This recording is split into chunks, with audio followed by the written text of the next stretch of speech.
Good afternoon.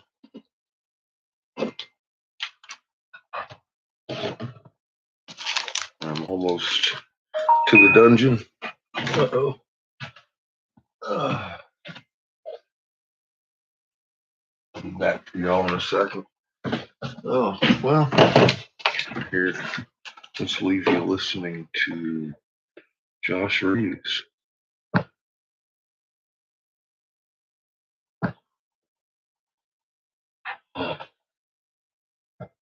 Introduction. There were giants upon the earth. Zechariah said, and it came to pass. And it came to pass when men began to multiply on the face of the earth, and daughters were born unto them, that the sons of God saw the daughters of men, that they were fair, and they took wives of all which they chose. There were giants upon the earth in those days. Yeah, looks and like also time for new tape. Thereafter too. There were giants on those days, and also after those days there were giants. See, that's something I've keyed in on quite a bit myself. When the sons of God came in unto the daughters of men, and they bare children to them, the same mighty men of old, men of renown. The reader, if familiar with the King James English version of the Bible, will recognize these verses in chapter 6 of Genesis as the preamble to the story of the deluge, the great flood in which Noah, huddled in an ark, was saved to repopulate the earth.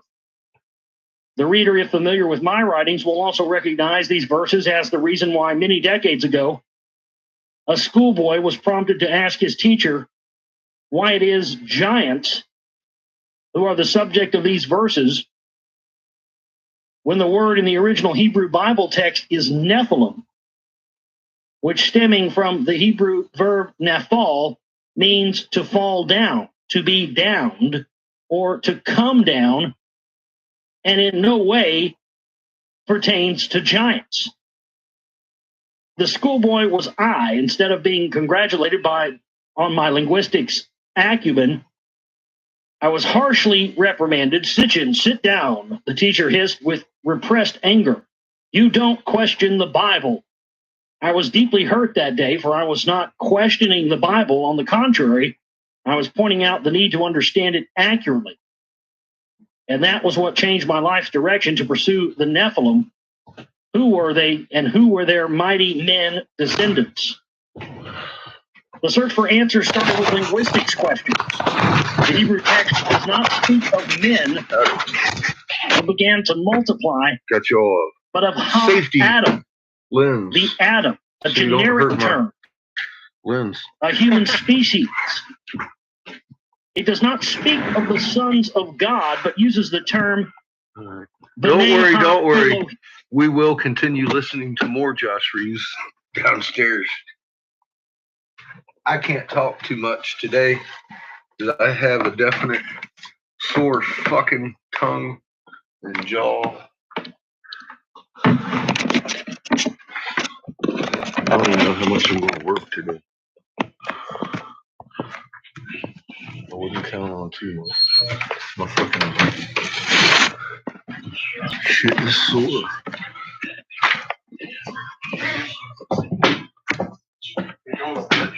Yeah, I'm going to try a little bit. I don't know. Well, none of us do.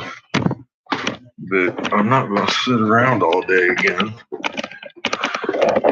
with my thumb in my ass. We'll try this.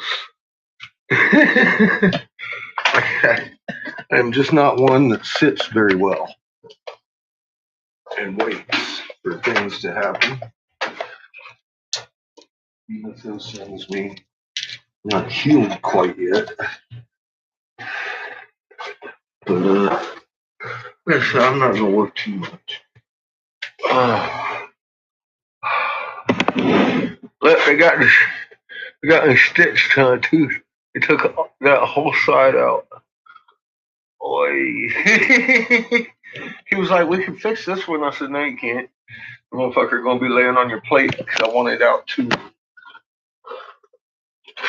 Tired of fixing teeth twice.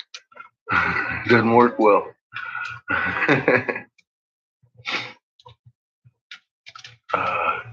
Yeah, it is definitely some smoke time.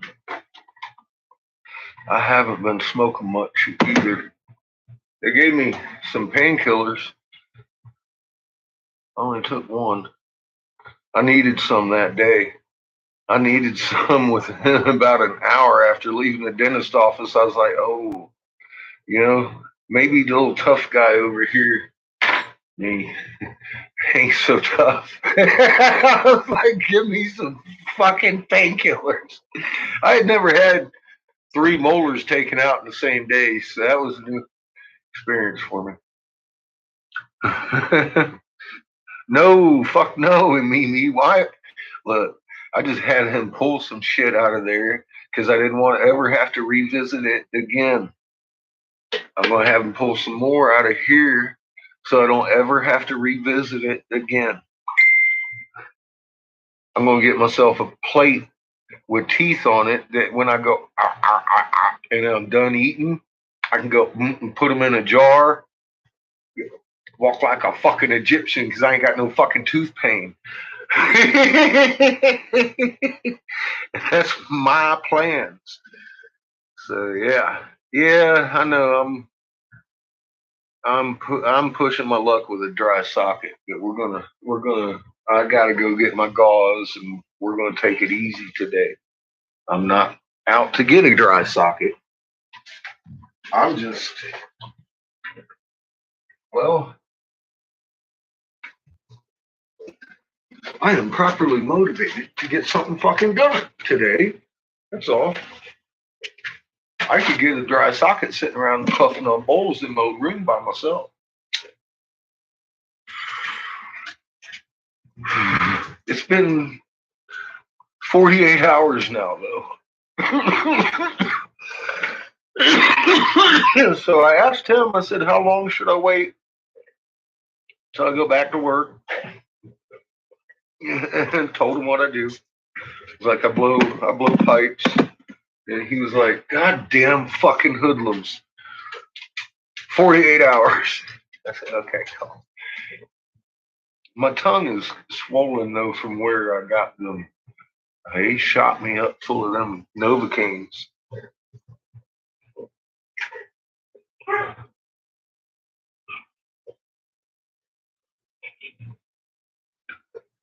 I'm about to say, yeah, Paul, I have broken bones that would not compare to anything that you feel at the dentist.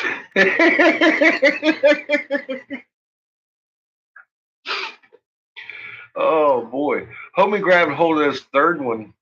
It wasn't numb yet. And I grabbed a hold of his hand. I said, Doc, it ain't numb yet. He goes, look, man, these other two are broke off in there. I said, that's fine. I said, you can dig around in there with a shovel. I don't care as long as I'm numb. That motherfucker ain't numb yet. So he shot me up again and pulled that motherfucker out and sat there and with a shovel. He had to dig my 2 big back molars out because I broke them on a pearl about 18 years ago and then took the rest of them off to the gum myself. And they had been sitting in there for a long fucking time. They needed to come out really bad. So I am feeling pretty good about it. I'm not feeling good yet. My eye hurts. I just had half my jaw removed, so my eye hurts. After that's done, no more goddamn tooth pain. I can't even fucking talk right. My tongue feels like it's a football in my head still.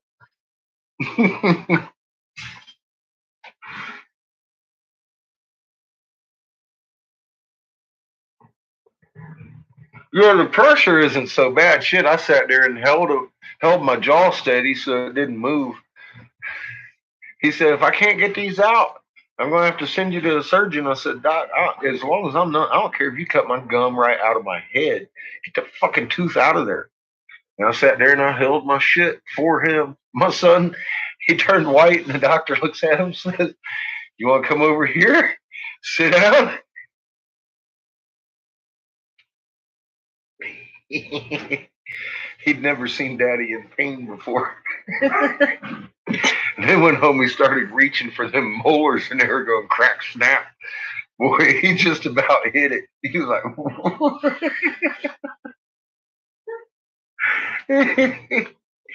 oh my God, man, he went first. And he sat there, he had some fillings to do, and the doctor sat there and gave him the shots. My son didn't even blink a fucking eye. Didn't even crinkle up his hands or nothing, man. Let me tell you a little something. Daddy did. I don't like those fucking shots. Are you kidding me? I'm like, oh, Jesus Christ.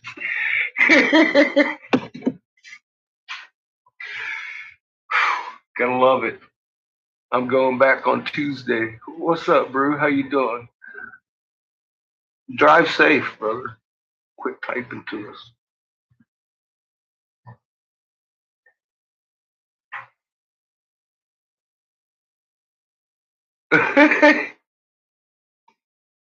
I'm happy I did. I'm going back next week for more. I want more. More of them out.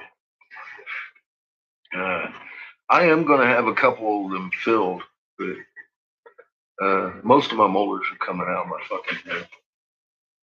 My dentist as a kid, man, he put them metal ones in there, and you guys know how them go. So mine were all cracked, and I didn't feel like it was worth trying to fix them.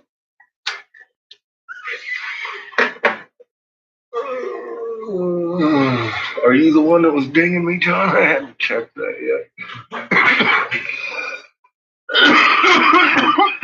Yep.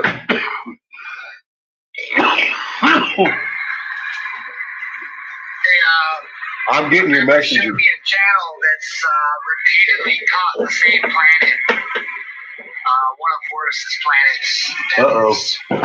From our perception, just as large as the sun. So obviously it could be bigger. You may have already seen it. If you're interested, I'll send you a link to the channel. He's got multiple videos of it the last 4 days. I plan on making a video of it when I get home. Well, then I don't need the video, John. You're going to do it. You do better videos than I do, buddy. I don't know how many times I got to tell you. Yeah, I don't trust root canals or any of that shit. No screws in my head. No, just, you know what? I had them fixed once. It didn't work. Get them the fuck out of my head, and we'll go with falsies. And I want those removable. I don't want to screw anything else into my head to cause me pain. That's the whole point of getting my teeth out.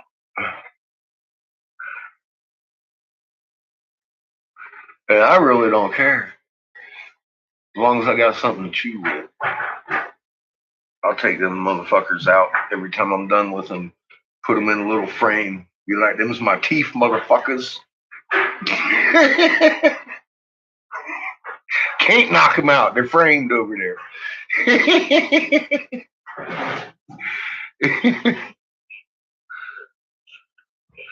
Yeah, they can, I guess. Mine never have.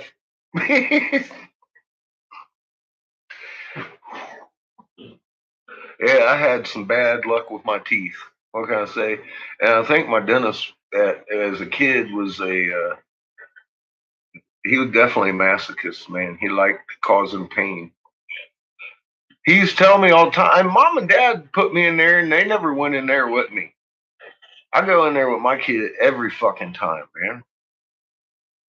That fucking dentist I had, I'd have a little cavity. He'd tell my mom, Dad, oh, it's a little cavity.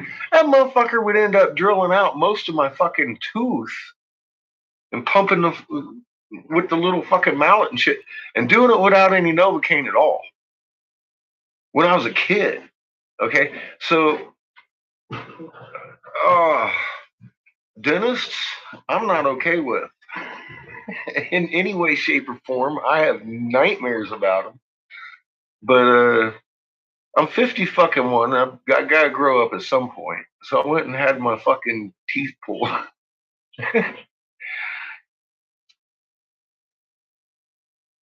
Yeah, it's a little costly. Like I said, I'm taking it a little bit at a time. I saved up some money.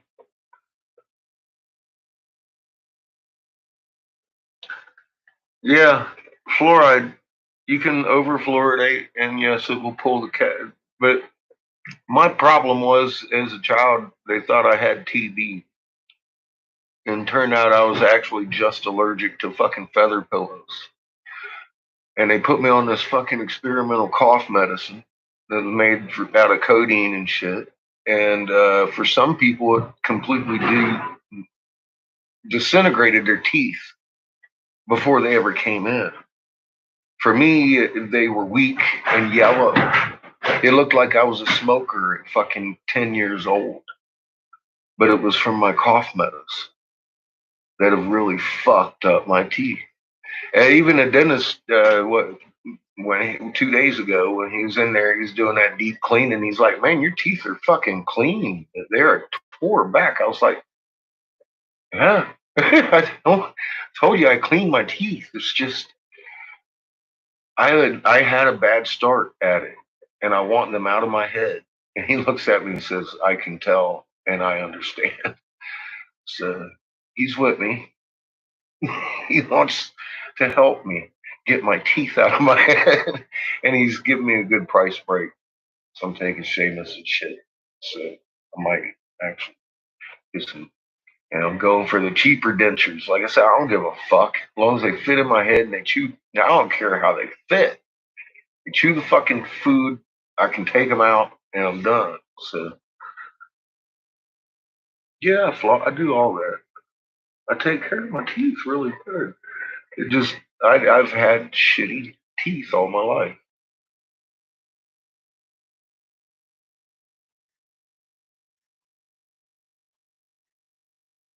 Yeah, well, tell that to the dentist that needs to pay for his house. See, everything actually should be free. We should help each other globally and stop all this competitive shit. We should build a house for the dentist that he has to live in while he's taking care of the village's teeth. Dennis is thankful for the nice house, the warm wood, and the food that comes to his door. He's awful. So, and everybody else that provides that for Mr. Dennis is thankful that he puts their fucking teeth in their heads or takes them out. That's how we should work. But we've let these very few people at the top decide that they want most of our fucking work for them. And that shouldn't be how it goes. That's my whole premise here is we got to take this shit back. And we got to do it one by one. Give them a fucking moon, wake these motherfuckers up, and then hand to them who they're doing their fucking dirty for. What we got to do is stop doing it. We're on our way. It's growing. A lot of people are looking at the moon and realizing they've been lied to, and that's the first step to fucking stopping the lies and the people that have been doing it to us for so long. Just keep doing what you're doing. We'll get them all eventually.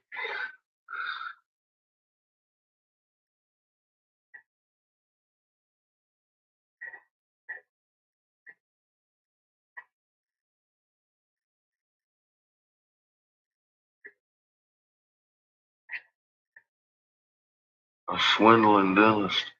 Yeah, I look around for dentists. I got the cheapest dentist in town, but he's fucking better than my kid dentist when I was a kid, and it works for me. He pulled my teeth. He even put a stitch on my tooth. Stitch right there on my tooth. He stitched all the way back here. He says, "I'm tying it on top so I can find it when I was like, whatever." It felt funny. I thought my tooth had some chip on it or something. I was like, what the fuck do you do to my tooth? And I realized he tied the damn stitch to it.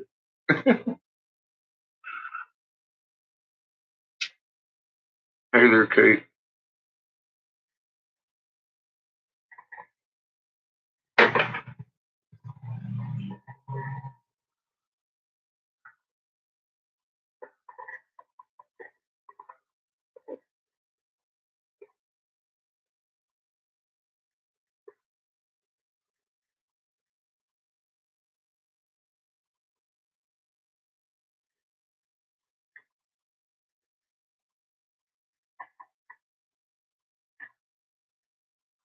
Jacksonville.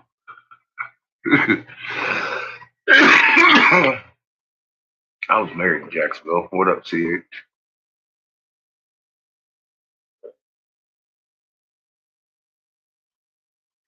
They're pretty sore.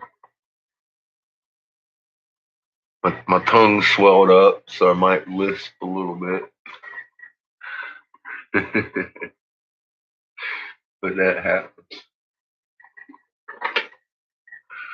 Yeah, the shots hurt damn near worse or just as bad as your tooth after they pull it. You know, that those holes hurt for days. I know that one way back in here is from a shot. That pain is. It's not even from down here. This is tender as fuck. But right back in here, that's from one of them shots. Ugh. Can't stand that shit. Yeah, it's been 48 hours. He said, I'm going to blow fucking glass. Homie said I could work after 48 hours. It's been 48. Oh, about 49. And I'm not really sucking.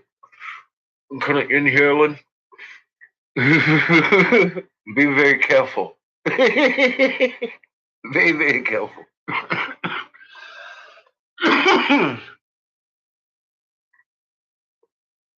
And I slept most of the day yesterday, so I didn't actually smoke, but maybe a couple of little hits off of this pipe.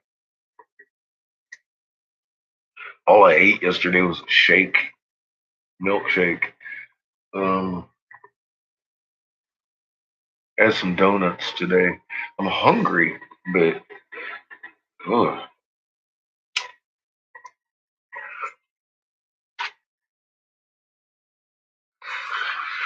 I'm not quite ready to eat just yet.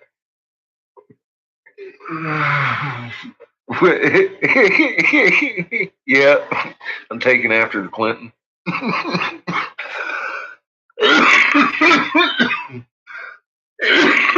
You hit through the nose. That's hardcore, Sean.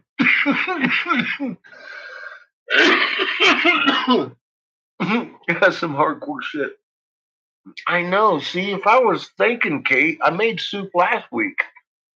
I should have made soup this week, right? I think I'm gonna have fish tonight. Haven't decided. Still got about another hour or so before I decide what I'm gonna make.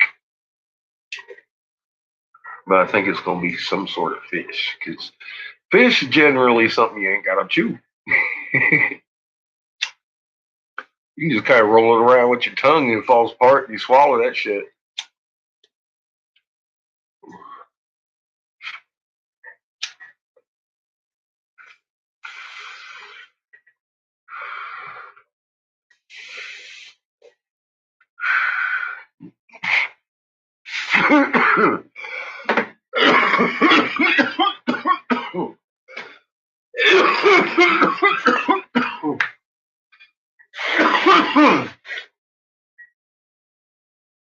So yeah, I've been packing little tiny, lightly packed bowls. It doesn't take much to suck.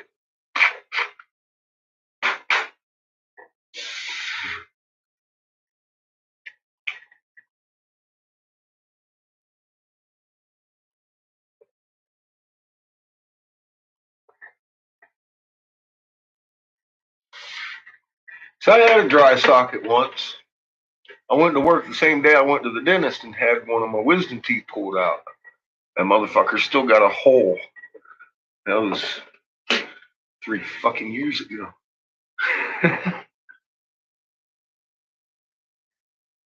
Colloidal silver.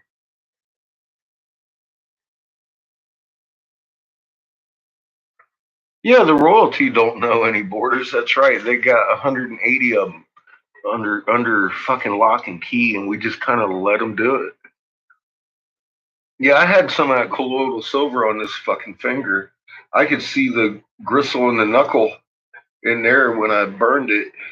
You can see it's kind of smooth, but the skin grew back. I burned that thing. It looked like a fucking. It was swelled up, way bigger than my thumb, and black. Looked like a hot dog been sitting on the 7-Eleven little rotator grill for about 2 days.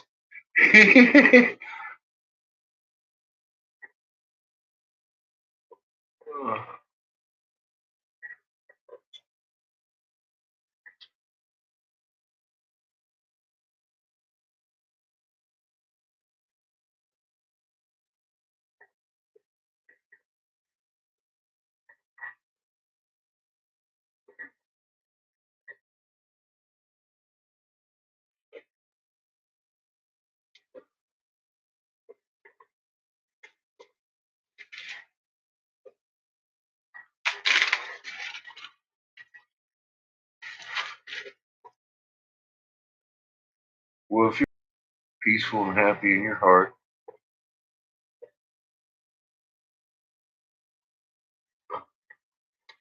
you don't have to please anybody but you and the creator, right? Mama.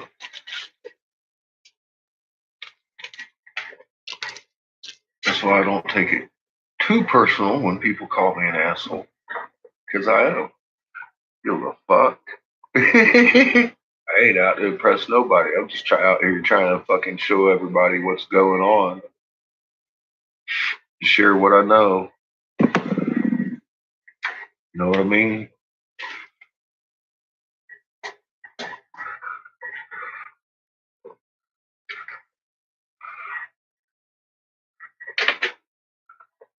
It's funny, I had somebody today ask me, how do you know your information isn't skewed by controlled opposition and this and that and everything? And I'm like,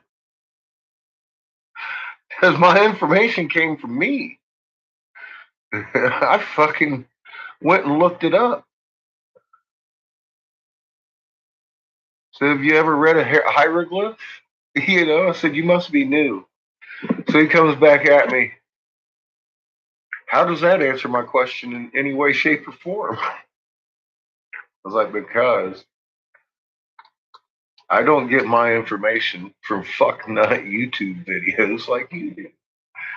Was my final answer on that one. I just don't.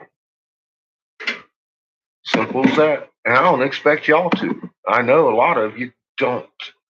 You come here, you be like, oh man, look at that crazy motherfucker. And then you go out and you look, and then you bring me back some crazy shit like fucking stem cells are generated by goosebumps. But it accentuates what we've been saying. And shit's good for you. Live a little. Get yourself some goosebumps.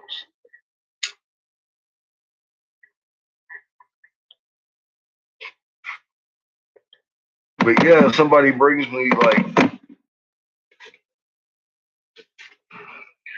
Danny from Dude Town talking about some stuff. I don't want to watch that.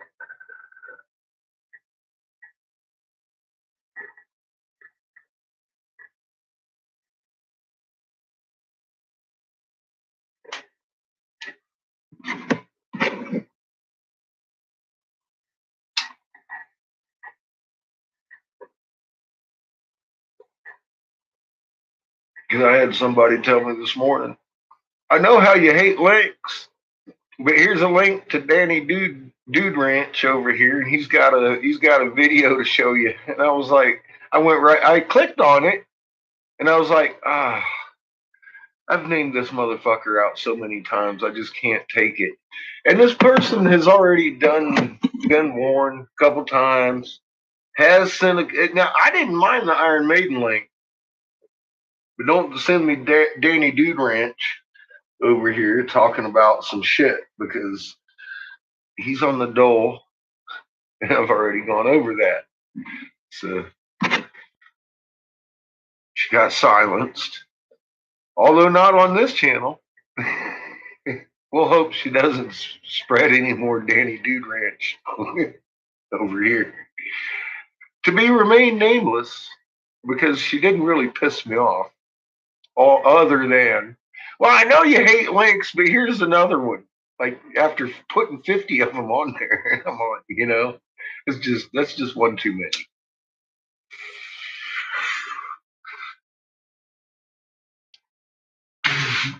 I know y'all have seen those videos. Please just don't leave me links on my fucking shit.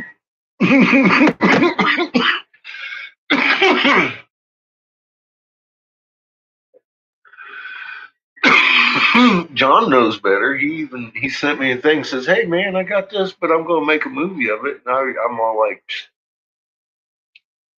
I probably couldn't glean half the information off of watching that guy that I could watching John's video of watching that guy.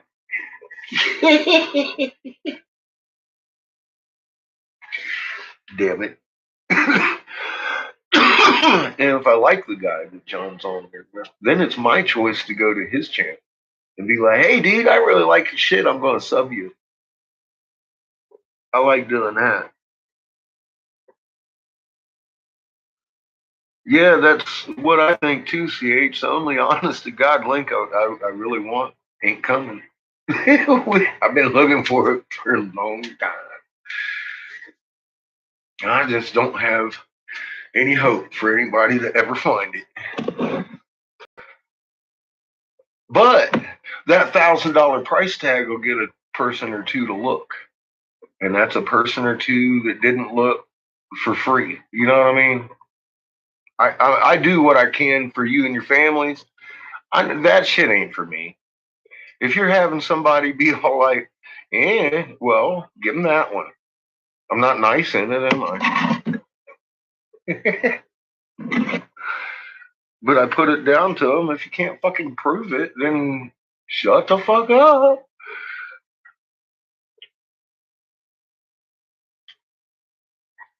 Who's too busy? John? John been making videos. Oh, shit. He's finished with me. He's talking to other people now.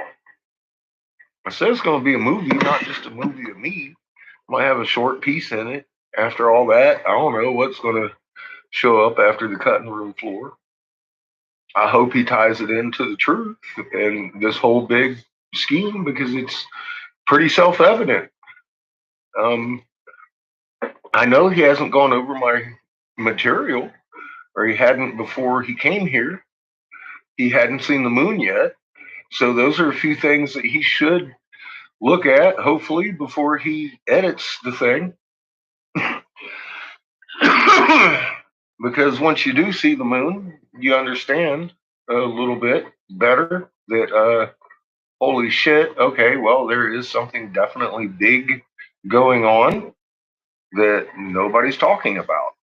And it's a little actually bigger than some asteroids coming at us, because that is actually a sign that we should expect some fucking asteroids coming at us. So no big surprise once you understand the big picture, that there's big asteroids converging and coming at us, and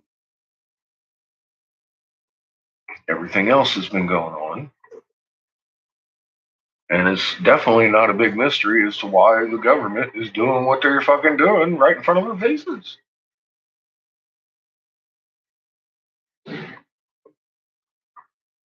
Yeah, he looked into something, because he definitely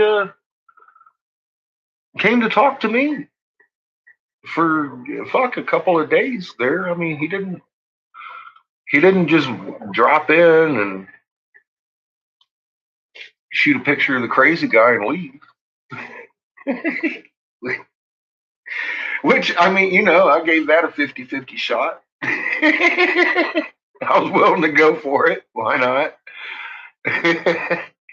Like I always say, even if they do say I'm crazy, it drives people here. And the people that have a little bit of common sense are going to look at one of my videos and be like, I'll be damned.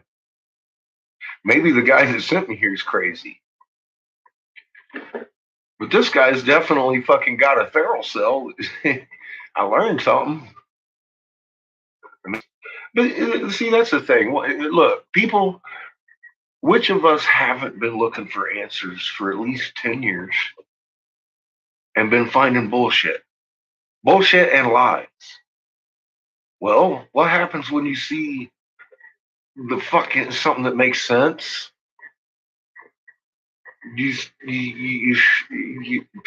What do? You end up on this channel watching me fucking sit in my dungeon blowing glass. That's what happened.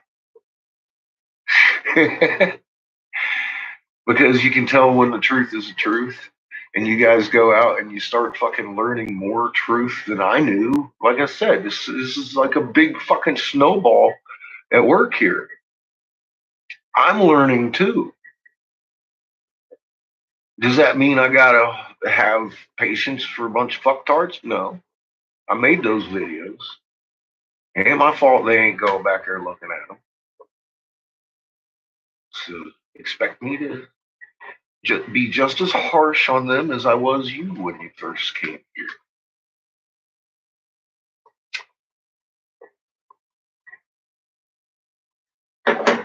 That's look in the big picture. What we got? We got you do or you don't, right? So you do or you don't. Ain't up to me. It's that choice in your heart, right? Ain't up to me. But if you decide you don't, then why are you here? Here, I'll help liberate you. That's my whole attitude about it. I'm not forcing anything on anybody. I'm just trying to show some shit that has been hidden. It sounds fucking crazy, but if you fucking start looking at it, it's actually the most sane thing you started looking at in your lives. It starts making sense out of every fucking thing. And did I do that? No, I read it on a fucking wall. I read it on a Stella and went and researched what I read. We were brilliant back in the day. We knew the way things fucking worked as far as we go. Nature around us. We knew that. We had it down. We had it down to the point that I mean, like, what the fuck are you fearing? Why? That's. I was like, damn, we are some badass motherfuckers, and we just got to get that in our hearts again. That's all. We're one, and we should be acting as one with each other.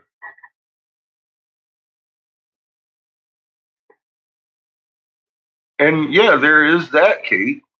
It is the only possible way to survive that I've found it in this situation. It's pretty straight and narrow. It's boom, right down the path of physics, and I can't argue with it. I can't. I've tried. I've looked, and looking over there led us down that path because these are dead ends all the fucking way down.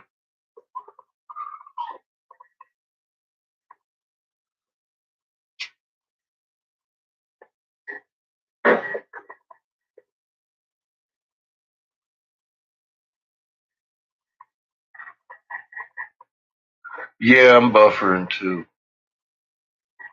Well, it is what it is. We'll probably buffer worse and worse every day, just as everything else gets crazier and crazier. We're gonna buff a little crazier too.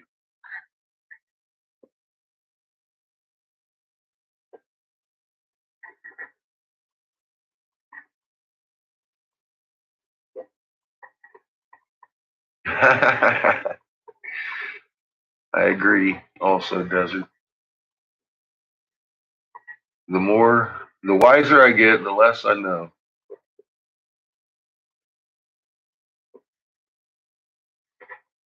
And also, I mean, look, the more answers I get, the less I care about answers because I've got more answers than I ever knew questions. So, yeah, I've got a few questions, of course. I mean, how do I fly? That would be cool. You know, if I could talk better, that would be cool. Working on it.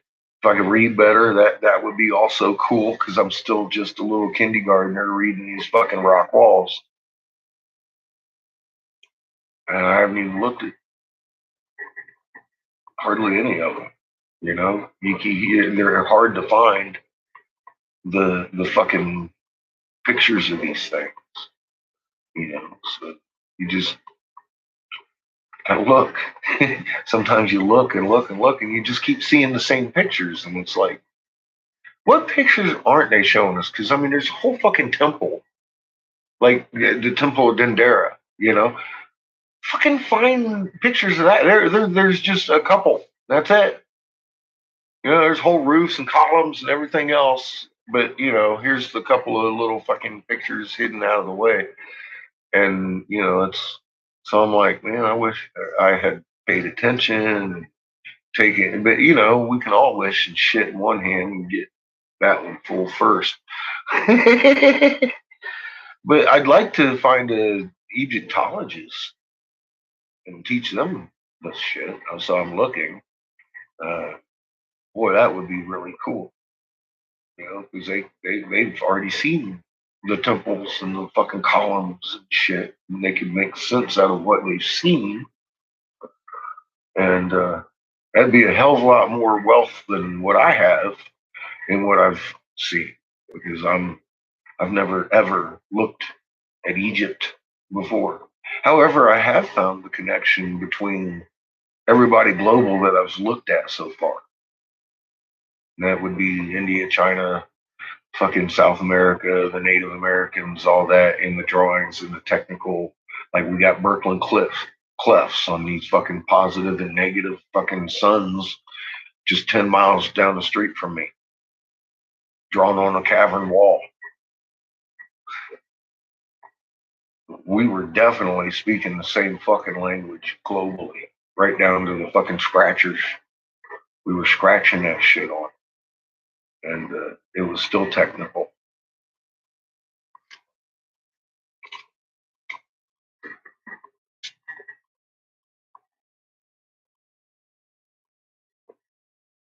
Yeah, yeah. Well, see, that's the whole thing. Exactly, Sean. We've got knowledge right here, each and every one of you, that they have fought and killed millions over for fucking centuries, and then some. We exceeded their secret knowledges, and no wars need to be fought anymore. We're giving this information away to the world. It's about fucking time, I think. So just keep doing what you're doing, because it seems to be working. John's groups are growing over there on Facebook by the dozen. See, he's got, hell, I've almost got 3,500 subscribers myself, and I ain't even hardly made any videos lately. You're waking folks up, and I appreciate it. They appreciate it. Mom appreciates it. Creator appreciates it. It's soul bucks in your pockets. And all you got to do is point out the goddamn moon, right? I mean, that's not such a hard thing to do.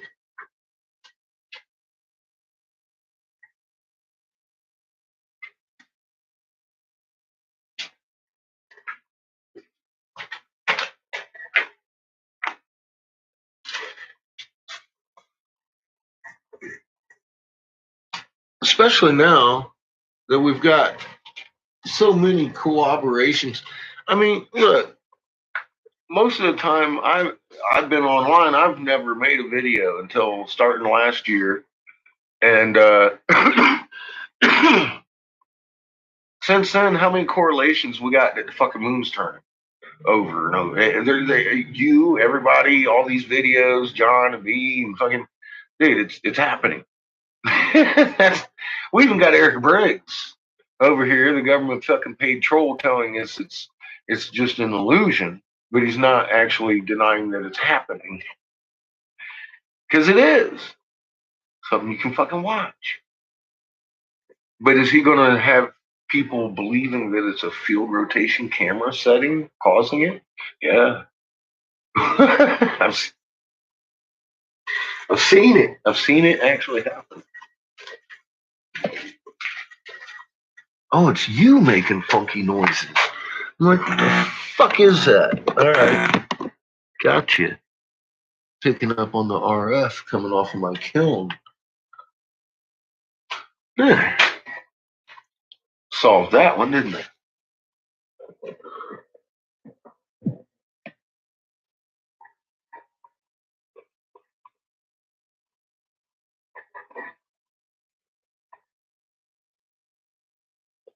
Hmm.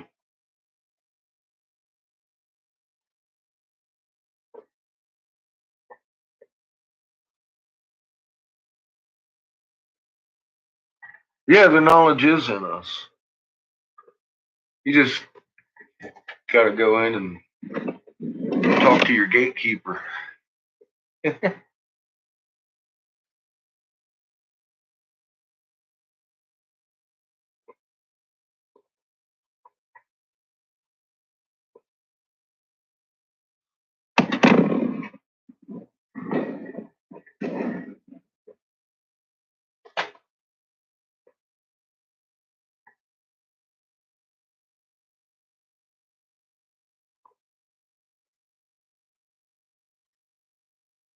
Oh, by the way, let's see here. I forgot to introduce my hash box today. It is some kind of orange, like mandarin orange or some shit. It's really good. Yummy, yummy. Wax for my tummy.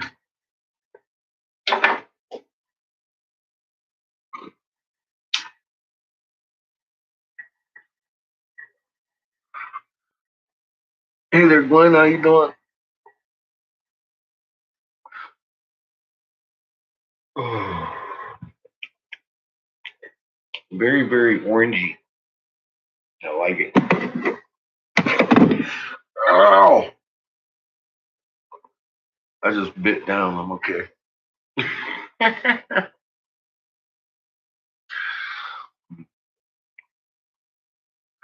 The tooth he has that stitch tied to is a little bit sore from him pulling the tooth next to it. So I bit down on it. Kind of hurt. Wasn't me hurting myself.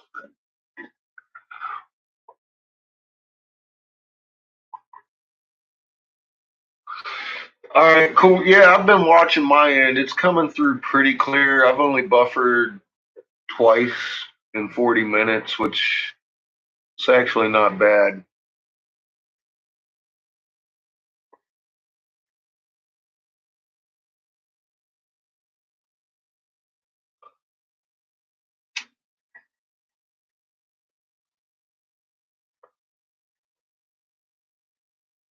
Thanks for trying, though, Sean. What up, window?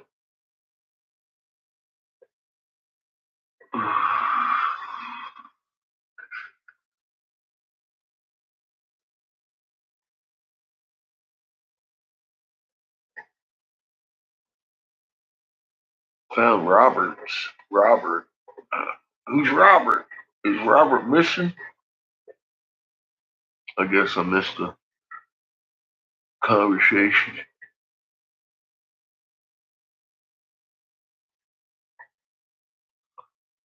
Yeah, it seems to be, like I said, there's a little train wreck's picking up a little bit of speed. Oh, your internet, hubby. Doing good, DK. How are you?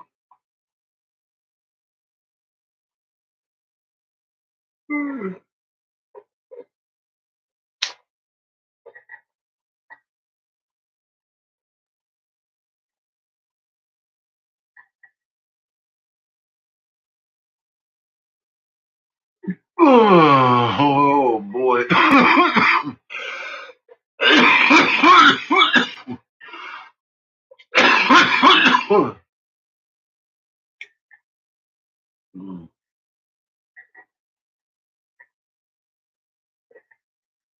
Okay.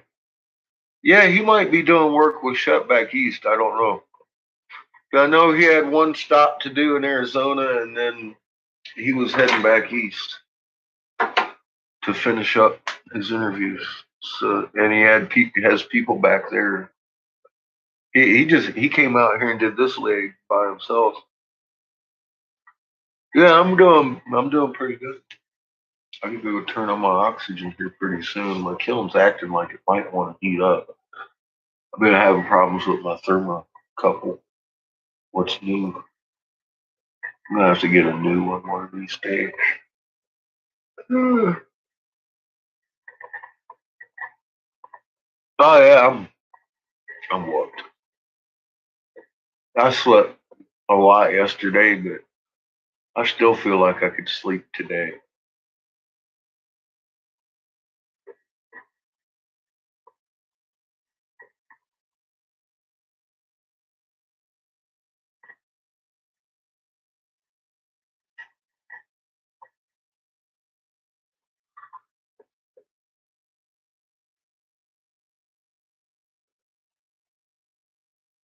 But ignorance is I've ignorance. I tend to agree.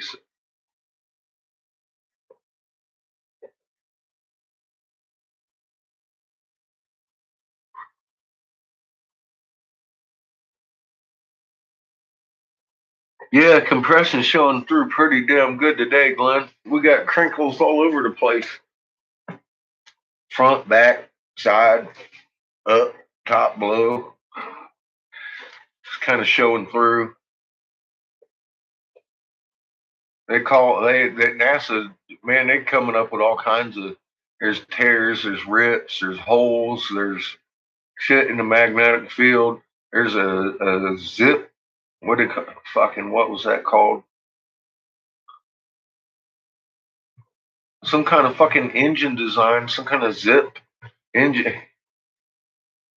I'm like, man, these motherfuckers are just reaching because they got people that, I've had people that, meteorologists and shit, read this shit every day, approach me. I know they getting approaching NASA at this point because it's getting beyond the go talk to the fucking crazy guy in the basement shit about what he's seeing. I've had think tanks approach me and disclose themselves as think tanks, and a couple of them come and hit me with questions all at the same time. And I'm like, oh fuck. I thought you guys were here to help. Point out where I've been wrong. They're like, no, this is unprecedented. And so far, I mean, yeah. I'm like, yeah. They're like, well, what do you think's really going on? I'm like, what do you think's going on? Well, you got a closed field line back here. Well, it's unprecedented. It is unprecedented. Have a good one. Have fun.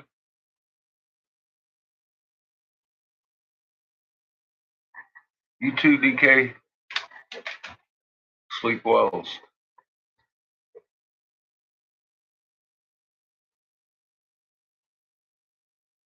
But yeah, at this point, they're going straight to NASA and being like, hey, look at this, look at this, look at this. And NASA's like, oh, yeah, it's a man made engine. Expulsion zip jet. Zip jet? Is that the name they call it? Zip jet or some shit like that. And you look it up and it's like an engine that's basically a capacitance discharge. And it's like, okay. That's kind of what I've been saying, anyways. Actually, by design, God's design is fucking beautiful. But NASA, as they do in typical fashion and form, they're putting the truth in your face and leaving it as an obscurity. Obscure as fuck. How do you line up if you don't understand what's going on? How do you line up a fucking man-made engine design with what's happening with the Earth? It's I ain't never seen them try that one before, but they just did recently. So I was like, oh wow, that's what we needed. Thrusters. Exactly. Fucking thrusters. So that's what they're saying. Mom's got thrusters now, basically. in the magnetosphere. I'm all like, oh, you guys are really just fucking pushing it, ain't you? I mean, how many stories can they come up with? I don't know. They've got a lot of tax dollars, so they might be just sitting around just taking fucking stories about this shit. It sure seems like they're pulling them out of their ass now. Exactly. She pulls in that power and charges out the back, and then the fucking other planets behind us are pushing out too. And that causes her to push out even more. It's it's a zip jet. But in essence, I mean, they're right. Those fucking closed field lines are not just pushing against the planet behind us, they're pushing against the ones in front of us, and they're moving us. You know, it's like it's we're getting moved by her pushes too. Like pushing forward off of this fucking planet back here that's pushing forward. And then we run into the end over here, and then she's pushing, and we're getting crunch. And that's the process I explained a year ago, 6 months ago, 2 months ago, just now. It hasn't changed because that's exactly what we're seeing. And we're seeing the evidence every day grow more and more. And like I said, when people fucking see the truth, then they actually got a path to fucking travel to look for their own truth. And a lot of people bring back, like I said, the fucking stem cell thing. Where the hell you get that shit from? That's pretty cool. 1748 hertz.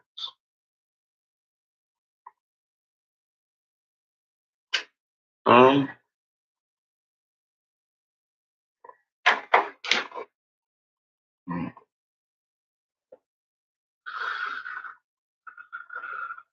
I have a few questions about that myself.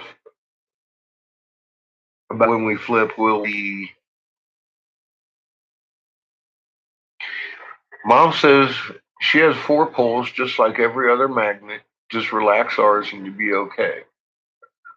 I imagine we're going to have those questions answered, Glenn, because I can't give that to you. I can tell you what I'm expecting, but I've never seen it.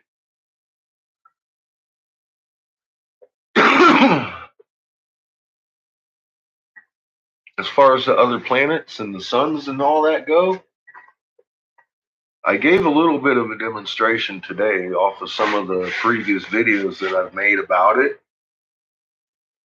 And it still left me with the same conclusion. It's going to happen fast. It's going to happen pretty violently. And Mom has a brain. Thank God. She understands how to do this, and so does her family behind us and around us that are helping her do this maneuver.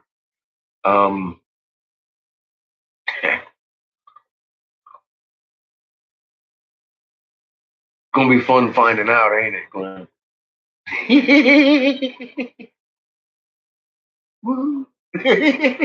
What can I say, man? I don't know. Because I'll tell you when I don't. Exactly. There you go. I don't know. We got a whole bunch of different possibilities. I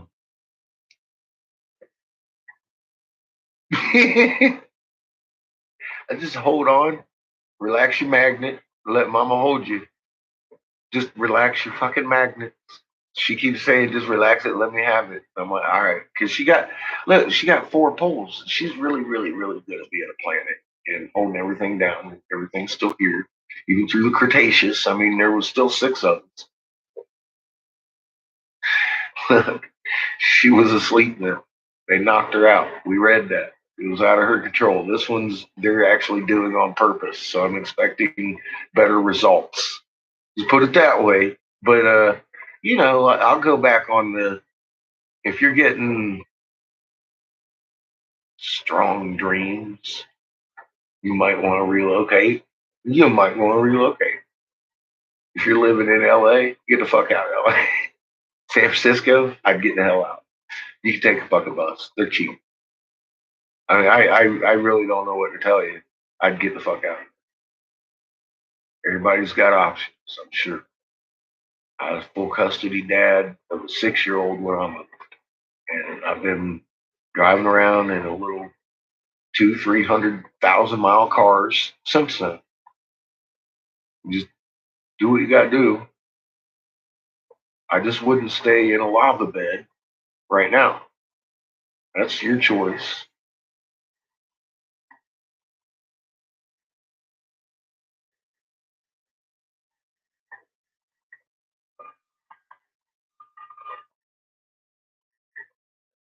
Yeah, you got one reason why you got a closed field line, right? I mean, we've seen that. It's definitely not because you got a leak in your magnet field. I've never seen a leak in a magnet field or a tear. Never seen anything like that. And I've seen an awful lot of ferro cell demonstrations.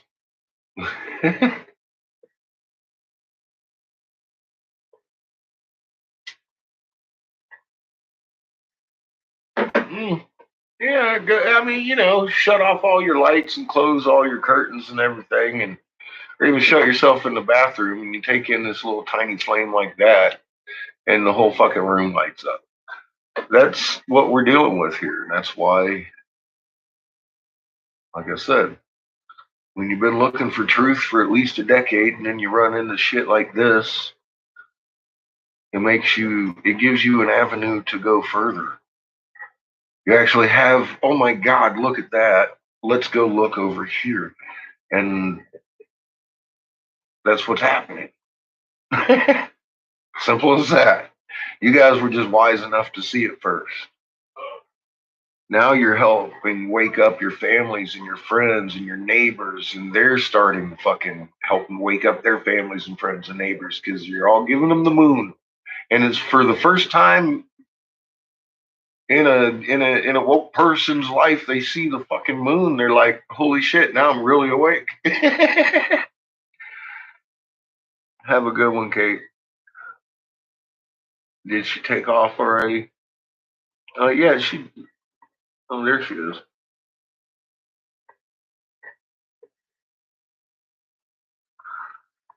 No moon this morning.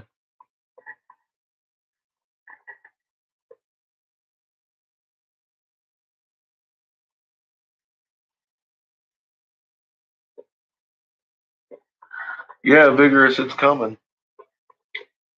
And when it comes, it's going to come hard on the west coast of America specifically, more so than the west coast of anywhere else.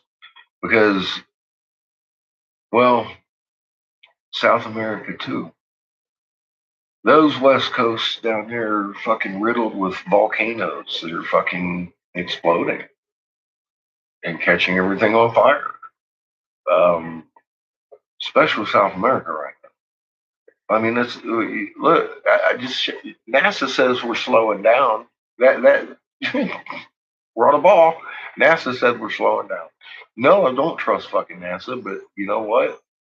They're telling you that we're slowing down, maybe, possibly because of the moon. They're not exactly telling you the truth, but they're telling you we're slowing the fuck down. I'm telling you why. I showed you why. We got magnets around us, and any train uses magnetic braking anymore. That's just the way it's done.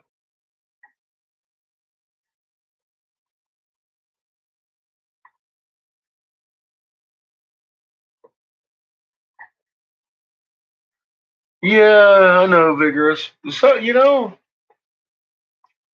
just keep pointing at the moon. One by one, they'll turn around.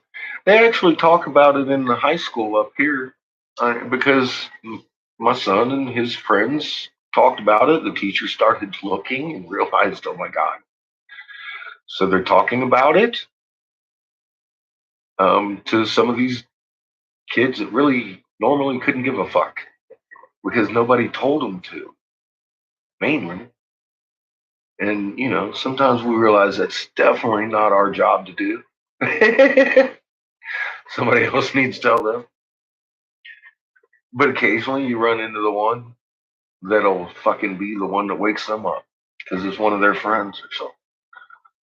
I've met a few younger kids, of course, that, like I said, they're talking about it over here at the high school.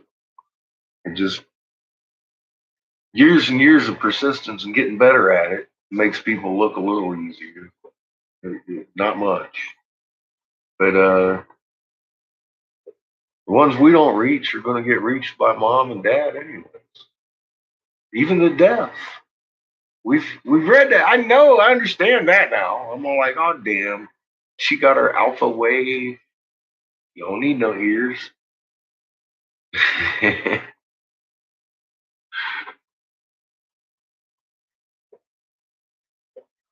Yeah, well, see, that's mom and them understanding what needs to happen, and they're trying to avoid what happened during the Cretaceous because it did kill almost all of us. And they understand she needs to slow down first. So that's going to happen, and that it's going to get stronger and stronger. Hi, Thomas. How are you tonight? And that's that's where we're at right now. It's going to get stronger and stronger. She's already tapped the brakes a couple times, gave us a couple warning shots.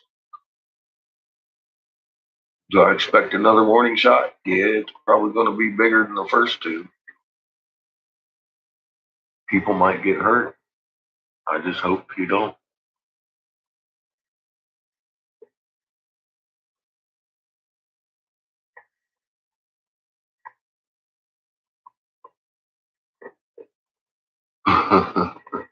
It's hard not to slap somebody awake, CH. I'm doing pretty good. Doing pretty good. My mouth's a little watering. I'm lisping a little bit because my tongue's a little swollen. But I'm going to try a little bit of blowing glass here in a few minutes. I've been warming up my kala. Gonna make some cheap pipes for Anna. I don't think I'm going to do much because I don't want a dry socket. My jaw's sore anyways. I'm just down here bored more than anything. And I wanted to see y'all. Hi. let you know I'm fucking still living.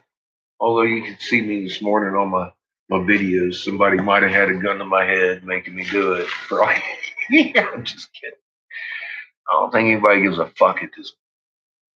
I'm learning so much. They're learning so much. They're probably happy to be fucking learning what we're learning. You know, who couldn't be? I'm not worried about it.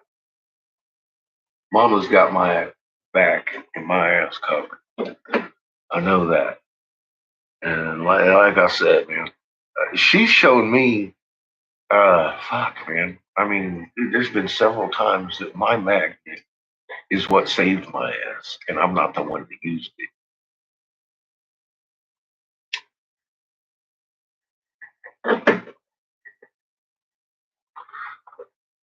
Giving your power over to your master, your mother, and your father. That's what saved my ass. They did, not me. Like I said, just give it to them. They know what you need.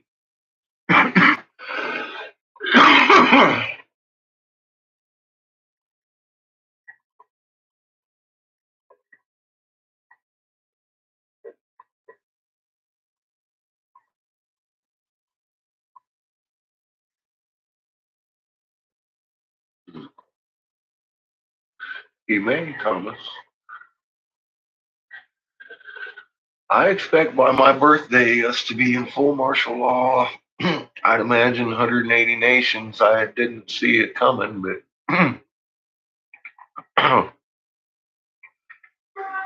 I expect Ra to fucking reveal himself by my birthday. That's a month and a half. A lot of stuff's going to happen in the next 6 weeks. Just watch your governments. You'll see it. State to state travel is going to be banned here in the United States. All kinds of shit. This is second wave. It's coming. They're going to deploy military troops out here. They're going to deploy fucking. They already are deploying National Guard all over the place. That's why I think these riots are happening in Portland and Washington and all this shit, and they're not happening where the riots usually happen. Los Angeles. Because they don't want their fucking troops down there in Los Angeles. They're causing these fucking riots up there so they have a reason to plant their troops up there. That way they're there for what's coming. And they can act like, oh, they can look good. They can look good. Look, our troops are there. They're helping people evacuate. They can look good.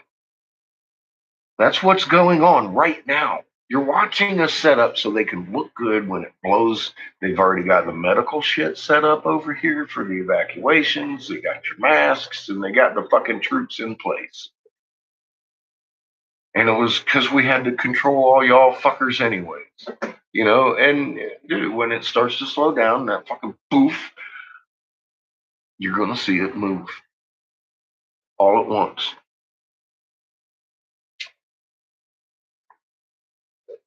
And they're going to make sure your power grid's up for that.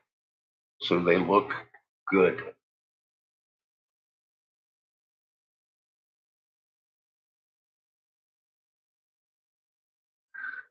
The way nobody can come back and say they knew it was coming.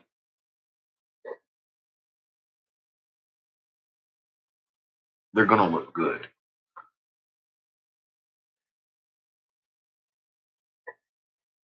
They've practiced this a lot.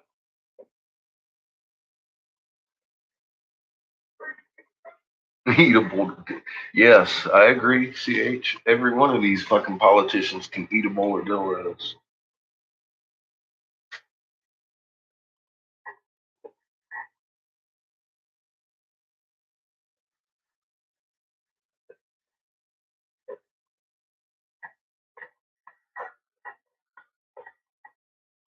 Over the mountains and through the hills. Forcing your way through. Sneaking around. Get as close as you can before. I don't know. I don't know when it's coming. Christ, California already locked down at one point.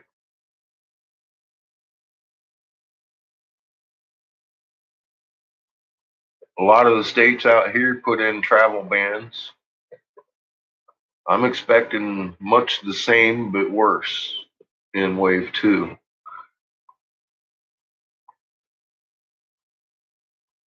I'm seeing construction causing detours out here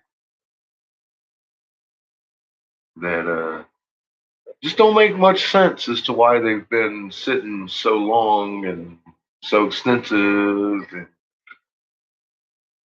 on the roads they're on and all that. And it just seems to be, I mean, they're actually installing a fucking stoplight in the middle of fucking 71 at this point, which is a 83-mile fucking, what are they gonna, why are you stopping? There's fucking cows on that road. You know what I mean? They're doing all kinds of things that are like, what you doing over here? Really? I think they're setting up for checks, border checks and shit.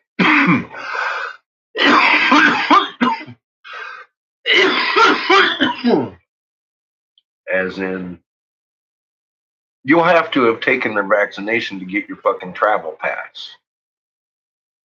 And only if you have a reason to travel, et cetera, et cetera. So one of your family members might have to become sick for you to get out of state.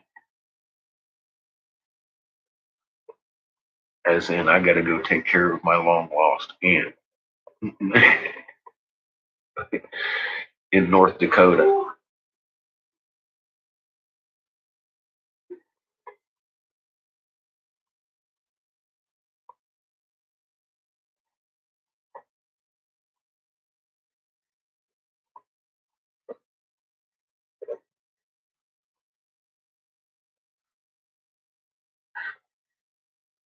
As long as you're in the right frequency, Vigorous, I don't believe that there's anything you can't overcome. As I remember reading, it's not a hair harmed, and it didn't say anything about locality. You're going to be taken where you need to be.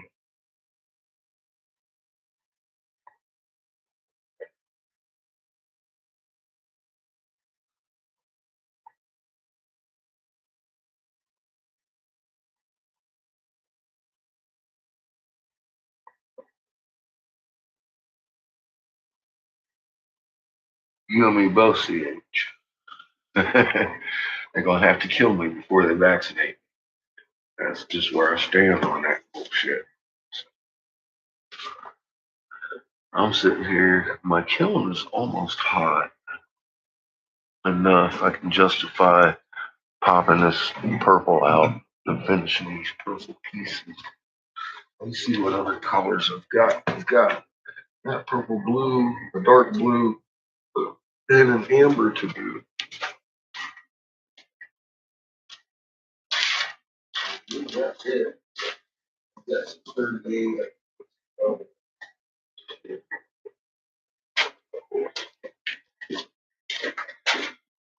I got 38 stuff. I got blue, amber, and purple to do before I can go on my little trek. Yeah, I would, and that's not just California. I'd get off at any of the coasts. Honestly, the East Coast is going to have more warning, of course, because your coasts are going to go rolling out. Your oceans are going to go rolling out as we slow down, and they're going to go rolling out more than they have before. Now, I wouldn't wait around for them to come back. Personally, I just wouldn't. And God knows how long you got. I don't.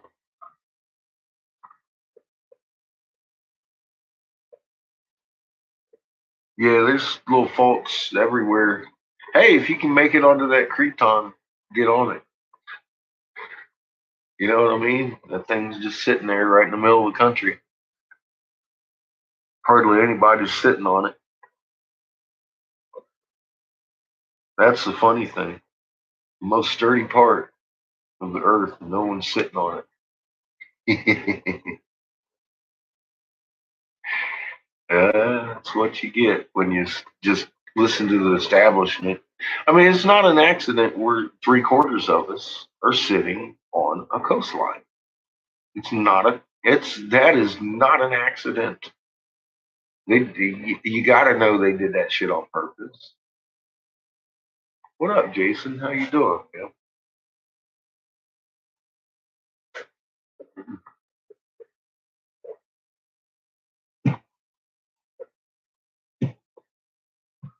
Been waiting for you and Polly to show up.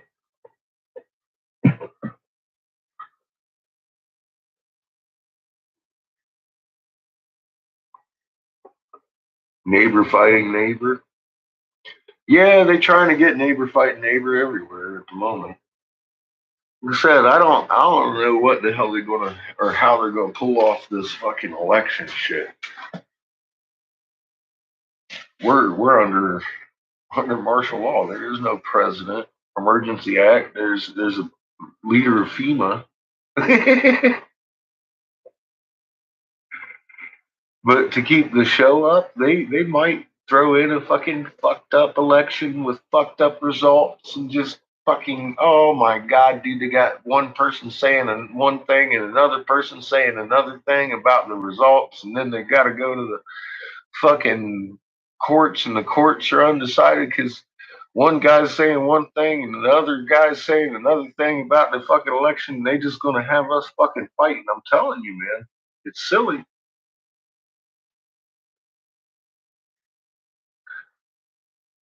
But even then, I think it's got to take more than that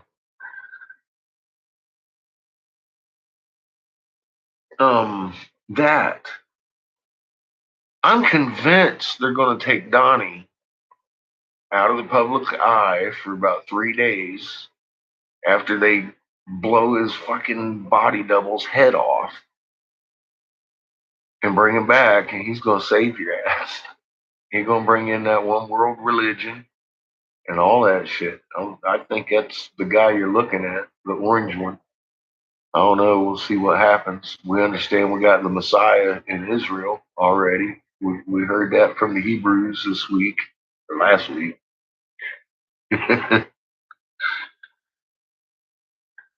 I keep saying I'm not thinking any of it's coincidence. For God's sake, look. Did you read that one prophecy that this one guy wakes up, starts reading the ancient languages like they were his own? I mean, how could I teach you how to read them if I didn't know how to read them? Yeah, that one I can't explain. Well, I can write down to who wrote it, but the why, that's Inky writing it because the creator of all told him to get off fucking planet 3 or 4 fucking times and they didn't listen. That's where that one came from. All these ones from Rome, those guys, they're just twisting something they've seen before. And we've gone over Isaiah 24:23, all that. You'd be hard pressed to show me anything in that book that ain't happened before. I gotta hand the credit to the native tribes though, because they handed it down traditionally from Egypt all the way from the Mayan to the Hopi, pretty specific. And I can name each and every one of those prophecies. One thing for fucking sure that don't fit, that's me. Oh, every fucking one of them. Name my fucking mark and what I'm gonna do. That's pretty fucking specific. I just I fought a whole year trying to disprove this shit. I've given up. I can tell you this much: I can't disprove the Hopi prophecy, the Mayan prophecies, all that, and this fucking tattoo, and the fact that I woke up and started reading the ancient languages. I can't deny any of that, and I can't. I just. It took. You know, I still have a hard time with it. The how did they fucking know this shit? Well, I know how they do it. Inky wrote this shit as a warning from the creator of all. The creator was pretty fucking specific when he gave him that warning, apparently. But I still have trouble with that. Yeah, goosebumps. I still have problems with it. Tell me you wouldn't. Honest to God. I mean, put yourself in my fucking shoes. It's kind of fucking strange. It's not just kind of strange. I'm understating the fuck out of that. Okay? It's fucking fucked up. Strange.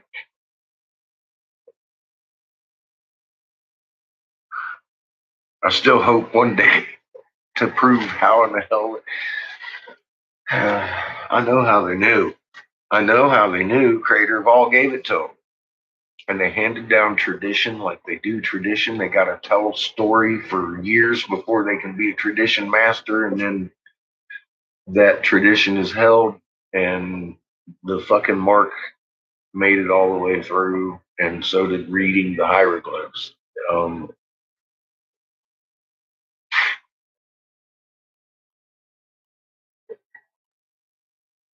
And I definitely didn't learn how to read a hieroglyph before I saw a hieroglyph. I just kind of woke up one day and read it, just like it's described. So, I don't see any coincidences that the Roman Bible scriptures coming true because they wrote it as a timeline so it can be believable, just like the U.S. government, i.e., Crown Vatican DC Corporation, is setting up pre-disaster shit with their troops in places and doing all of this stuff right in front of our faces. It's not a coincidence. It's not a coincidence you're here learning how to read our old language and knowing the truth. None of this is coincidence. This is what it looks like when our Creator makes a promise, and we're in the middle of it. We're God's healers. He made us for this. That should be comforting for anybody who knows this. It is for me. I'm like, okay. that fucking answers my questions beyond whatever. I thought we were all gonna die of meteors to the fucking head or thirst or being washed away. It doesn't have to be like that at all. And that's why I woke up and read hieroglyphs, because God needed me to. Period. He made it happen through Bobby Maverick, who I don't even talk to anymore. It had to happen. That's why it happened. It could have happened to anybody. I just happened to be there. So, there you are. That's the best answer I can give you on that. I can't prove it in a fertile cell, but I can tell you, if you look at it, that's the way it's looking to me. I'm like, well, okay, I'm just going to have to fucking accept that this is what it looks like when God makes a promise.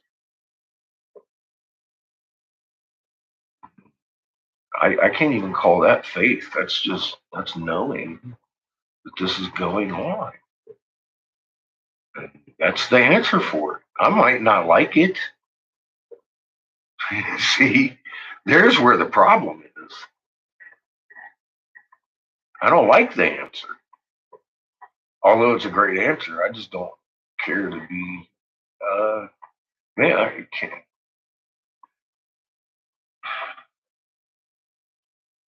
It's not been an easy task. I didn't choose it. That's what I'm trying to say. I didn't choose it.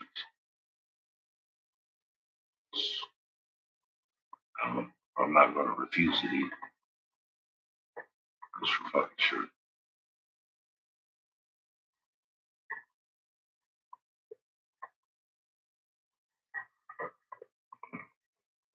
So are you, or you wouldn't be here.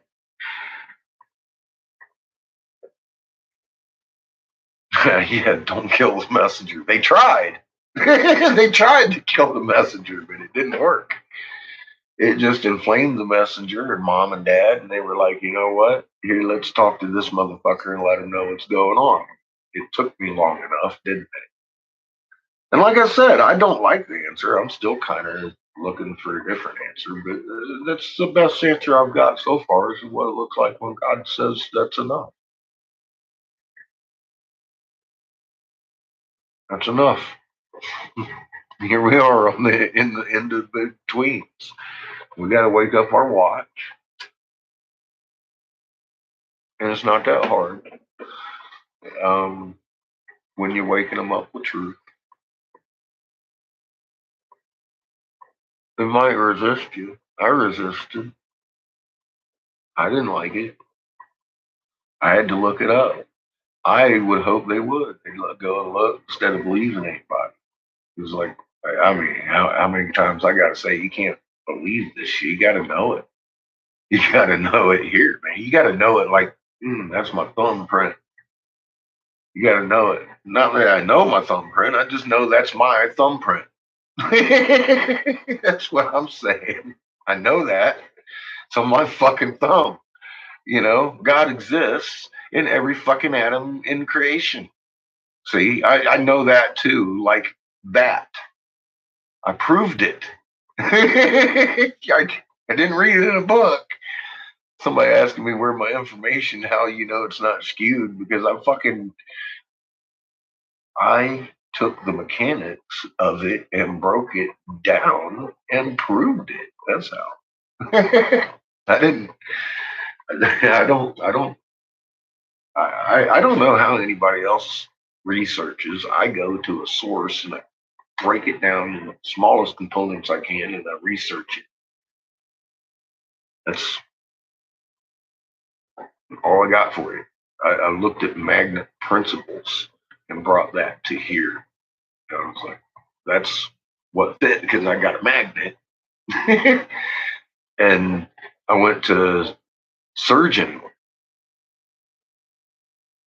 blogs and surgeon websites and surgeon schools to see what these brain and heart surgeons were talking about. I didn't go to I have nothing against Greg Braden. I love him to death, but I didn't go to Heart Brain Institute for my information.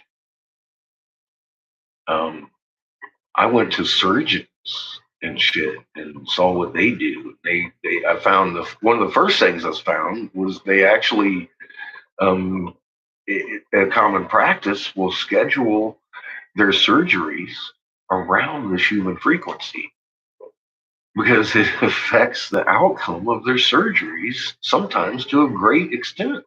I was like, what the fuck? So I started looking and we've got a magnet. We've got a magnet. And that's how I do my research. I want to see what these guys that work on these fucking parts are talking about. I don't want to go to Greg Braden. I found Greg Braden real quick. And I liked his shit. But I mean, I did what Greg Braden suggested. I went to the heart surgeons and started looking. You know what I mean? That's where I went and did my research. That's how I do my research. And I show my research a lot on my Facebook, a lot more than I do the videos. The videos are pretty much a compilation of here. This is what I found. This is how I found it. Here's some search terms and shit. But I'll actually put the findings on my Facebook because, like I said 1,000 times, that Facebook, that's my research page. That's how you can know if the fucking data's been skewed. Go to my research page and look.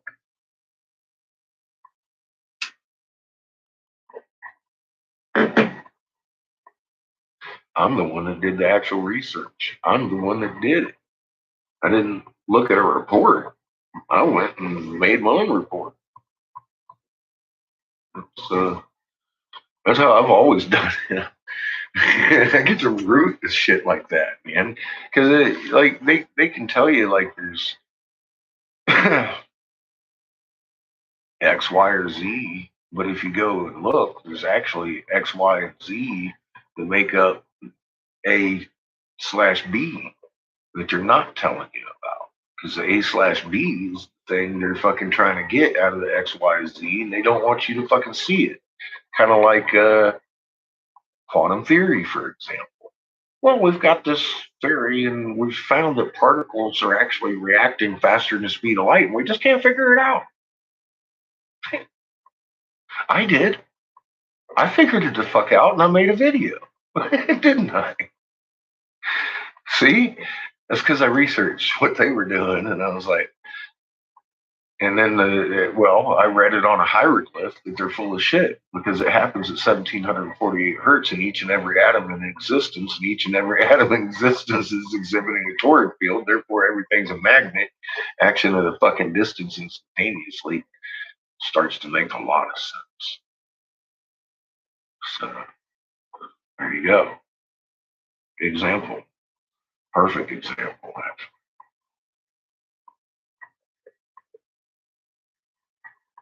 Who couldn't accept John? I mean, who couldn't? Who couldn't find this kind of information? I'll push it.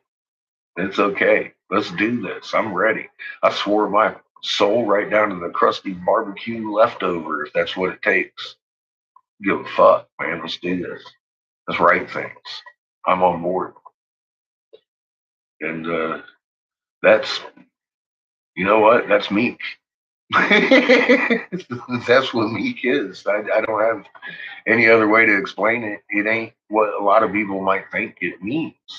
Like I said, it's you're giving over your power to a greater power, the one that actually created you. in love. And it's like, all right, let's fix this shit. I'm willing to give up my crusty fucking soul for it.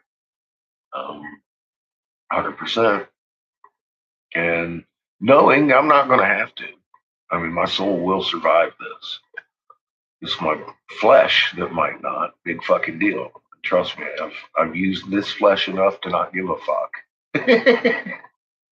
this flesh is seen and done and experienced and learned and grown. I'm good. I just want to see everything fixed for the next generations. That's where my heart lies. Right there. For your kids, my kids, everybody's kids. We're all just a bunch of old grumpy fucks anyway, ain't we? I mean, really, most of us are.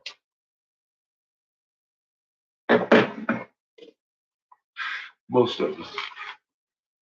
There's some youngins in here.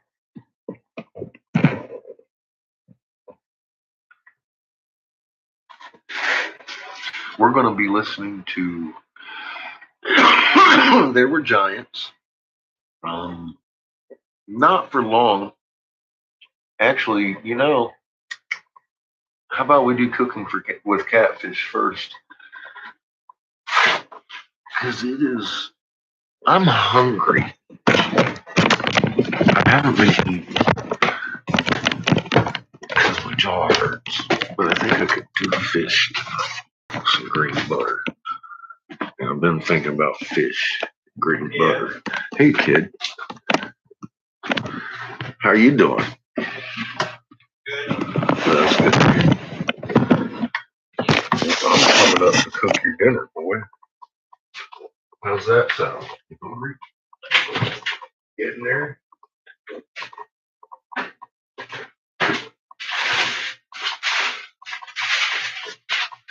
Holy shit.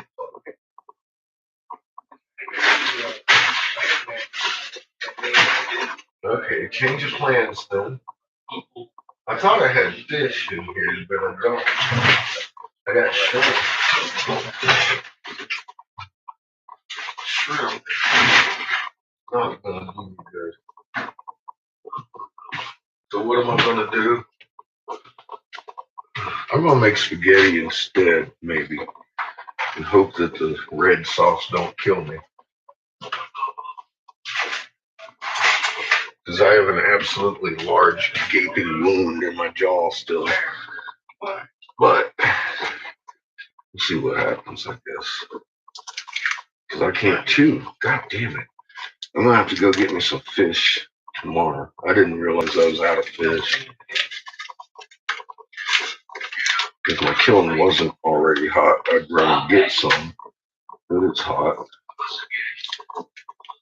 So let's do that instead.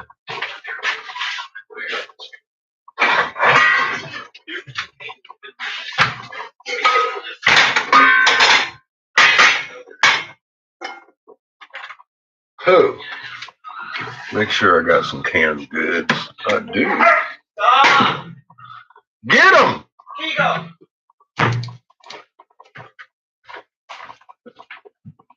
Bite his little head off, Patsy. Daddy.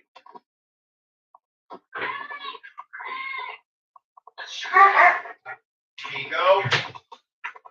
So, Patches is in heat. And Chico's trying to hump her continually for the last 2 days. And she's had enough of his bullshit. So she is letting him know all about his bullshit and how tired she is of it. It's kind of funny. You can listen to her every now and then. She goes, rah, rah, rah, rah. She goes like, about 30 seconds later, he's like, whoosh, da, da, da, da, da. All right, here they come. Here they come. A couple of questions. What you doing, Miss Patches?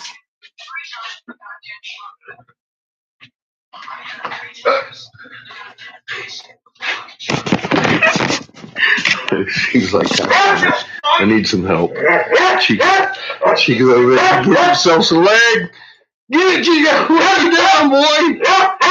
What are you doing? What are you doing? You're too short, Chico. You're too short.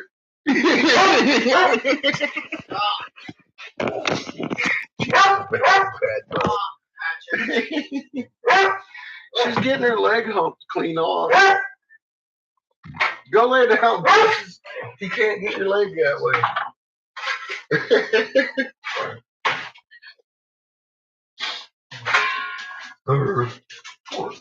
Chico, give her a break. Look at that. Go. He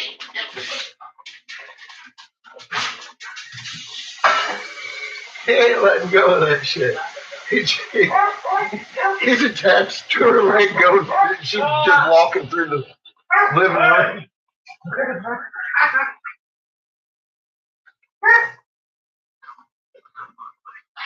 Look at Chico.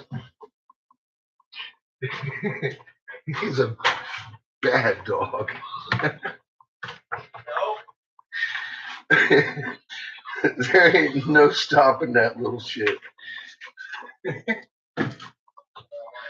That's some funny shit. Chico's a bad boy.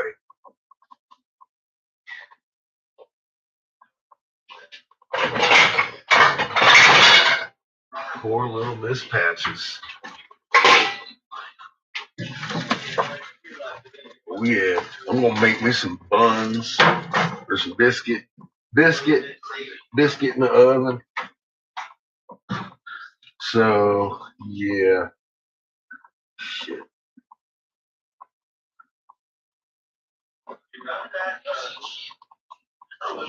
Change of plans. Well, that's the way we start our spaghettis.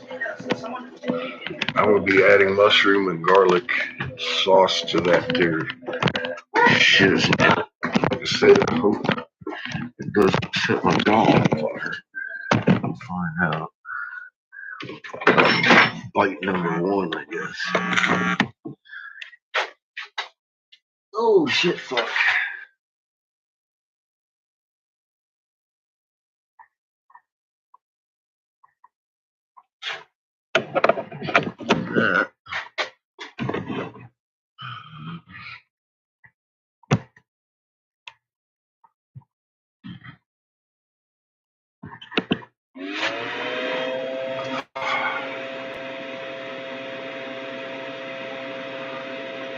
Oh.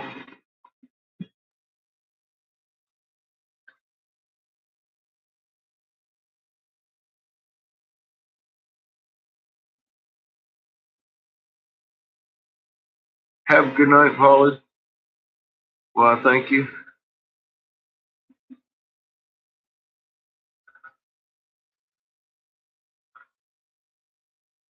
What's up, Reeble? How you doing, man? See, I was just jumping up to get busy. I see you over there. I have to share this with you. We got some orange, buddy. Orange, mandarin orange, citrusy, fucking hash.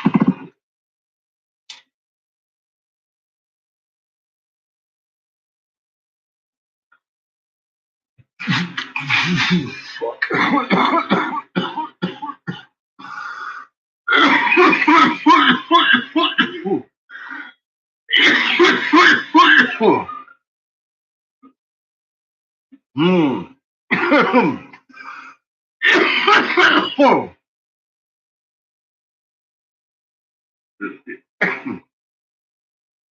Pretty effective too.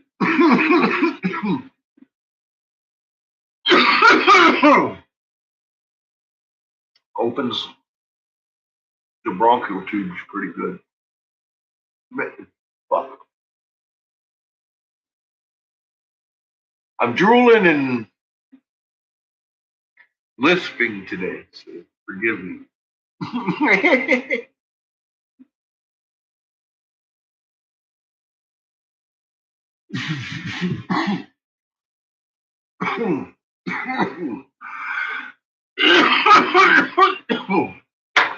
Okay.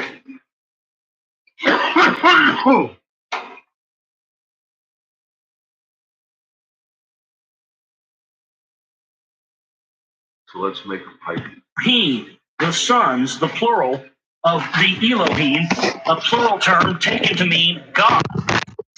Multiple gods, but literally meaning the lofty ones. The daughters of the Adam were not fair, but Tovath, good, compatible.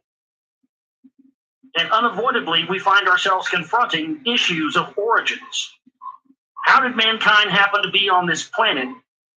And whose genetic code do we carry? In just 3 verses and a few words, 49 words in the original Hebrew of Genesis, the Bible describes the creation of heaven and earth and then records an actual prehistoric time of early mankind in a series of amazing events, including a global flood, the presence on earth of gods and their sons, interspecies intermarriage, and demigod offspring. And so starting with one word, Nephilim, I told the tale of the Anunnaki, those who from heaven to earth came, space travelers and interplanetary settlers who came from their troubled planet to earth in need of gold and ended up fashioning the atom in their image. In doing so, I brought them to life, recognizing them individually, unraveling their tangled relationships, describing their tasks, loves, ambitions, and wars, and identifying their interspecies offspring, the demigods. I've been asked at times where my interests would have taken me, were the teacher to compliment rather than reprimand me. In truth, I've asked myself a different question. What if indeed there were giants upon the earth in those days, and thereafter too? The cultural, scientific, and religious implications are awesome. They lead to the next unavoidable questions.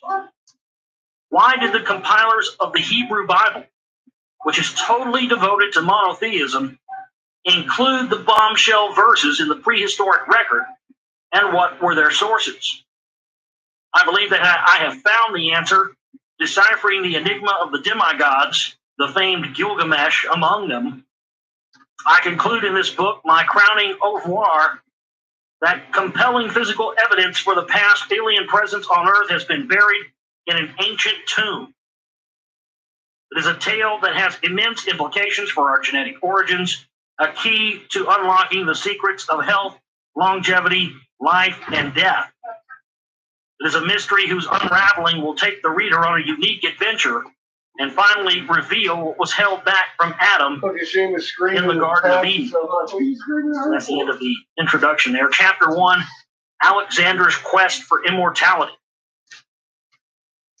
In the spring of 334 BC, Alexander of Macedon led a massive Greek army across the Hellespont, a narrow straits of water separating Europe from Asia, and launched the first known armed invasion of Asia from Europe. His military forces, with some 15,000 elite soldiers and cavalry, represented an alliance of Greek states formed in response to repeated invasions of Greece by the Asiatic Persians. First, in 490 BC, when the invasion was repulsed at Marathon, and in 480 and 479 BC, when the Persians humiliated the Greeks by occupying and sacking Athens. The two sides have been warring since then over Asia Minor, where Greek settlements, of which Troy had been the most storied, were proliferating lucrative sea lanes in the eastern Mediterranean. Can't help but laugh. While the Persians were organized in a mighty empire ruled by a succession of king of kings, the Greeks were fragmented into quarreling city-states. The devastating and humiliating Persian invasions, coupled with the continuing clashes on land and sea, finally served as an impetus to form a league under the leadership of Macedonia. And the task of leading the counterattack was entrusted to Alexander. He chose to cross from Europe to Asia at Hellespont, the same narrows that the Persians had crossed for their invasions westward. In times past, the narrows were dominated on the Asian side the fortified city of Troy, the epicenter of the Trojan War that had raged there, according to Homer's Iliad, many centuries before. Carrying a copy of the epic tale given to him by his tutor, Aristotle, Alexander made it a point to stop at the ruins of Troy to offer sacrifices to the goddess Athena and pay homage to the tomb of Achilles, whose courage and heroism Alexander admired. The crossing by the army of thousands was uneventful. The Persians, rather than ward off the invaders at the beach, saw a chance to annihilate the Greek force by luring it inland. A Persian army led by one of their best generals was waiting for Alexander and his army along the river, forming a battle line somewhat inland. But though the Persians had the advantage of positions and numbers, the Greeks broke through. Falling back, the Persians assembled another army and even planned a counter-invasion of Greece. But in the meantime, their retreat enabled the Greeks to advance freely in Asia Minor, all the way up to what is now the Turkish-Syrian border. In the fall of 333 BC, the Persian Shah-in-Shah, the king of kings himself, Darius III, and yeah, Darius was most definitely connected to the Anunnaki bloodline, there's no question. Darius III led a cavalry charge against Alexander's advancing troops. The battle, known as the Battle of Issus, ended with the capture of Darius's royal tent, but not of Darius himself. The Persian king, beaten but not defeated, retreated to Babylon, the western headquarters of an empire that stretched from Asia Minor all the way to India. Incomprehensibly, Alexander gave up the opportunity to crush the Persian enemy once and for all. Instead of pursuing the Persian remnants and their humbled king, he let Darius retreat eastward to Babylon and rouse the empire to continue the war. Giving up the chance for a decisive victory, Alexander instead set his course southward. The defeat of the Persians to avenge their previous attacks on Greece, the reason for the Greek state's alliance under Alexander, was deferred to a later time. It was Egypt, not Persia, the astounded Greek generals discovered, that was the real pressing destination for Alexander. What was on Alexander's mind, it was later revealed, was his own rather than Greece's destiny. For he was driven by persistent rumors in the Macedonian court that his real father was not King Philip, but a mysterious Egyptian. As related in various accounts, the court of King Philip was once visited by an Egyptian pharaoh whom the Greeks called Nectanebus. He was a master magician, a diviner, and he secretly seduced Queen Olympias,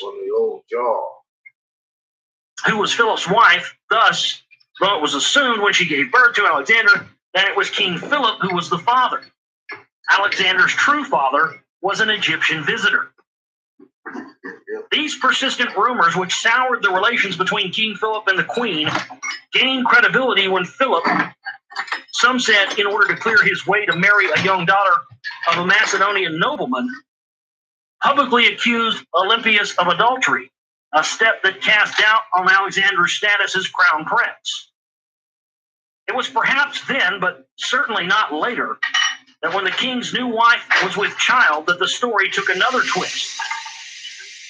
The mysterious visitor who had presumably fathered Alexander was not a mere Egyptian. He was a god in disguise.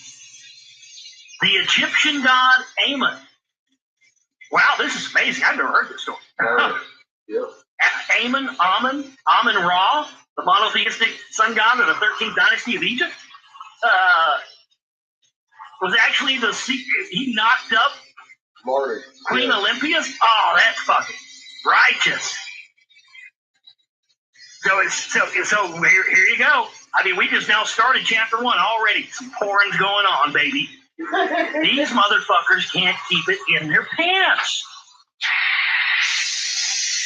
And I think that right there is a perfect microcosm for the divine right to rule, the origins of the divine right to rule, and how bloodline supremacy and bloodline power structures and bloodline rule really took place. Yeah. Because people have always asked me, well, you know, okay, well, what makes these bloodlines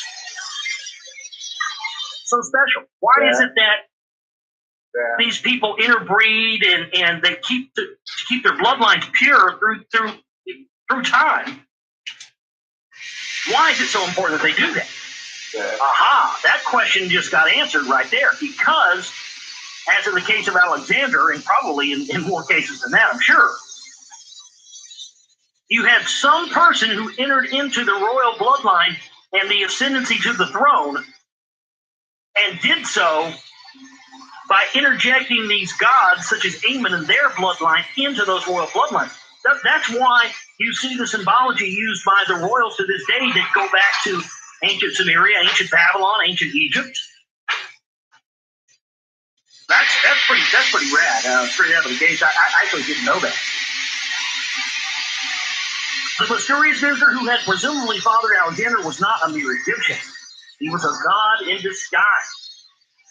The Egyptian god Ammon, also spelled Amen or Amen, according to this version, Alexander was more than a royal prince. He was a demigod. The issue of royal succession in Macedonia was settled when King Philip, revealing in the birth of a son by his new wife, was assassinated, and Alexander, at age 20, ascended to the throne. Well, did you hear that? Yeah, who do you think assassinated? Probably the same people in the power structure that have done every other assassination. By assassinating him, he ensured that this demigod, King Philip, would ascend to the crown. Or Alexander, rather, would ascend to the crown. This is unbelievable. This is already good, straight out of the gates. The issue of royal succession, I just read that. But the issue of his true parentage continued to engage Alexander. For if true, he was entitled to something more important than inheriting a royal throne. He was entitled to inherit the immortality of the gods. With his accession to Macedonia's throne, Alexander replaced Philip as commander of the alliance of Greek states in their invasion project. But before embarking on the march to Asia, he made his way to Delphi, a distant sacred site all the way in southern Greece. It was the location of ancient Greece's most famed oracle to which kings and heroes went to consult about their future. There in the temple to the god Apollo, a legendary priestess, the Sibyl, would go into a trance and, speaking for the god, would answer the visitor's question. Was he a demigod? Will he gain immortality? Alexander wanted to know. The Sibyl's response, as always, was laconic, a riddle subject to interpretation. What was clear, though, was the indication that Alexander would find the answer in Egypt, at that country's most famous oracle site, the Oasis of Siwa. The suggestion was not as odd as it may seem. The two oracle sites were linked by legend and history. The one at Delphi, a name that meant womb in Greek, was said to have been chosen by Zeus, head of the Greek pantheon, after two birds he had sent from two opposite places on earth met there, declaring a site to be a navel of the earth. Zeus placed there an oval-shaped stone called the omphalos, Greek for navel. It was a whispering stone by which the gods communicated. And according to ancient traditions, it was the most sacred object in Apollo's temple. And the Delphic Sibyl sat on it when she pronounced her oracular responses. That original omphalos stone was replaced in Roman times by a replica. The oracle site of Siwa, an oasis in the western desert some 300 miles west of the Nile Delta, was likewise chosen after a flight by two black birds, believed to have been priestesses of the god Ammon in disguise. The main temple there was dedicated to the Egyptian god Ammon, whom the Greeks considered to be the Egyptian Zeus. It too had a whispering stone, an Egyptian Omphalos, and it assumed a sacred place in the Greek myth cum history because the god Dionysus, once lost in the western desert, was saved by being miraculously guided to the oasis. Dionysus was a half-brother of Apollo and used to fill in for him in Delphi when Apollo was away. Moreover, especially from Alexander's viewpoint, Dionysus attained the status of a god, although he was in reality a demigod. The son of Zeus, who disguised as a man, had seduced a princess named Selene. It was, in essence, an earlier occurrence akin to Alexander's, a god in disguise fathering a son by a royal human female. And if Dionysus could be deified and become one of the immortals, why not Alexander? Previous seekers of Siwa's oracular pronouncements included two famous generals, Cimon of Athens and Lysander of Sparta. Even more significant for Alexander was the demigod Perseus, another love child of Zeus who managed to slay the monstrous Medusa without turning into stone. The legendary hero Hercules, famed for his challenging 12 labors, was also said to have consulted the Siwa oracle. Not surprisingly, he too was a demigod, son of Zeus, who had impregnated the wise and beautiful Alcmena, having disguised himself as her husband, the king of an island. The precedents clearly fitted Alexander's own quest. And so it was that instead of pursuing the Persian king and the disarrayed army, Alexander set his course southward. Leaving behind some troops to garrison conquered territory, he marched along the Mediterranean Sea's coastal region. Except for the Phoenician stronghold of Tyre, whose navy participated in the war as Persia's allies, the Greeks' advance was hardly resisted.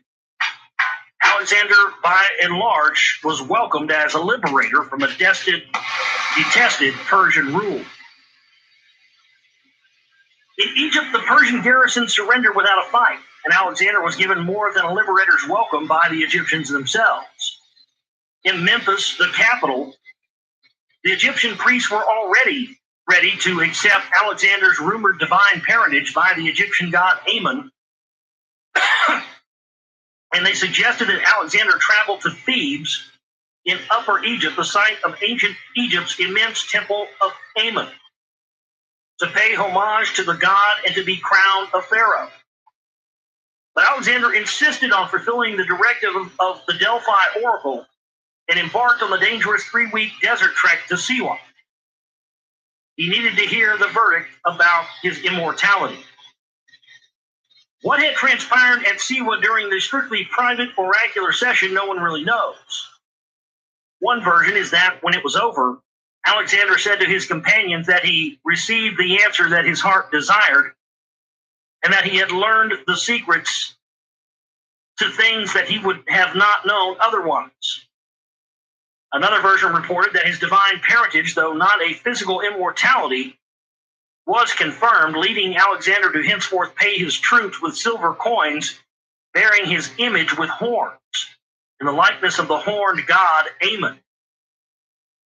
A third version, supported by what Alexander did thereafter, is that he was instructed to seek out a certain mountain with subterranean passageways in the Sinai Peninsula for angelic encounters, and then proceeded to Babylon to the temple of the Babylonian god Marduk. The latter instruction probably stemmed from one of the secret things that Alexander had learned in Siwa. That's Zeus. That Ammon was an epithet, meaning the unseen, that had been applied in Egypt to the great god Ra since about 2160 BC. When he left Egypt to seek the dominion over the whole earth, his full Egyptian name was Ra-Amen, or Amen-Ra, the unseen Ra. In my previous books, I have shown that Ra-Amen established his new headquarters in Babylon in Mesopotamia, where he was known as Marduk, son of the olden god whom the Egyptians called Ptah and the Mesopotamians called Enki. The secret presumably revealed to Alexander was that his true father the unseen god in Egypt was the god Marduk in Babylon. Within weeks of learning all that, Alexander set out for a distant Babylon. As summer began in 331 BC, Alexander reassembled a large army and marched toward the Euphrates River, on whose banks south of the midstream Babylon was situated. The Persians, still led by Darius, also assembled a great cavalry and chariot force and awaited Alexander, expecting him to take the traditional route southward along the Euphrates River. In a great outflanking maneuver, Alexander swerved instead eastward for the Tigris River, outflanking the Persians and reaching Mesopotamia and what had historically been Assyria. Learning of Alexander's strategy, Darius rushed troops to the northeast. The two armies met on the eastern side of the Tigris River at a place called Guacamole. Guacamole. That's really what it says. Well, how about that? So that yummy stuff originated out of Mesopotamia, not Spain or Mexico, huh? A place called Guacamole. Okay. Near the ruins of the erstwhile Assyrian capital, Nineveh, which is now in the Kurdish part of northern Iraq. Alexander's victory there enabled him to recross the Tigris River without need to cross the wide Euphrates. An open plain led to Babylon. Rejecting a third peace offer from Darius, Alexander marched on to Babylon. He reached the renowned city in the autumn of 331 BC and rode in through its magnificent Ishtar Gate. The Babylonian noblemen and priests welcomed Alexander, delighted to get out of the sway of the Persians who had defiled and demolished Marduk's great temple. The temple was a great ziggurat step pyramid at the center of Babylon's sacred precinct. Rising in 7 precise astronomically defined stages, wisely Alexander let it be known ahead of time that he is coming to pay homage to Babylon's national god Marduk and to restore Marduk's defiled temple. It had been a tradition for new Babylonian kings to seek legitimacy by having the deity bless them by grasping their extended hands. But this Alexander could not attain, for he found the god lying dead in a golden coffin, his body immersed in special oils for preservation. Though surely aware that Marduk had been dead, the sight must have shocked Alexander. Here lay dead not a mortal, and not just his rumored father, but a god, one of the venerated immortals. What chance did he, Alexander, a demigod at best, have to avoid death? None. As if determined to defy the odds, Alexander enlisted thousands of workmen to restore the Assyrian, spending scarce resources on the task. And as he left to continue his conquest, he made it clear that he had decided to make Babylon the capital of his new empire.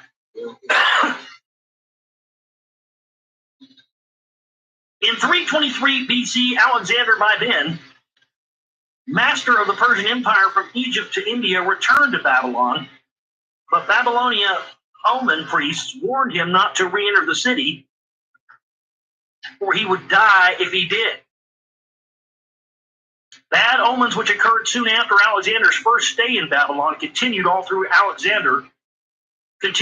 Alexander held off entering the city proper at this time. He soon fell ill, seized with high fever. He asked his officers to keep vigil on his behalf inside the Assyrian.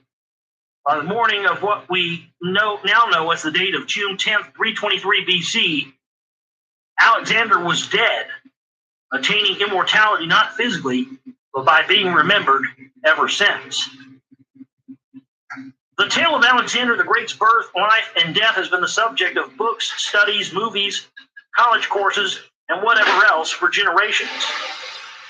Modern scholars do not doubt the existence of Alexander the Great, but have written endlessly about him and his times, ascertaining every detail thereof. They know that the great Greek philosopher Aristotle was Alexander's teacher and mentor, have established Alexander's route, analyzed the strategy of every battle, recorded the names of his generals. But that respected scholars engage in that without an ounce of shame is amazing. For while they describe every aspect and twist in the Macedonian court and its intrigues, they laugh off the part that triggered it all. That of the belief in that court, by Alexander himself, by learned people in Greece, that a god could father a son by a female mortal. The disdain for myth extends to the wider subject of Greek art. Volumes that make private and public bookshelves buckle deal with every minutia of Greek art in its varied styles, cultural backgrounds, geographic origins, etc. Museums fill up galleries with marble sculptures, bronzes, painted vases, and other artifacts. And what do all of them depict?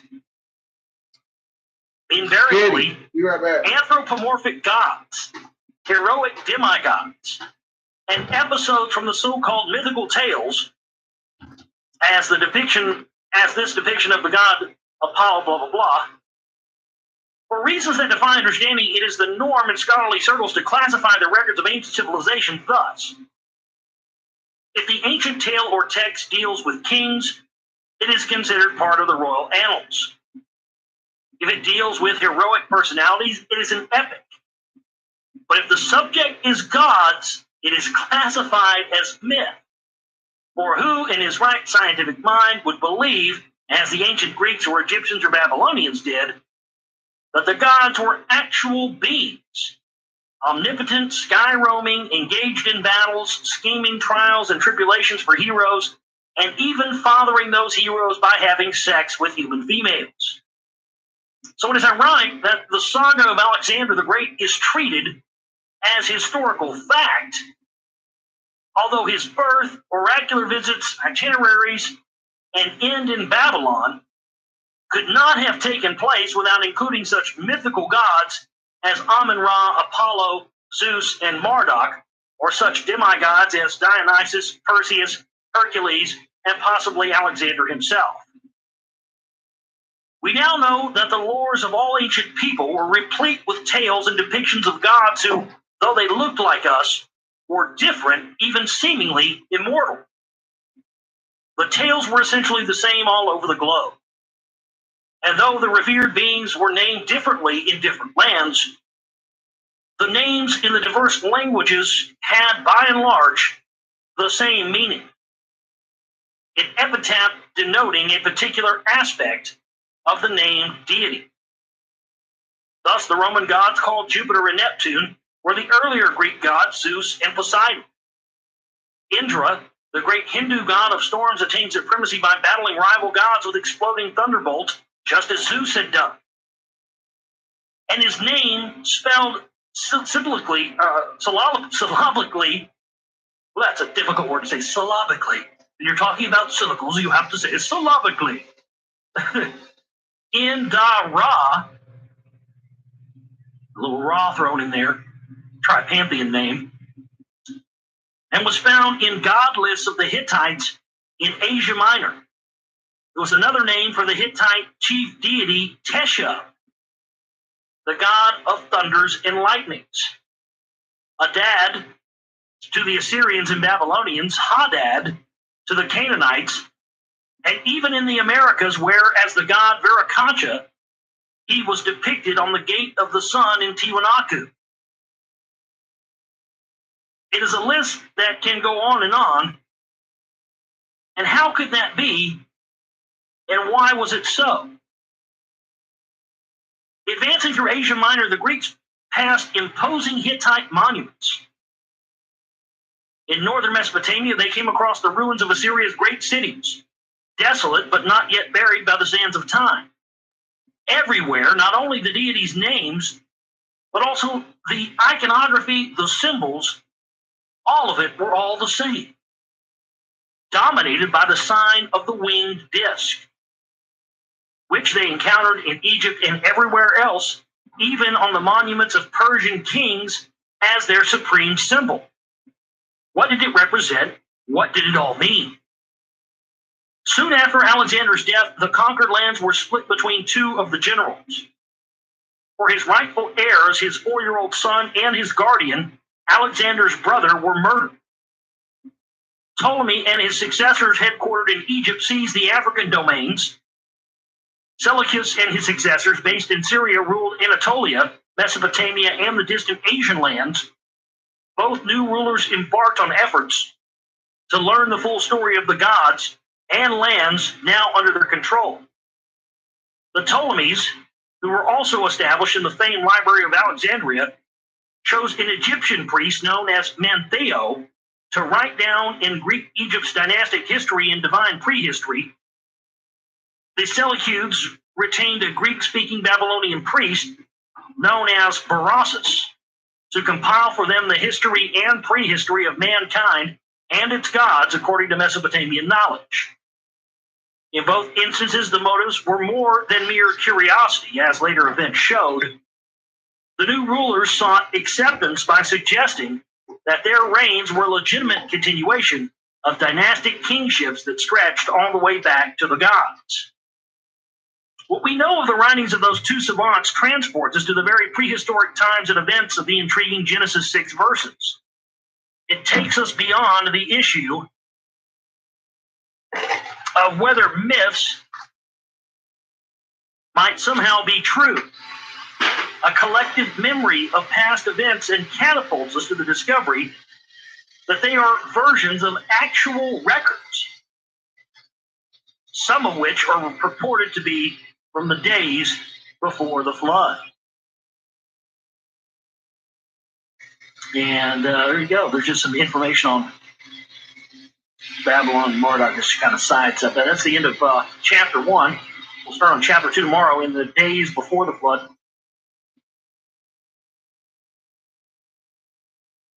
All right, chapter 2, in the days before the flood, from There Were Giants on the Earth in Those Days, from Zechariah Sitchin.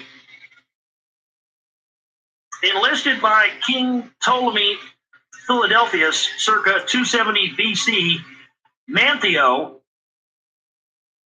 whose name means Men of Thoth or Gift of Thoth. Wow.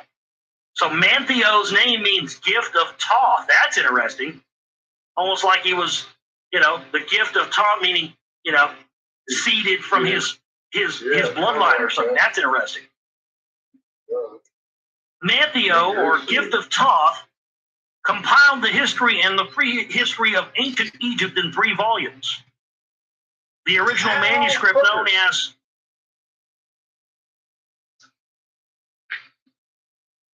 Egyptica, try to see how you pronounce that. Don't try it. It may hurt. Egyptiaca? Okay. Egyptiaca was deposited in the Library of Alexandria only to perish there with other irreplaceable literary and documentary treasures in natural and man-made calamities, including its final burning by Muslim conquerors in 642 AD. We do know, however, from quotes and references in the writings of others in antiquity, including the Jewish Roman historian Josephus, that Mantheo listed gods and demigods as reigning long before human pharaohs became kings in Egypt. The Greeks were not completely ignorant of Egypt and its past, certainly, since the historian come explorer Herodotus visited the land 2 centuries earlier. On the subject of Egypt's rulers, Herodotus wrote that Egyptian priests said that Men was the first king of Egypt. True to apparently the same sources, Mantheo's list of pharaohs also began with one called Menes in Greek, but it was Mantheo who was the first to arrange the succession of pharaohs by dynasties, an arrangement followed to this day. Combining genealogical affiliations with historical changes, his comprehensive list of kings gave their names, lengths of reign, order of succession, and some other pertinent information. What is significant in Mantheo's list of pharaohs and their dynasties is that his list begins with gods and not with pharaohs. Gods and demigods, Mantheo wrote, reigned over Egypt before any human pharaohs did. Their names, order, and lengths of reigns, fabulous, fantastic, scholars say, began with a divine dynasty headed by the god Ptah, ancient Egypt's creator god. Ptah, who reigned for 9,000 years, Ra reigned for 1,000 years. Yeah, these guys were immortals. Shu, who reigned for 700 years, Geb reigned 500 years, Osiris reigned 450 years, Seth reigned 350 years, Horus reigned 300 years, and Seven reigned to 12,300 years. Wow. Like his father Ptah, Ra was a god of heaven and earth, having arrived in earlier times from the planet of millions of years in a celestial baroque called the Benben, meaning Pyramidian bird. The Pyramidian bird, he arrived in a craft called the Pyramidian bird. Here we go again. Fucking Klingon bird of prey, baby. It was kept in the Holy of Holies of a shrine in the sacred city Anu. Yeah, I thought I'd be able the biblical On that are known by its later Greek name, Heliopolis. Though benefiting from unbridled longevity and playing a role in Egyptian affairs for millennia to come, Ra's reign as Ptah's successor was cut short abruptly after a mere 1,000 years. The reason, we shall find, was significant to our quest. The first divine dynasty that ended with Horus, Mantheo reported, was followed by a second one headed by the god Thoth, another son of Ptah, but only a half-brother of Ra. Its reign lasted a total of 1,570 years. In all, Mantheo said gods ruled for 13,870 years. Turn off my oxygen. A dynasty of 30 demigods followed. They reigned a total of 3,650 years. All in all, Mantheo wrote, divine and semi-divine rulers reigned a total of 17,520 years. Then, after a chaotic intermediate period that lasted 350 years, with no one reigning over the whole of Lower and Upper Egypt, Mian began his first dynasty of pharaohs ruling over a unified Egypt. Various modern archaeological discoveries that corroborate Mantheo's pharaonic list and order of succession include a document known as the Turin Papyrus, and an artifact called the Palermo Stone, so named after the museums in Italy in which they are kept. Of course they're in Italy. Why would they be anywhere else? Oh yeah, they're just Egyptian artifacts, but they need to be held in Italy, in Rome. Yes, that's where they deserve to be. Why? Of course, because the priests of old who had this technology are now the priests of today, and they are the same keepers of this knowledge and this information. They want to hoard it, keep it all to themselves. The corroborating finds also include a stone inscription known as the Abydos list, in which the 19th dynasty pharaoh Seti I and his son Ramses II, who reigned 1,000 years before Mantheo's time, depict themselves carved on the walls of the main temple in Abydos, a city in Upper Egypt. It lists the names of 75 of their predecessors, beginning with Mena. The Turin Papyrus corroborates Mantheo's divine, semi-divine, and chaotic interval lists, and including subsequent pharaohs, names a total of 330 rulers, just as Herodotus had been told. The famed Egyptologist Sir W.M. Flinders Petrie excavated a group of tombs in a most ancient cemetery on the outskirts of Abydos.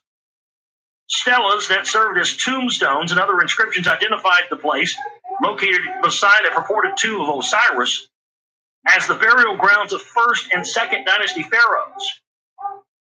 The sequence of tombs from east to west began with one bearing the name King Menes. Petrie identified tombs bearing the names of all of the First Dynasty pharaohs, and in his master work, The Royal Tombs of the First Dynasty, acknowledged that the finds confirmed Manetho's list. Moreover, he found tombs with the names of pre-dynastic kings, nicknaming them Dynasty Zero. Subsequent Egyptologists have identified them as rulers during the chaotic period listed by Manetho, corroborating that part of his listings too. The importance of such corroborated data goes beyond the issue of divine and semi-divine dynasties in pre-pharaonic times. It throws significant light on the subject of the deluge and pre-diluvial times, since it is now known with certainty that pharaonic rule began in Egypt circa 3100 BC. Manetho's timeline takes us back to 20,970 BC. Climate and other data presented in my books, The 12th Planet and Genesis Revisited, led to the conclusion that the deluge occurred some 13,000 years ago, circa 10,970 BC. The resulting difference of 10,000 years is exactly the length of the combined divine reign of Ptah, 9,000 years, and the abruptly cut short reign of Ra of 1,000 years. This is a significant synchronism that links the Manetho timetable to the deluge. It suggests that Ptah reigned before the deluge, and that Ra's reign was abruptly cut short by the deluge. It confirms the reality of the deluge and its timing on the one hand, and the veracity of Manetho's divine and demigod data on the other. Astounding as this synchronism is, it is not merely coincidental. The Egyptians called their country the Raised Land because at one time ancient lore said it was inundated by an engulfing avalanche of water that completely flooded the land. Imagine that. The god Ptah, a great scientist, came. He was a great scientist. His name was Enki. Motherfucking Enki, yo. I heard his name. It was Enki. Pre-dynastic.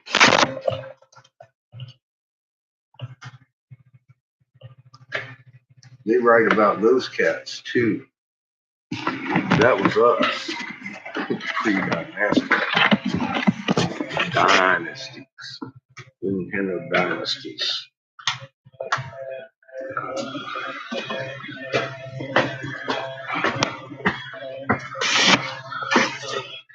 We was all just hanging out, being us.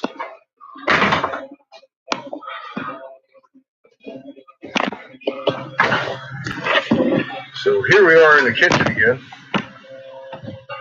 Poor youth. In my steamy witch's brew. Brought you out of the dungeon.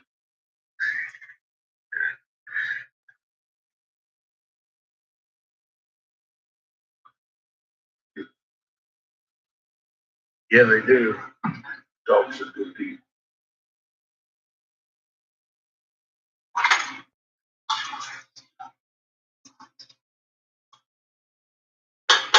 So I got buns in the oven. Sauce is starting to boil a little bit. Noodles got about 5 minutes.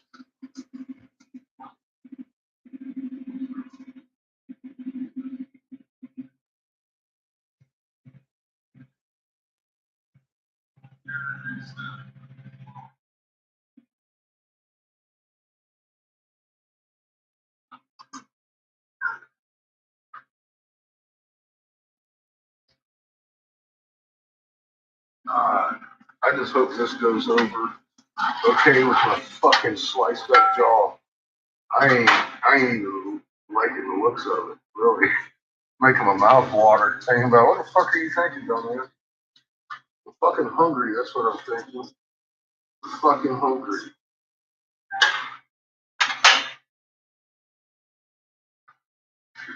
Did you see that Reebo? I tried to blow glass. Fucking dumbass, huh? What's up, dog?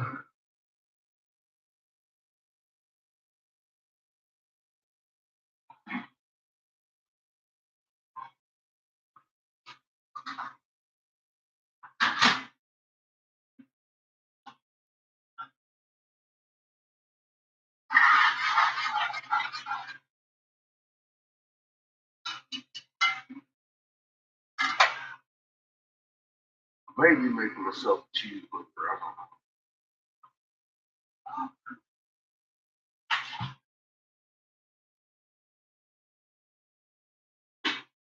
Maybe some ground up hot dogs because I don't have a cheeseburger in there. I'm gonna have to hit the fucking store again. I ain't got no fish. I wanted fish. Oh,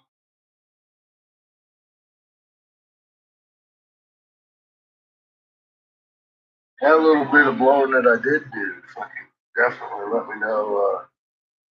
I probably shouldn't do it anymore. Matter of fact,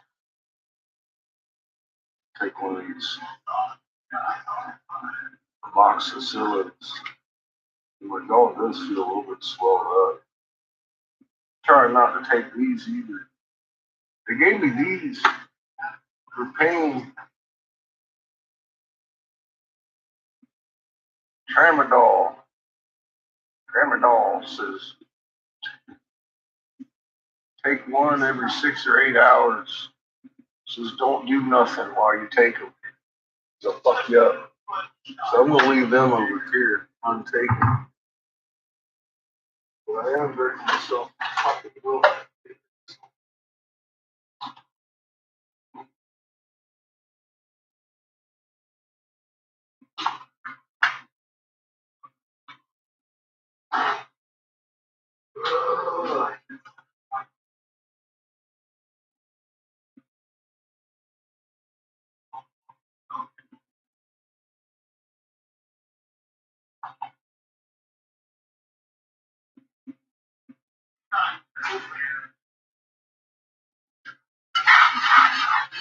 Man, my jaw don't like this shit. I'm gonna have to go get myself like a McDonald's cheeseburger or something like fucking bullshit.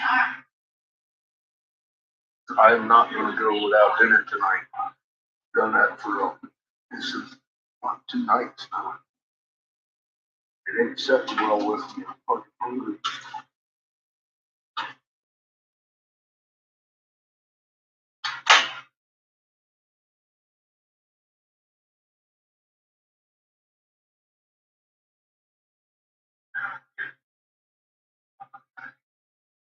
I get the feeling this one might not. Cheeseburger. That's what I'm thinking. Might have to go to the such. Might just have a hot dog. I got a hot dog.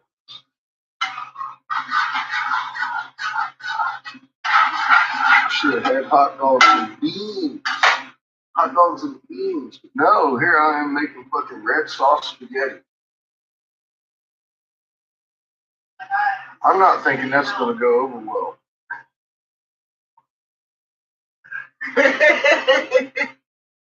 Maybe I will make myself some beans and wings. God, I don't know, man. My fucking nose is watering. What are you doing? What are you doing? What are you doing?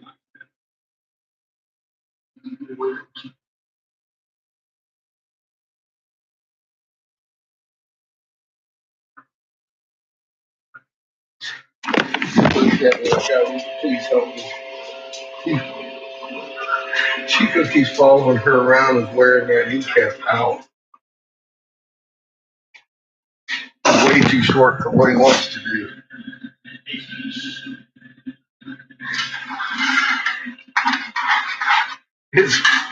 What's funny about it, he's about eye height to what he wants to do. Take a look at it. Tearing that kneecap back, too. Patches his head about enough of it. She's snapping at it, letting him know, hey, dude, pat it.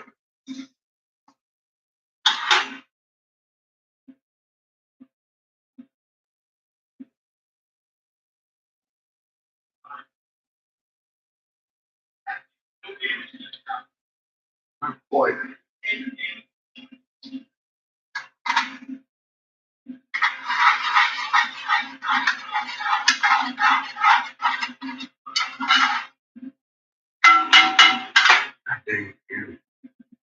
See,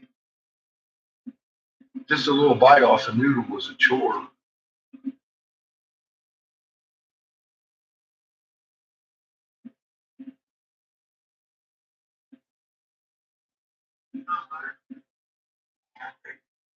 I'm gonna have to eat a fucking hot dog.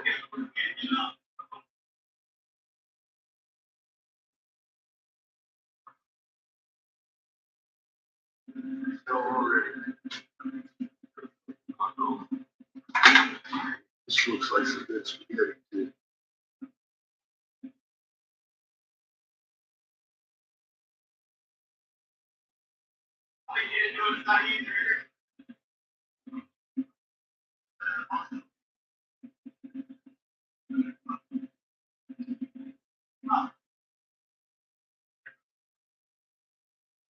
Okay. I'll just eat it slow.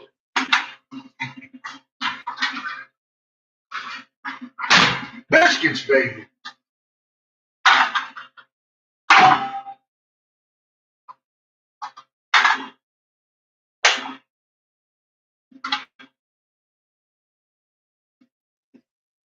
What? You hungry? Oh shit. Patsy says she gets yours too. I don't know why.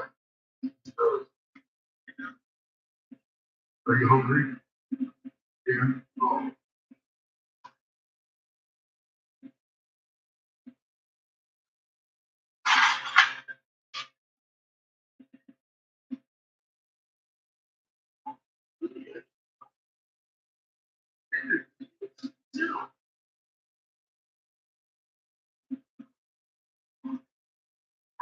Sit on them, Miss Patches. Rude. I hear you. She can't help it. Look, there he is.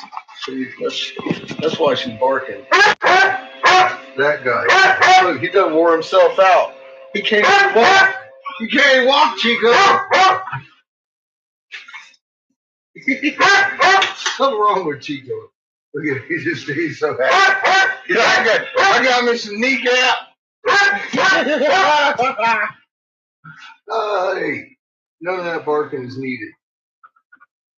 I seen what he did. I seen what he did. I would have bit him. I would have bit his ear right off. You bit your baby's ear off. I bite your Chico's ear off. You bite his ear right off. She's upset with me because I'm making fun of her trauma over here.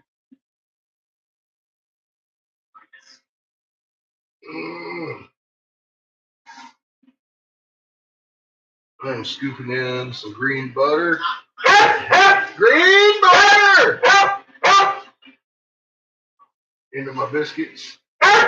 Oh, green butter.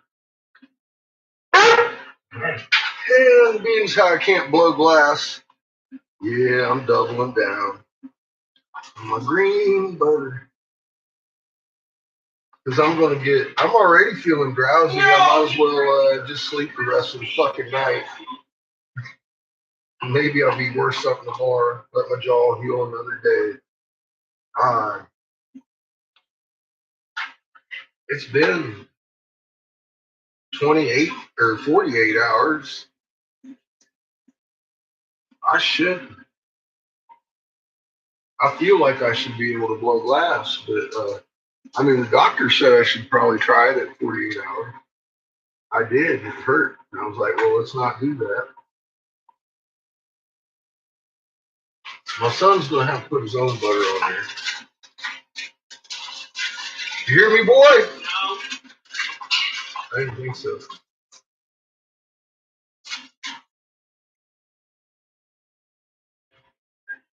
Oh, my God. Nothing for you.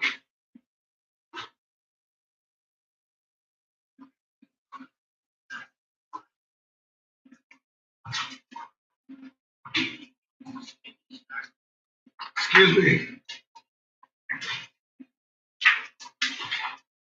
Excuse me, Miss Legends. So yeah, I'm probably gonna put some grape jellies in this shit too, just to offset the green of my butter. They're gonna have a little purple in there.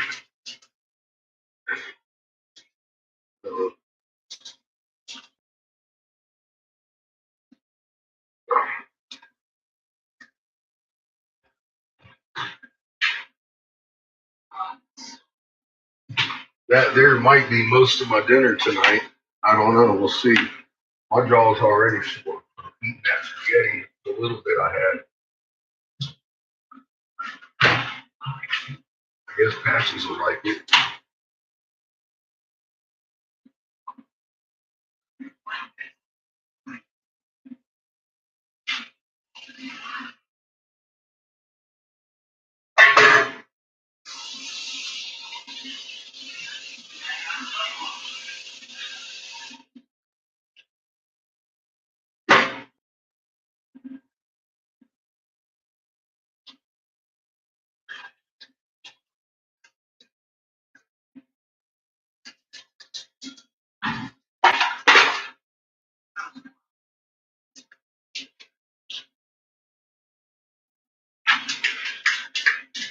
I ain't gonna drop you because it's pushing. Don't get out of my face. You should water bottle. It's today. Oh shit, she got combat. Got combat doctor. Taking me down. Nice!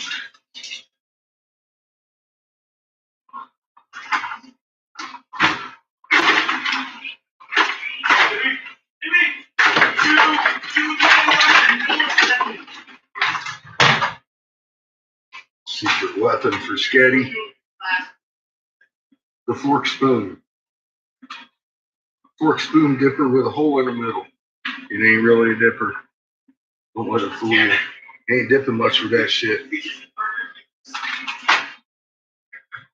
I'm gonna give the boy most of this shit. Come on. I'm telling you right now. I can already tell I ain't eating much of it.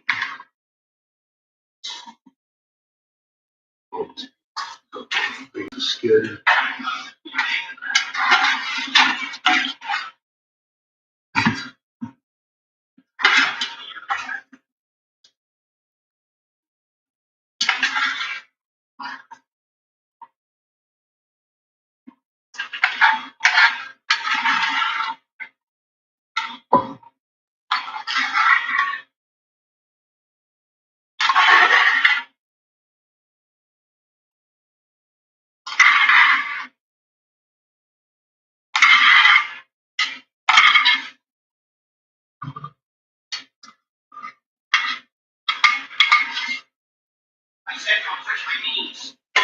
What the hell are you licking your chops about?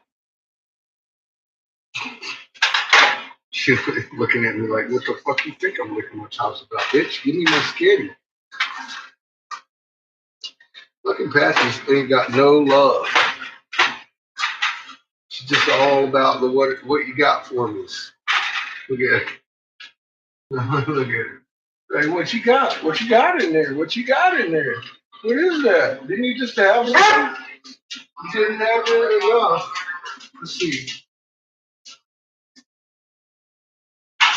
Look out. Damn that. All right, there you have all that. Chico, you have this one. And you probably only going to get what's on that one. Because I know you do. Kid,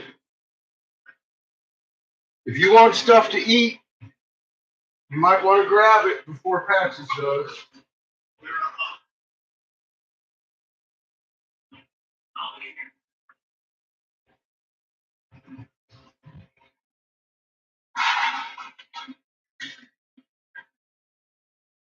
It was well done. Hey, help out on the ground, boy! Throw it straight on the ground. Not a first. Certainly wouldn't be a first. Maybe a first this week. He's straight taking the fucking food straight from the counter and threw it right on the ground a couple of times. God. Last time he pulled that shit, we was out camping. And we had gotten a motel out there in Cortez, and we got some chimichangas. Motherfucker, we got back to the room. He threw it right on the ground. Patches had a $30 dinner. I ended up having like a shitball cheeseburger that night. Pissed off too. I was like, ah. I went back the next day and had a chimichanga, and they were good. I didn't let him carry it in the house. That's the secret. Oh, kids. But it's always the spaghetti, it seems. He'll grab the hoopty and go like that. Fucking like stop in mid motion, and the spaghetti doesn't stop. It's like, boop, damn kid, here. And I go have a hot dog. Yeah, I go.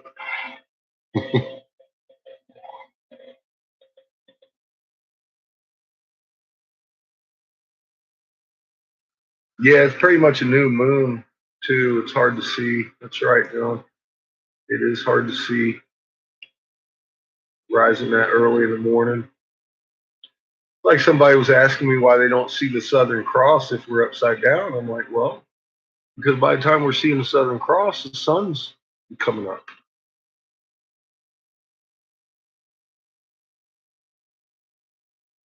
That's the way it works. When we're upside down, it's morning. Nonetheless, we're upside down.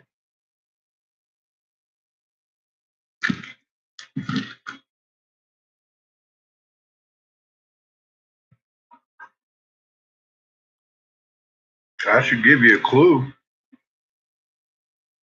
exactly which direction the Earth tilted.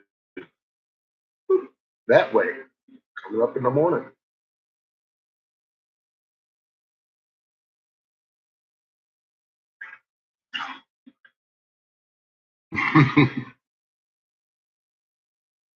That's just something I had worked out a long time ago.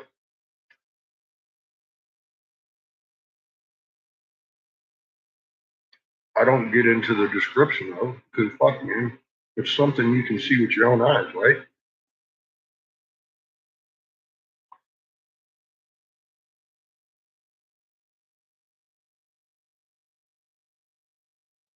Mm.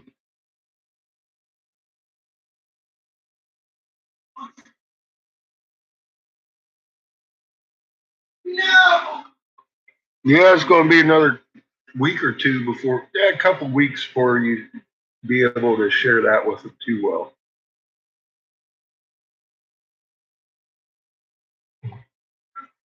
It's on the new moon phase, or the old waxing moon. Or waning. My bad. It's almost waned out. Anyway, green butter and biscuits.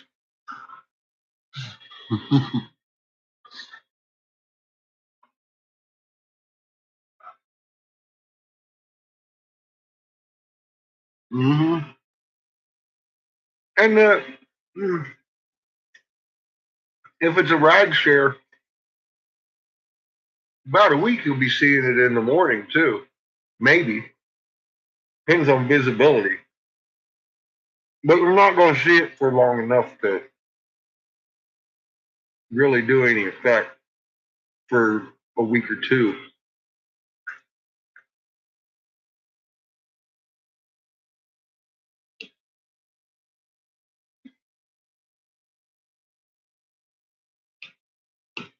Although it will look like a grin, which is funny enough.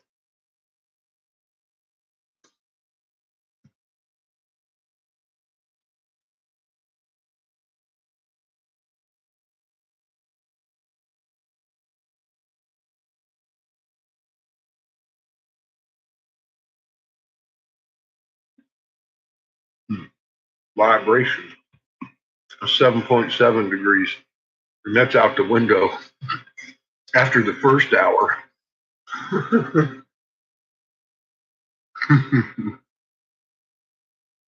That's the thing with vibration too. Vibration isn't the tilt of the moon. It's actually the back and forth of the moon. Which honestly, was it doing 180-degree tilt?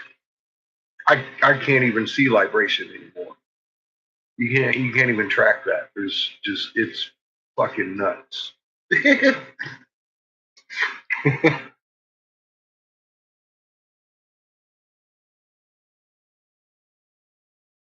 Oh, that. Yeah, dude. I was gonna say the sun is setting way over here where it's been setting way over here. So I just noticed that myself.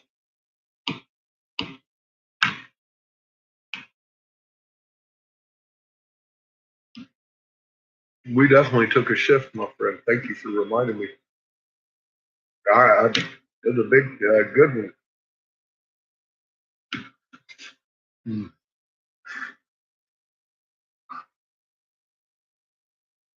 And Earth tilting 7 degrees in a day. Do that, man. That's huge. It's fucking huge.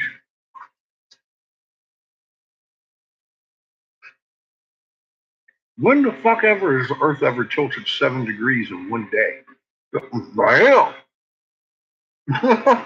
It doesn't do that, folks.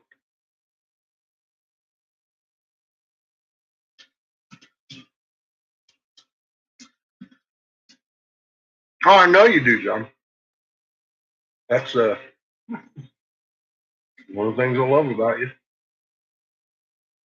You do a lot of things I used to.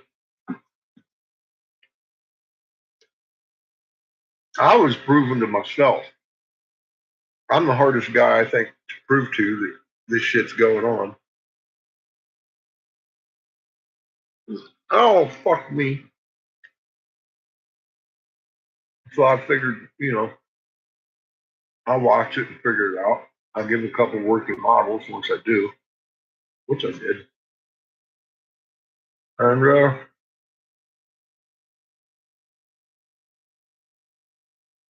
all you gotta do is watch it.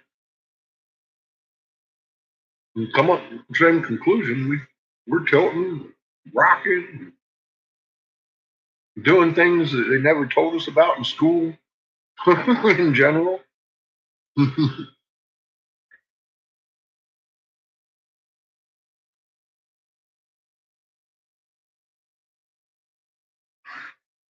Yeah.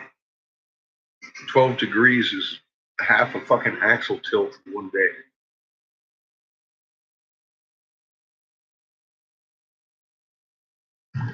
Something's wrong. When you start seeing shit like that, something's desperately going on behind the scenes.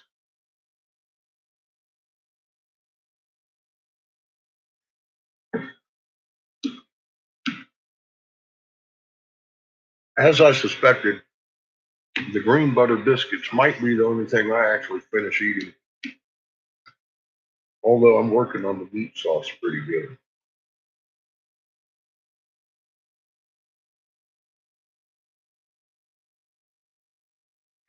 The noodles are just providing to be too much hassle at the moment. They're wearing out my jaw over here.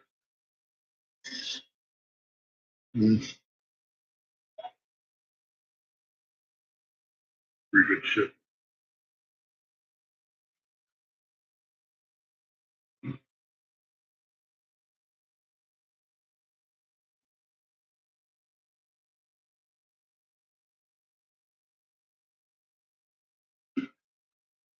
I love me some sausage spaghettis.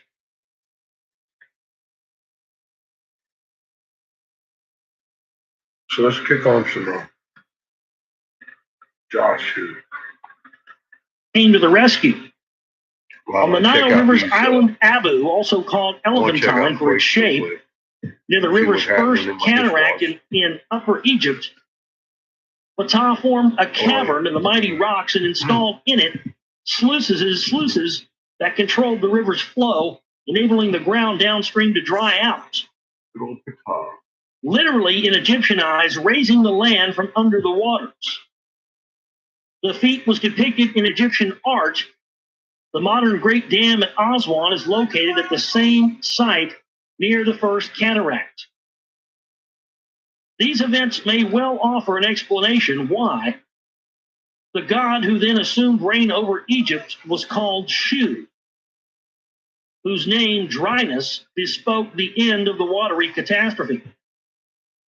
His successor bore the name Geb, meaning he who heaps up, for he engaged in great earthworks to make the land even more habitable and productive. Yeah, there you go. Mound building. Geb.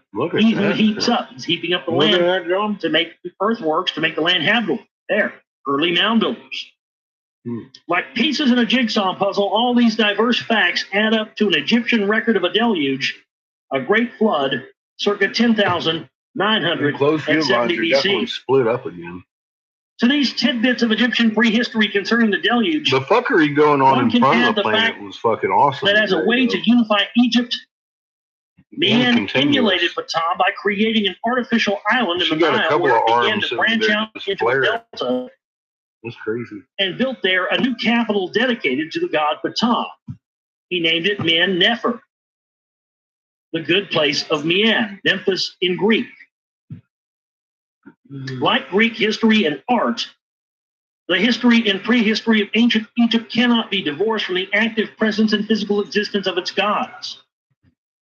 Wherever one looks or turns in Egypt, the statues, sculptures, depictions, temples, monuments, texts inscribed and illustrated inside pyramids or on coffin lids or on the walls of tombs all speak of name and depicts Egypt's gods and its leading pantheon.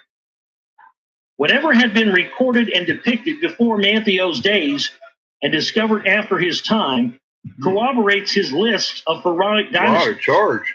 Build up. Why not also accept the reality of gods followed by demigods as rulers in Egypt preceding human pharaohs? Taking up where we left off last night. In the Seleucid domain, the task of compiling the tale of the past was assigned to a Babylonian priest historian named Berosus. Greek from Bel, Reshu, the Lord, Bel equals Marduk, is his shepherd, was born in Babylon when Alexander the Great was there. His task was much more complex than that of Manetho in Egypt, for his compilation was not limited to one land. It had to different kingdoms and diverse rulers who reigned not necessarily in succession, but sometimes contemporaneously in different, sometimes warring capitals. The 3 volumes he had composed, very carefully, Babylolithica, dedicated to King Antiochus, they keep grounding them, extant, but portions of them were retained, having been copied and extensively quoted in antiquity by contemporary Greek savants, and later on by other Greek and Roman historians, including Josephus. That's nothing I've ever seen in my life. Collectively known as the fragments of Berosus, that we know that Berosus chose to globalize the subject. He chose to write down not the history of one nation or one kingship, but of the whole earth.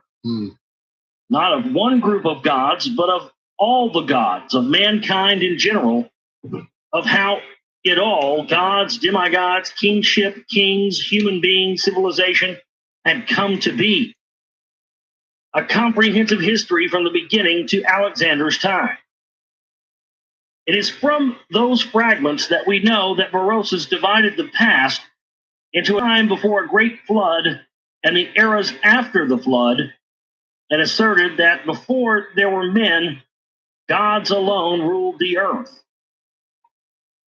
Alexander Polyhistor, a Greek-Roman historian geographer in the 1st century BC, reported in regard to the pre-diluvial era that in the 2nd book of Berosus was the history of the 10 kings of the Chaldeans, and the period of each reign, which consisted collectively. That's roughly my hand standing for the poles, north and south. We tilted this way, my head being the sun over here, and over here is the thumb. We're rolling up like this in the daytime and down like this at night. The wobble you're seeing is influenced this way with the sun. Does that work? Doesn't work like that anymore. It looks like that. But that wobble used to only be because of our orbit, not an actual wobble. It's just an angle of our axis, 23 degrees. And around we go with the fucking wobble. The wobble was actually our orbit. You wobble you're seeing from day to day like that, you shouldn't be. You just simply shouldn't be.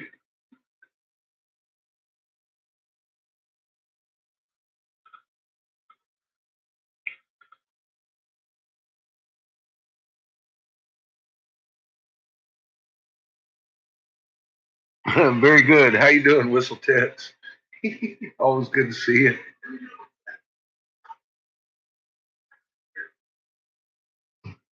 you. Suffering through what would usually be a delightful dinner of fucking spaghetti.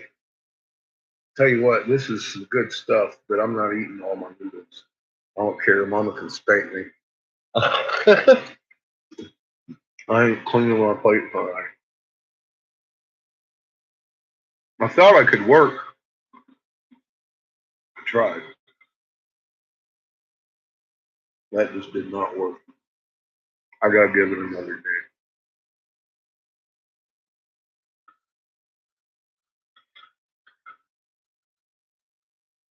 Sorry to hear that, Glenn. And Reeble. Y'all just need to move to Colorado. That's all.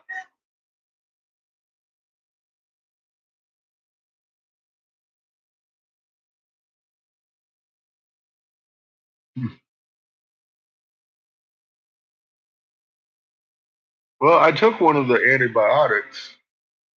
I'm not going to be taking any pills or any painkillers. I'm cool with that. I'm not in that kind of pain.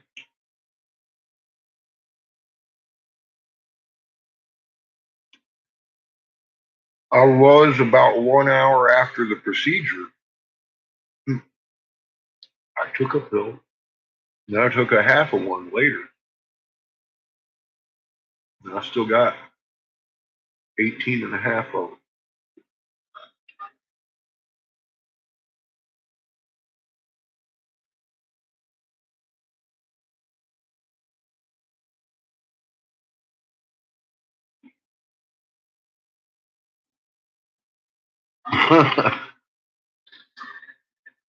I'm saying $12 an hour minimum wage, Handy, and I got a 3-story house for $500. And weed's legal. I'm buying $35 ounces, $12 grams of really good mandarin orange hash. That's why you should move to Colorado. I'm saying, shit's cheap out here. I had somebody asking about, I live in San Francisco with my 2 kids, and I'm like, well, get your ass out of there. It's really expensive. You start saving money, just move it.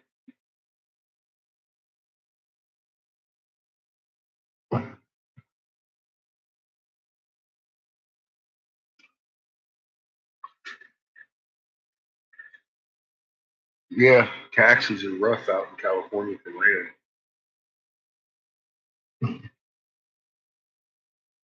Just the land.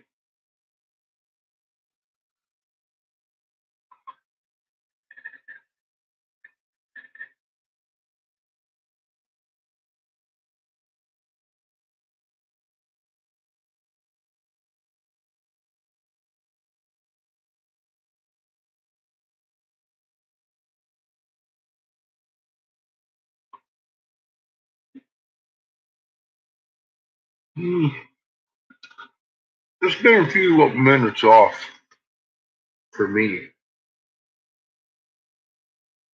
but it still rises and sets. You just gotta look for it some days. Some days it's harder to see than others.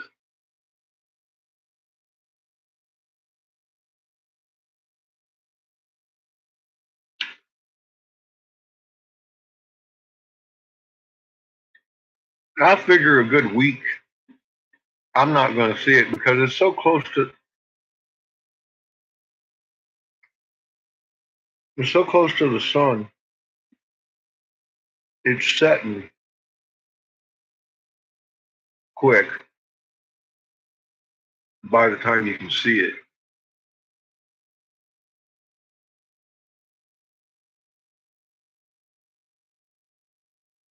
Mm.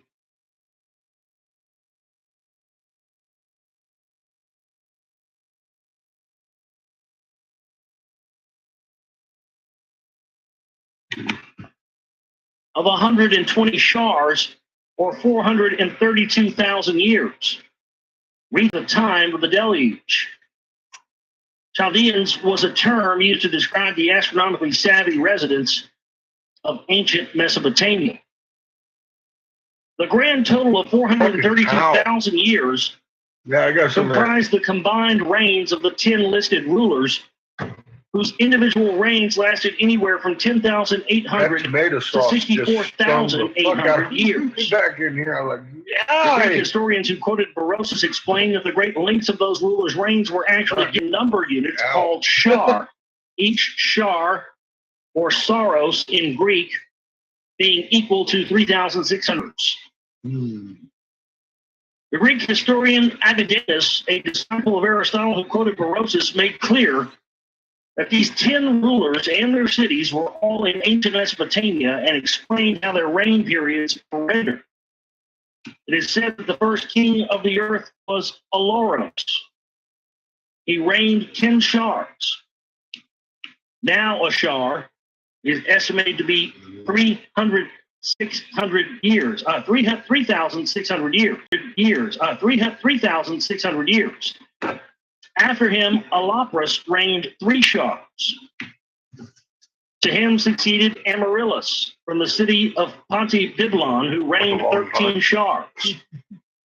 After him, Amenon reigned 12 shars. He was of the city of Pontibiblon.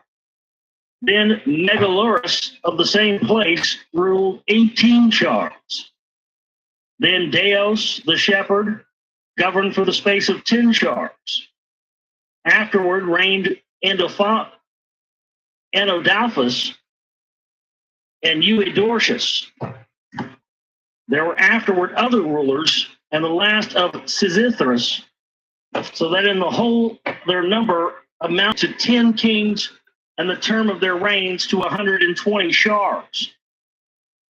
Apollodorus of Athens also reported diluvial disclosures by Berosus in similar terms. 10 rulers reigned a total of 120 shars, or 432,000 years, and the reign of each one of them was measured in the 3,600-year shar units. Indeed, all of those who had quoted Berosus affirmed that he listed 10 divine rulers who had reigned from the beginning until the Great Flood, treating the deluge as a decisive event. The name of the 10 pre-diluvial rulers rendered as Greek names by Berosus, and the lengths of their reigns totaling 120 shars are shown on this page. Oh, okay, great. There were several deluges. The quotings from Berosus indicate that his writings dealt with several issues concerning mankind itself. How it came to be, how it attained knowledge, how it spread and settled the earth. In the beginning, gods alone were upon the earth. Men appeared, according to the Berosus fragments, when Deus, God, also called Belos, decided to create man. Yeah, I saw he used for the purpose a twofold principle. But the results were hideous beings. Men appeared with 2 wings, with some with 4, and with 2 faces. Other human figures were to be seen with the legs and horns of goats. Bulls likewise bred with the heads of men. Of all these were preserved delineations in the temple of Belus in Babylon. On the subject of how men attained intelligence and knowledge, Berosus wrote that it came about thus. A leader of the early divine rulers named Oannes waded ashore from the sea and taught mankind all aspects of civilization. And Oannes was also said to be Quetzalcoatl as well. Oannes was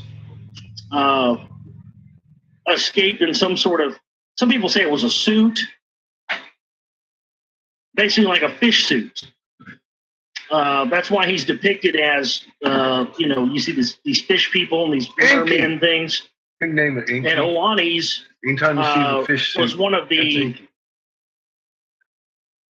he was one of the remnants of Atlantis that survived.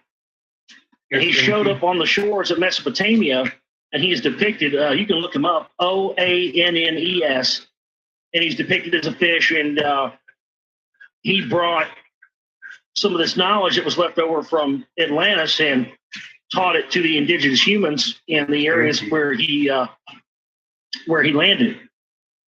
Oannes waded ashore from the sea of mankind all aspects of civilization. He was a being endowed with reason, a god who made his appearance from the Ephraim Sea that bordered on Babylon.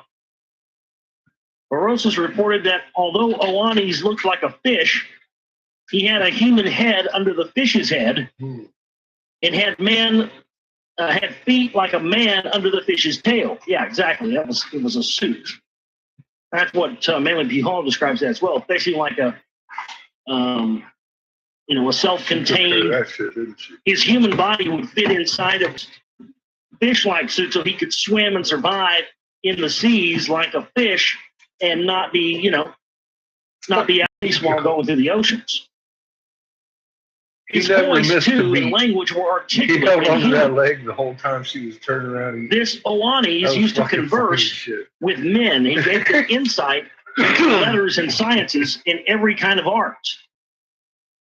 He taught them to construct houses, to found temples, to compile laws, and explain to them the principles of geometrical knowledge. It was Oannes, I didn't see it, according to the fragments recorded by Polyhistor, who put in writing a tale that explained how mankind came to be. You might see it before set. Creation having been preceded by a time in which there were nothing but darkness and an abyss of waters. The Berosus fragments then included details regarding the defining event, the Great Flood, that separated the area of the gods from the times of men. According to Abydenus, Berosus reported that the gods kept knowledge of the coming devastating deluge a secret from mankind, but the god Cronus, in Greek legends, the son of the god Uranus. He told him. Cronus revealed to Ciceros that there would be a deluge on the 15th day of Dazios, and ordered him to conceal in Sippar the city of the god Shamash.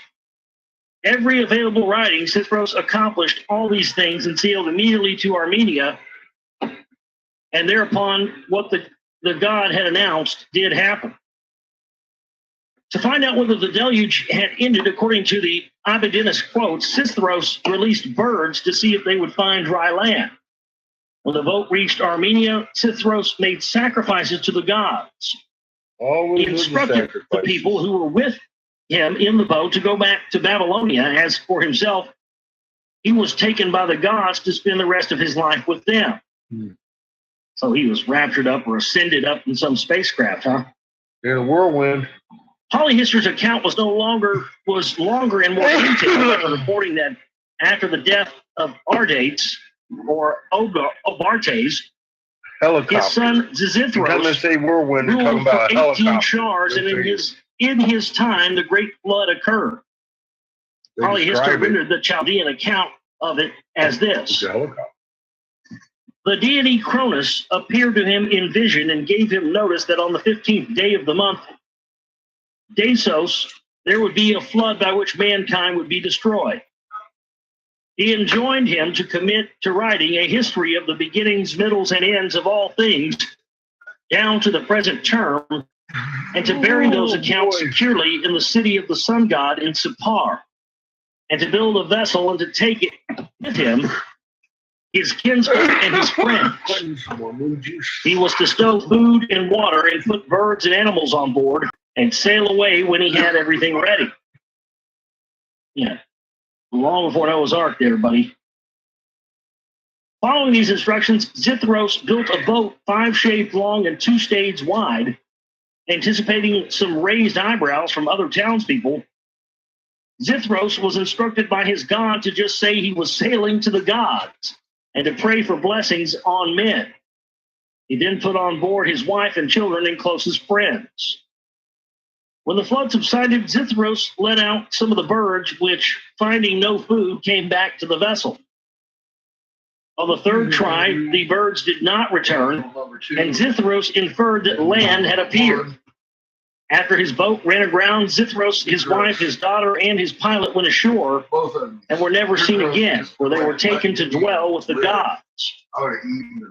Those who were left behind on board were told by an unseen voice that they were in Armenia and were instructed to return to their land and rescue the writings from Sitpar and disseminate them to mankind. She should have eaten them. This they did.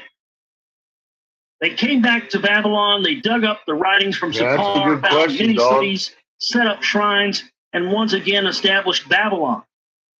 According to the fragments, Berosus wrote that at first, all men spoke the same language.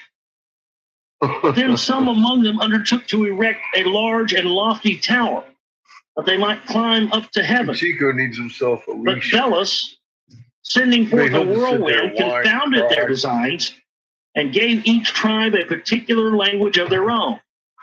The place at which they built the tower is now called Babylon. The similarities between the Berosus tales and those in the Bible and if she didn't like it, she'd be eating them right now. Extend beyond the subject of the deluge and match each other in many details. The deluge, referring to Berosus, occurred in the reign of the 10th pre-diluvial ruler, Sethros, and began at the month Deus, been doing this for about 2 days now. He's getting to the point that he can only hump her for about 30 seconds. 7:12 likewise state deluge occurred in the 600th year of Noah's life in the 2nd month. Noah having been the 10th pre-diluvial biblical patriarch, starting with Adam. This has gone on for years. Like Zithros and Sithros, Noah was told by his God that a devastating avalanche of water was about to happen and was instructed to build a waterproof vessel according to precise specifications. Separated, it just don't work. He was to take aboard his family, animals, and birds. And he's too short to be effective. When the water subsided, both released birds to see if dry land appeared. Okay. As long as she's cool with it. Noah sent 2 birds, first a raven, then a dove. Sithros' boat came to rest in Armenia. Noah's Ark came to rest in the mountains of Ararat, which are in Armenia. Yeah, there's a lot Another major event is similarly reported by the Bible and Berosus. The incident of the Tower of Babel that resulted in the confusion of languages. We have quoted above the Berosus version. Like it, the Bible begins the tale in Genesis 11 with a statement that at that time the whole earth was of one language and of kind of words. Then the people said, "Let us build a city and a tower whose top can reach the heavens." Berosus states the same thing. People set out to erect a large and lofty tower. In the Bible, God, Yahweh, came down to see the city and the tower that the children of the Adam had built. Mm-hmm. He got concerned and confused their language so that they may not understand each other and scattered the people over the face of the earth. Berosus ascribes the confounding of languages to the Lord Belos and attributes mankind's scattering to the deity's use of a whirlwind.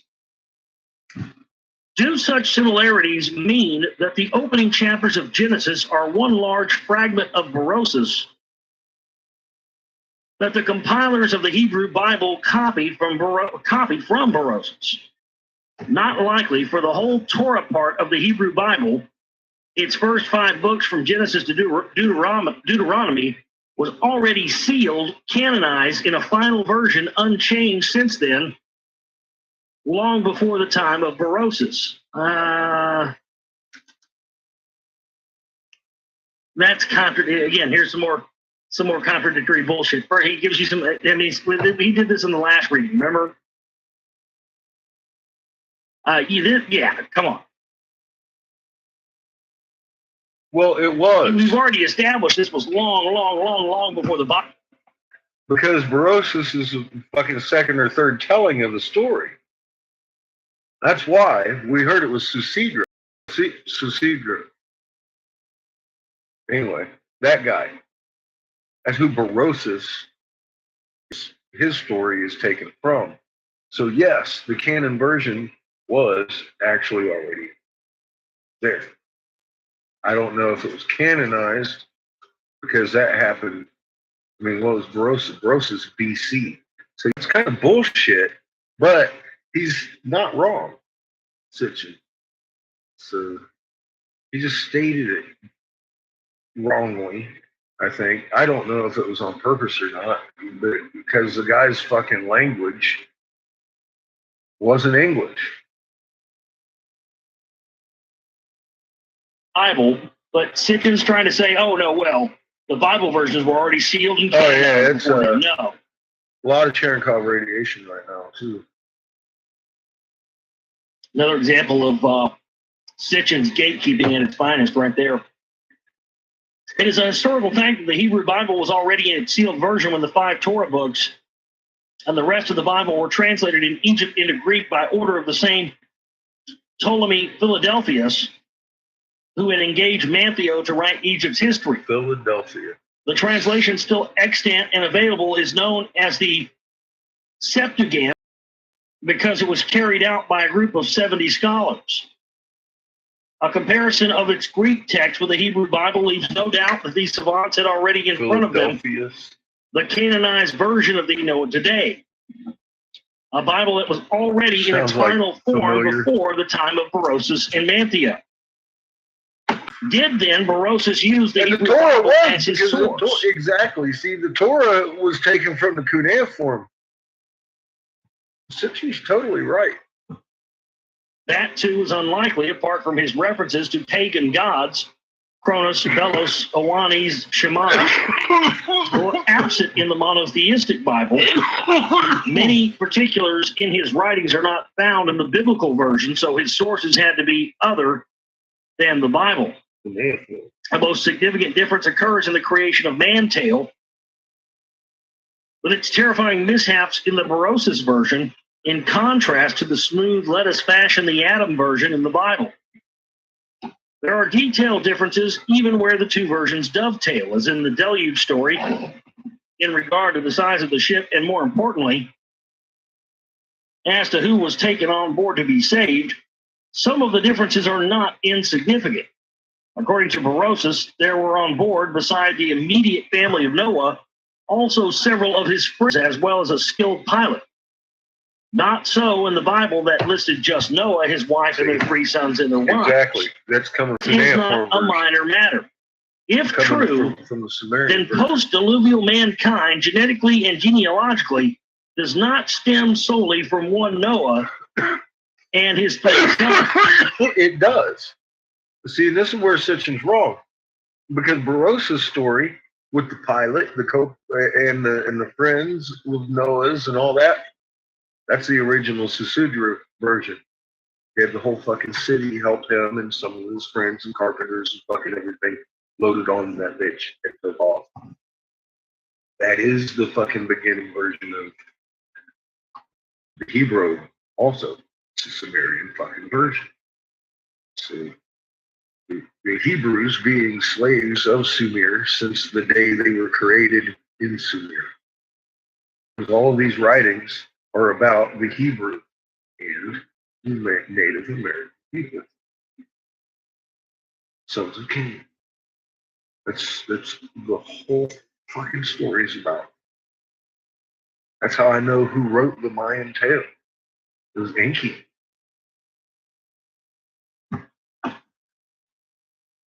The whole tale of Oannes, the god dressed as a fish, wading ashore to grant civilization to mankind, is nowhere in the Bible. Also absent in the Bible is the reference to a pre-diluvial city named Sippar, the city of the sun god Shamash, and the safekeeping there of every available writing.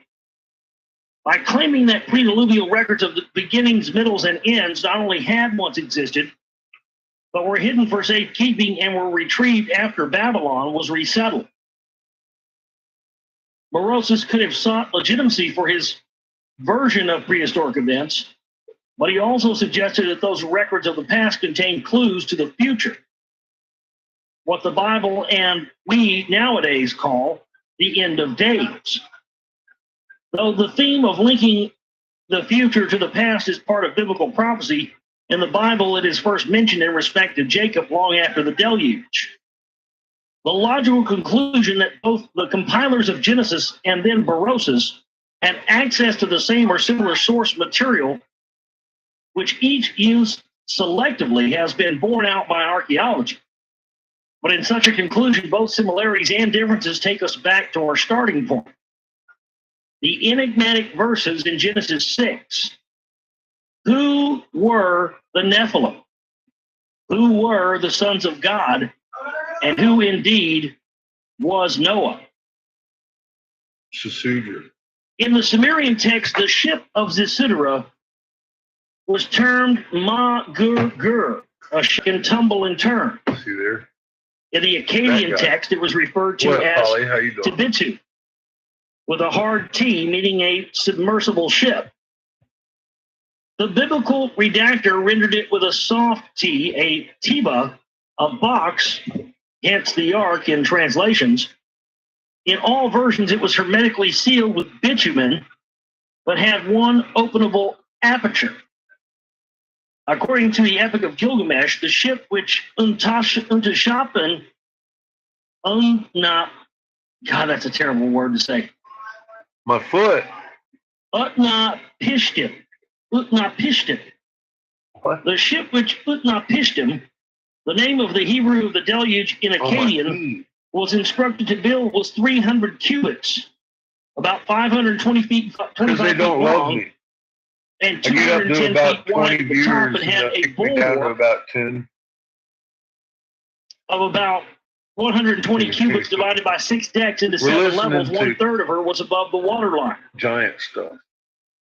Genesis 6:15 also reports a Don't tell length of 300 nobody. cubits, but only 50 cubits of width and only 30 cubits of height. At the beginning of the 20th, The motherfucker built a submarine thousands of years before the fucking Bible, brought on DNA in a goddamn cedar suitcase. Makes a lot more fucking sense than 2x2 on a little fucking ark. That don't even make sense. How do you get everybody over? And there's been so many debates over time with all these religious fucking debates and shit about how Noah got all the shit on there. Because God made the lions go to sleep so they wouldn't eat the elephant 40 days. The little bunnies. And they all live together. This doesn't even fucking do. Have you ever done the math? That doesn't matter. So, you know how it does make sense? Mother brought it in a briefcase with a bunch of DNA, motherfucking said, hey, I'm the boss. Motherfucking see that case? That's your future. century biblical scholars drew comparisons with the largest ever passenger ships then known, Sure makes sense to me. and they had similar measurements. These modern proportions of length, width, and height seem to agree more with the biblical description of Noah's Ark was as long as the city of Rome and as wide as the Great Eastern. Yeah, I know no one's And aware. as high as the That's what I'm Lusitania. doing here, making people aware. In his 1927 study, The Ship of the Babylonian Noah, the Assyriologist Paul Hopp suggested the design shown on page 35 was based on various ancient texts. So that's the end of chapter 2. I think it's going to happen before my birthday. That's a month and a half. All right, chapter About 3, 6 In weeks, Search of Noah. I guess. 6 weeks. The deciphering of Egyptian hieroglyphic I don't know writing about all was the shit hitting the decisively fan, but I mean, facilitated you know, Rob by chance revealed discovery stuff. He's during already Napoleon's worked on expedition that. to Egypt I in think that's 1799 of the definitely Rosetta Stone, a stone the stuff tablet that's from gonna happen. 196 BC, now on display in the British Museum, on which a royal What that looks like? I don't know. Ptolemaic proclamation Yeah, I don't was know. inscribed in It's 3 gotta be languages: crazy. Egyptian I'm hieroglyphics, betting crazy. a later Egyptian looks cursive crazy. script called Demotic, and Greek. It was the Greek part that served as a key to unlocking the secrets of ancient Egypt's language and writing. No stone. Well, we should be all right. A single decisive master discovery of a tablet had occurred Like I in the said, ancient Near East. if I was you, I'd get There, the told to process move. of discovery was I'd- long and tedious, but there too, I'd find a way. other forms of I'd find a way. multilingual inscriptions I did. moved decipherment I along. would find a way. Above all, progress was made when it was realized that the I wouldn't Bible, even the be Hebrew told to Bible, move. was a key for I unlocking. just knew what those being on our enigmatic side writings. meant for me and By the time Fresno. decipherment was attained, not only several languages, but several ancient Great. empires. Granted, in my head, I was sure it was going to happen the very next day, or it should have happened the day before. I couldn't figure out how I was still alive. And then I had to give it to God. Be like, man, this motherfucker knows how to build a planet. Still not. I mean, of course, I hadn't figured out Mom was even there yet. Fires. One of them, most astounding, came to light. At least I was Fascinated by the willing to give tales, back to the magnified as Creator. centuries passed, Be a good of planet builder. Alexander the Great and his conquests, European travelers ventured to faraway Persepolis, Greek for the city of the Persians, where remains of palaces, gateways, processional stairways, and other monuments were still standing. This Fast forward 10 years later, I meet Mom. visible engraved lines that turned out to be inscriptions Fucking were assumed crazy. at first to be some form of decorative design. A 1686 visitor named Engelbert Camphor to the ruins of this Persian royal site described the markings as cuneiform or wedge-shaped. The designation cuneiform has stuck ever since See, to what has in time been I recognized. can't make sense of hiding their hair of those fucking that fucking cuneiform. No go on it. But I got the fucking ancient ones, the ones that are older than the cuneiform.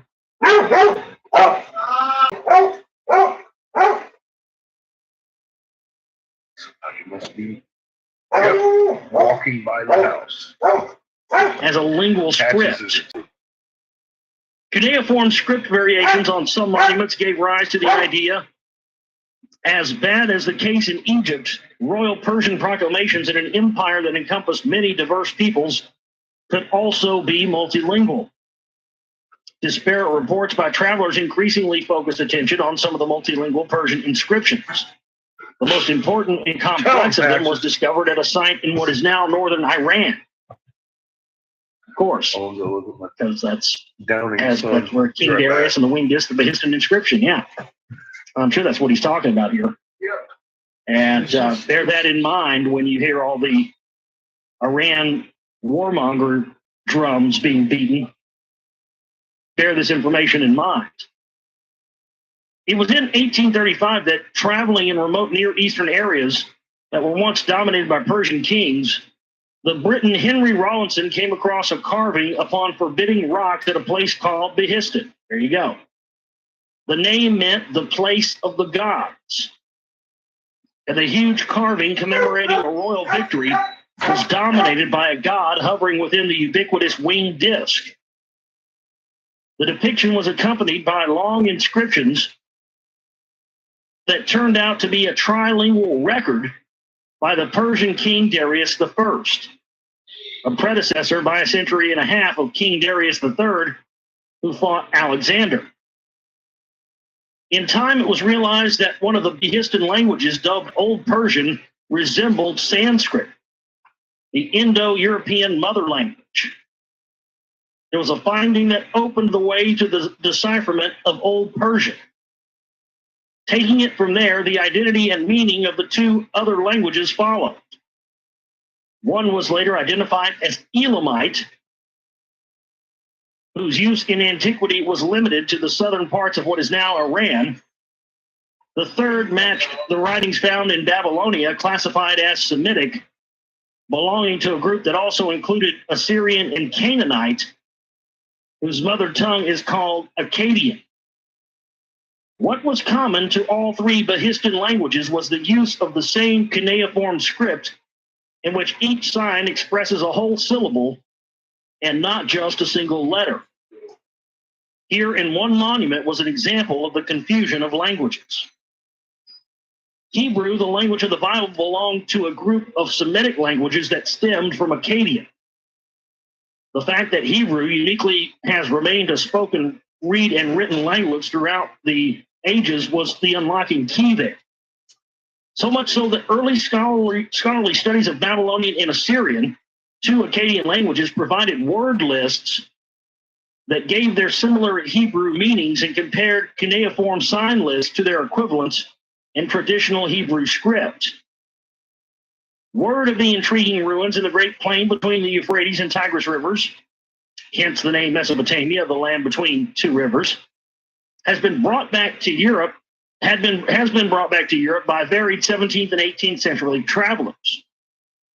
The suggestions that such ruins represented Babylon and Nineveh of biblical fame stirred up a more active interest.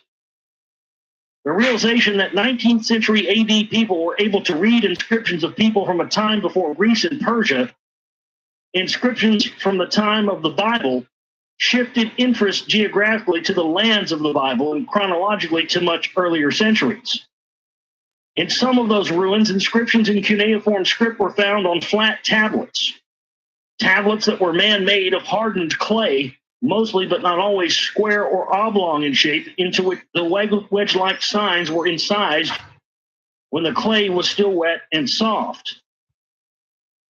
Curious what they represented and what they said, European consuls stationed in various parts of the Ottoman Empire pioneered what can be considered modern Near Eastern archaeology. Its beginning, excavating ancient Babylon, took place south of Baghdad in Iraq in 1811. In a twist of fate, clay tablets discovered in the ruins of Babylon included several whose cuneiform inscriptions recorded payments in silver coins by Alexander for work done in clearing debris from the Assyrian temple. In 1843, Paul Emily Botta, the French consul in Mosul, a town now in Kurdish northern Iraq, and what was then the Ottoman-ruled Mesopotamia, I'm glad y'all are seeing the same thing I'm ancient seeing. Source of such clay tablets I'd hate to think I'm at an fucking ancient nuts. mound near Mosul. I know. Yeah, there you go. Ancient mound. It's The site was named Kayunjik. I'm seeing it too. After the nearby village. An adjoining tell was called Nebi. You can also see right there, there's no fucking stars Jonah right there either. By the local Arabs. You know, that's... Botta abandoned the site after his initial probes there. What we're seeing in this wall is real. Not to be outdone by the French, the Englishman A. Henry Layard took over the site 3 years later. The two mounds where Layard was more successful than Botta proved to be the ancient Assyrian capital Nineveh that is mentioned repeatedly in the Bible, and that was Jonah's destination. We get these people, I don't know if they're new or if they're trolls. I imagine they're probably new, most of them, but they're like, oh, you're crazy. This was, you believe in NASA cartoon drawings. And I'm like, I don't know who these people are talking to. Ben Davidson? Maybe. I mean, look at what it's been showing us. And then go out in your sky and look. You can see them a hell of a lot easier than you can the ones in the daytime, can you not? I mean, it's like, holy mother of pearl, are you kidding me? A closed field line's a closed field line. It's not a NASA fucking cartoon drawing. This is real. What NASA drew the fucking Dingley Cobra for us? What benefit would they get from Dingley Cobra and Staff of Ra and that lady signature, all that shit? Are you fucking kidding me? They're going through all that just to fucking mind fuck with us? Really? And turning the whole moon and all that, you know? No. This is fucking real.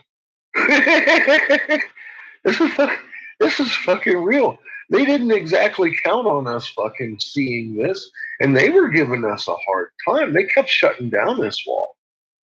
They've kind of stopped doing that because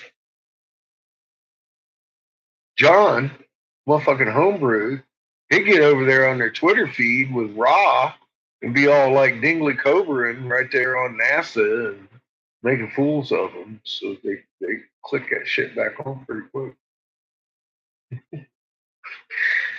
I did it too myself occasionally. But yeah, they stopped pretty much shutting it down. I mean, they used to shut down the whole fucking website. You know, they did not like all the attention it was getting.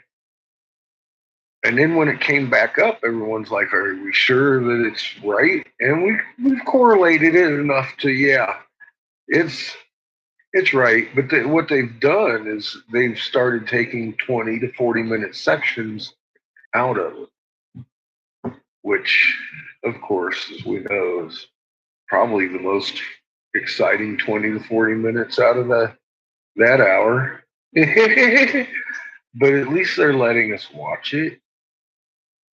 So I'm kind of happy with that, you know. But yeah, people are all like, "Oh, that's not real. You're just..." And if you go outside, and I'll be goddamn if that shit ain't right there where ISWA says it is. Yeah, you seen him over there. He went over there that one day. He fucking jumped on their ass. It was a back up in 2 hours. And said, "Fuck, man, they ain't never done that for me."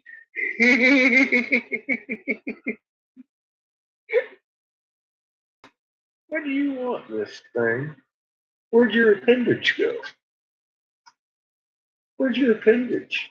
Where did he go? Where did he go? Seamus must have him balled up somewhere. God, these stitches in my jaw are fucking with me. I keep feeling with my tongue and shit. But yeah, I'm glad you went and looked, Gino. And well, I mean, how can you not see it if you're up at night anyway? You know, it's definitely pretty evident. Still buffering pretty bad. Yeah, it's no surprise. I have to apologize for the tube and Cherenkov and his radiation, because we know that's partially his fault too.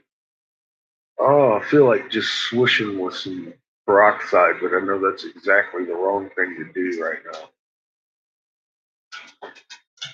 I have to get myself some warm milk.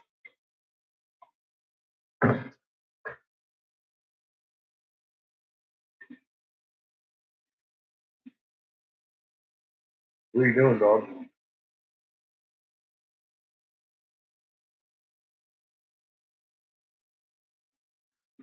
Do you see this? She's trying to sniff whoever's making the noise outside from underneath my fucking air conditioner. That's funny shit. Hi, Deborah. How are you?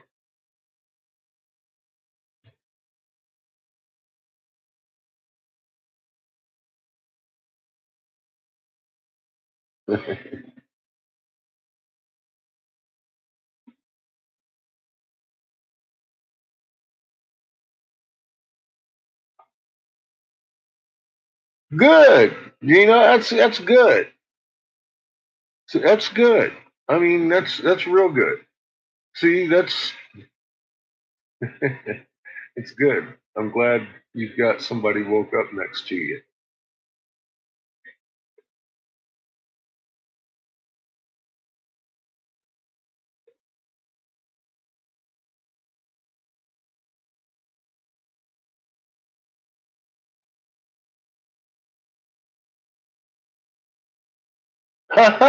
It's rough, Thomas. Yeah, 10 years of that. And I didn't have any videos either. All I had was my little wiki page. I was carrying it around and said, "Look at the goddamn dictionary. It ain't supposed to fucking flip." I was good enough. I met thousands and thousands of people that way over 8 years or so. And then I started making videos. Just, fuck.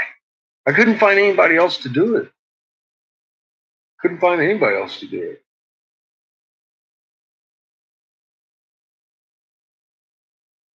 I'm glad. I'm glad I started doing videos.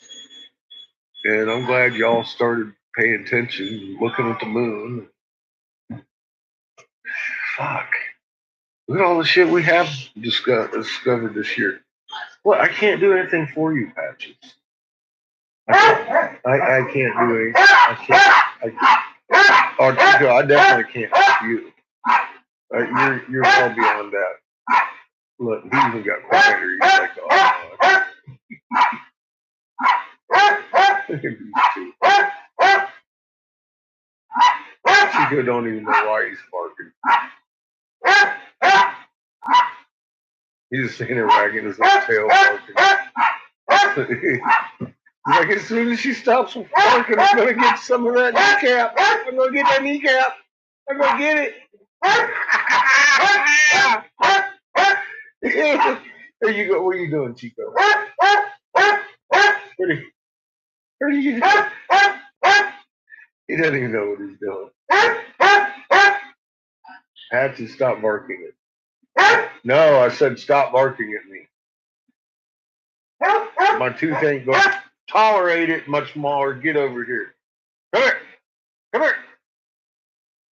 Right here. See? I'm right here. Look. Aw. All that barking was not needed, was it? No, not at all. Fucking dogs. Aw, he's a crazy dog. She doesn't look happy. She doesn't have a smile on her face. She's not a happy dog. Crazy dog.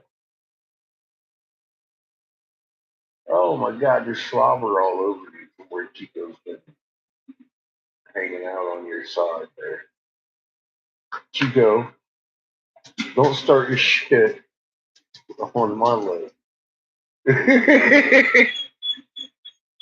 I can't help you. You should eat him. If you don't like him, you should eat him. You should just eat him.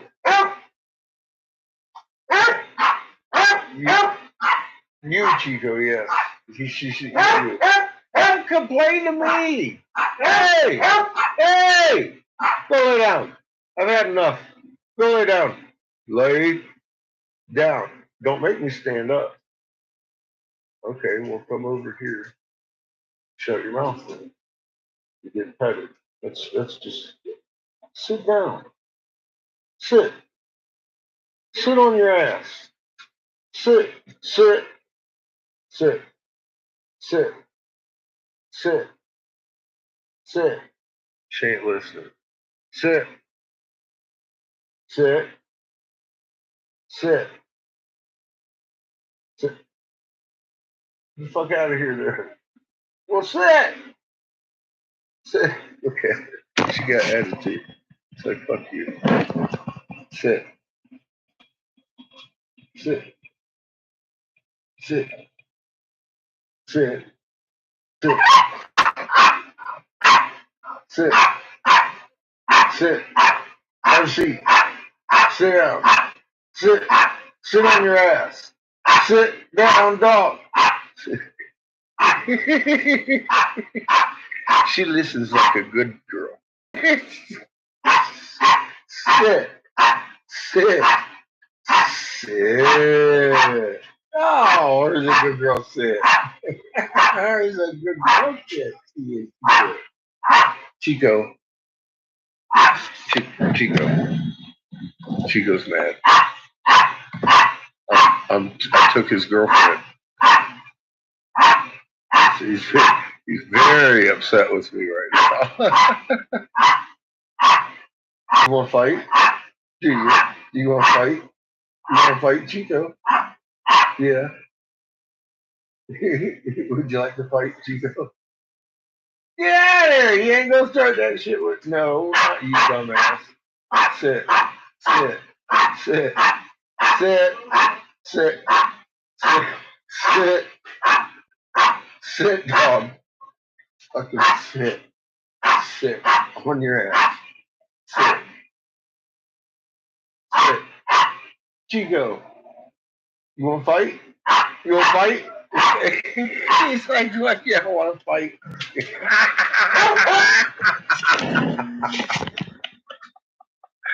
So yeah, this has been going on for days. Oh my God. Hey, no, not on my bed. Out there.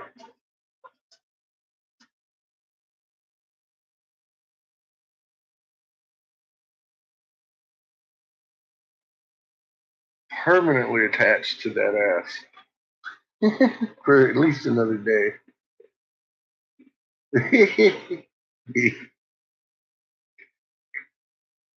He is just following her around, completely attached to that fucking ankle bone. By the time he's done, her entire thigh and shit'll be red. He don't give her no breaks.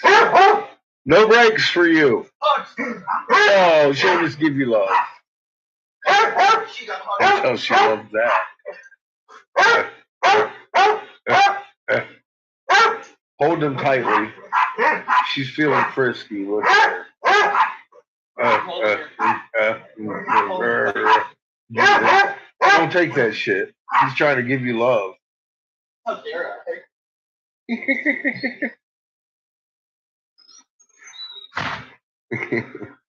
Yeah, Chico's got issues with that.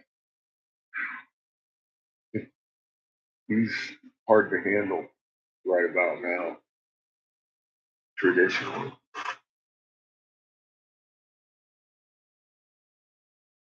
And in fact, I got to stay on alert because there's always dogs running around in the yard about now looking for patches. They might eat Chico. So I got to stand ready in case I hear her barking.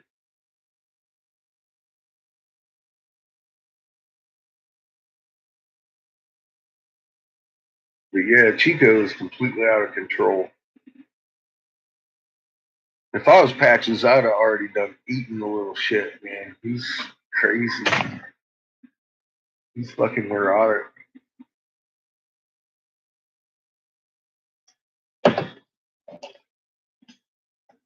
Sometimes you gotta fear for the little fucker, man. He'll keep at it until he just can't move.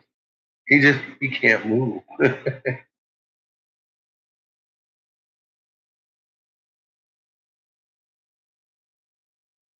Yeah, I'm fixing to, Glenn. Actually, I'm gonna sleep the rest of the night. I just wanted to make sure I was gonna live there after dinner.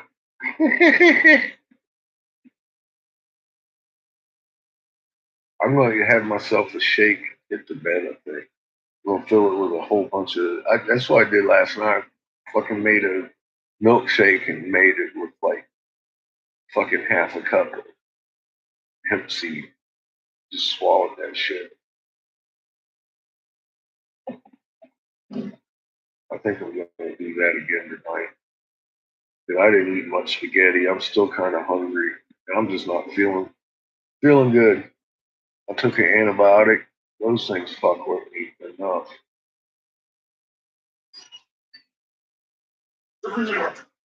How'd that go? Amazing.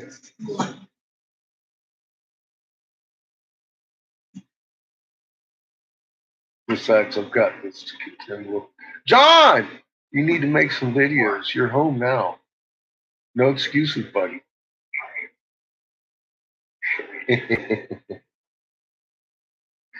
Or have you already? Done made yourself a video, and I've been sitting here missing it because I've been watching this fucking one guy over here doing stuff. He's been making them. And see, the chat is busy. We got about 17 in here.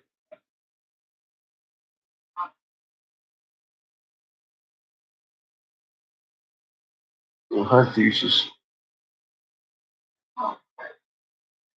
Who is this speaking? Well, it was Josh Reeves reading the what you call it, There'd be giants from Sitchin.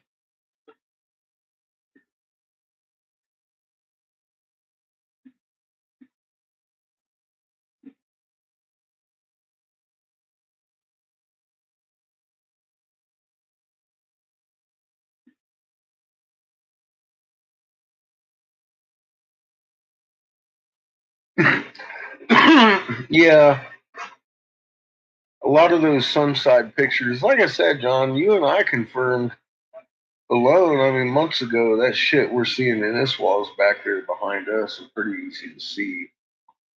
And that's good enough for me. I don't need to stare at the sun and blind myself trying to find this planet. When I can go out and look every night and see one pretty clear, or two, or three.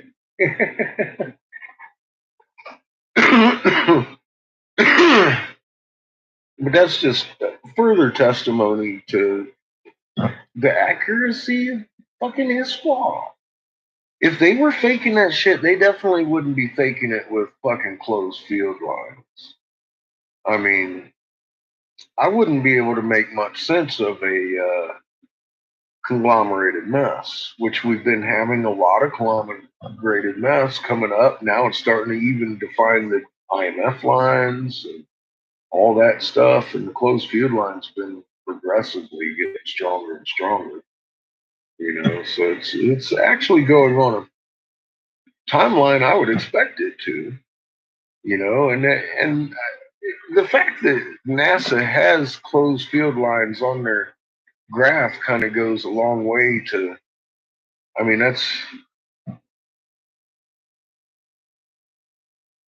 they're there for a reason. That's the only thing a field line will do: is stay open or closed. So I mean, and then you have your open ones and your closed ones, and you got your IMF ones, and that's basically what that's as complicated as fucking magnet gets. You know, so that's the same magnet we're looking at in the Ferrell cell and in scientific lead.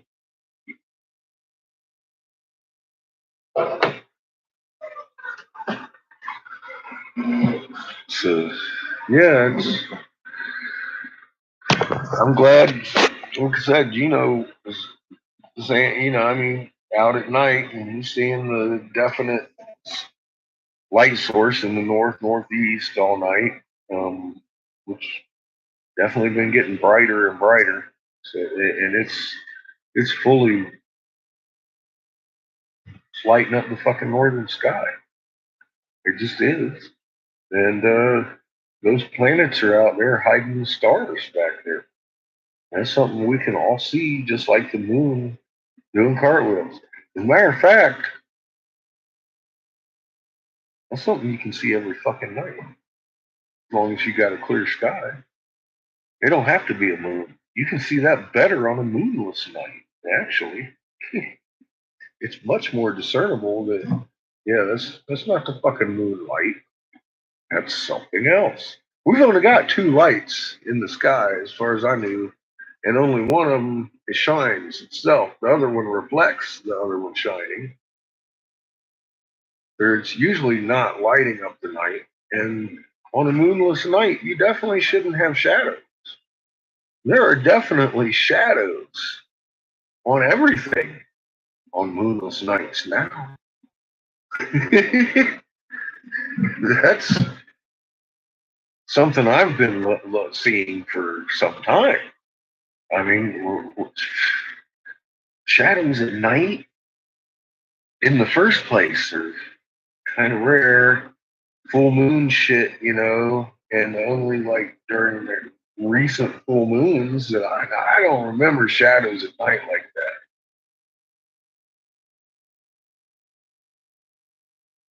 Especially without a moon. Why in the hell we got shadows everywhere? At night. You shouldn't.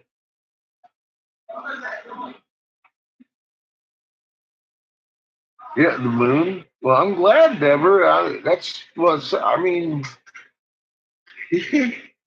once you see the moon doing cartwheels, how could you not understand something big's going on?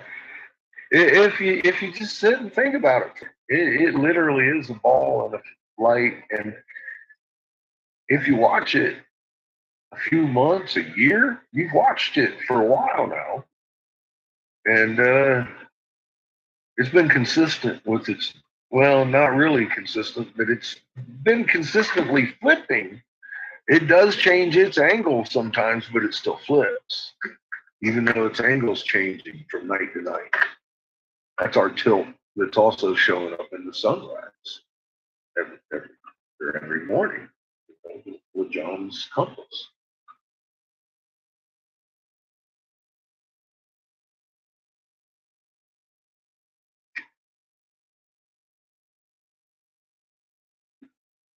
I'd forget moving towards the mountains. They tell us that goes badly.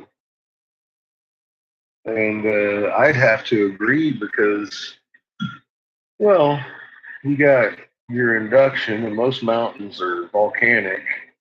And if they ain't, you still got induction, which is very plasmatic potential.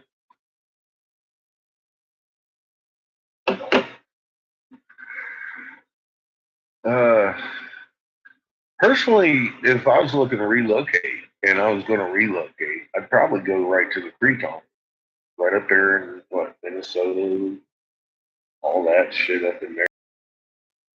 That's pretty big open space. Granted, you're probably going to have some fucking money to move up there. I couldn't imagine myself being able to make a living up there. Maybe. I'm close enough I can hop, skip, and jump away.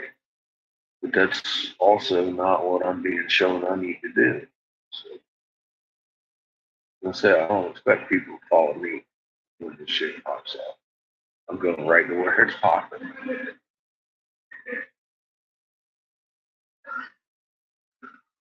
Is it a coincidence I've got every fucking thing I would need to do so, including oxygen for my own carburetor in my car? I'm set for just that adventure. I was really set to stay here, dig in, but I've been shown I can't do that. I've been shown very clearly I can't do that. It wouldn't turn out like I thought it would. Wouldn't be good.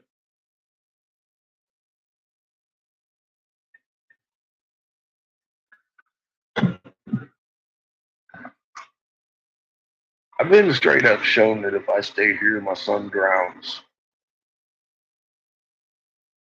I don't know how. I'm still around. People are still around, but Shane's drowns if I stay here. I'm like, okay, well, I can't do it. Mom says, no, you can't. I'm not going to. I said, if you're being shown shit, fucking don't do what you're being shown. So I'm not going to do what I'm being shown. I've already questioned who or not. I've gotten it clear. I'm not to stay here. Yeah. So shit pops off. I'm running into the mouth of madness. Full knowledge my son will be just as safe with. I can't hide from this. Neither can you. You're going to have to do what you're being told to. That's what they need to do. We understand they ain't going to ask us to do something that's going to harm us.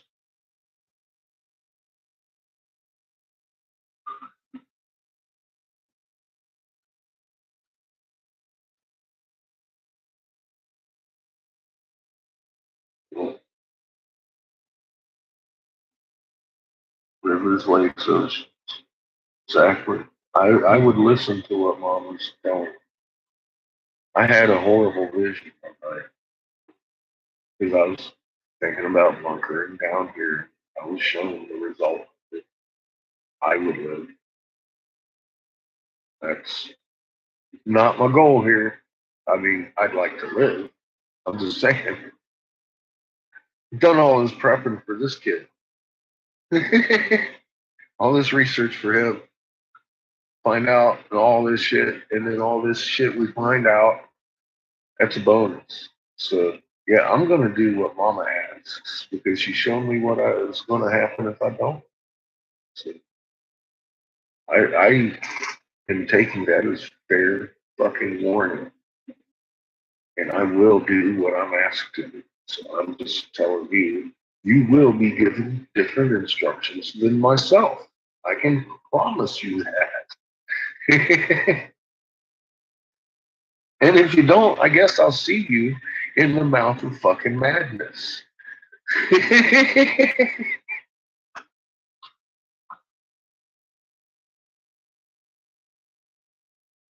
Well, there you go, Thomas. Don't be surprised if you get led somewhere else just like that, though. It's like, God dang it. How'd I end up here? And it'll be the right place to be. I wouldn't be surprised, like I said earlier. This is what it looks like when God makes a promise to first creation. It's going to happen.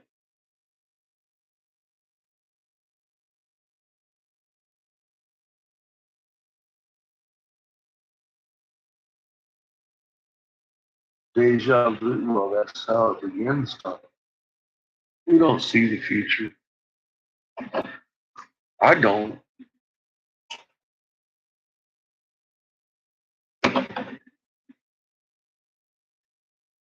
I just know this. I don't dream either.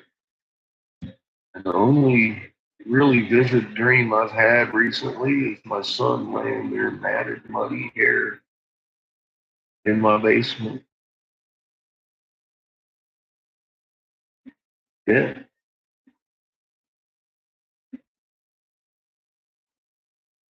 And I've also been shown the sign when I need to leave. That's when the Long Valley goes. I'm supposed to run right to the four quarters.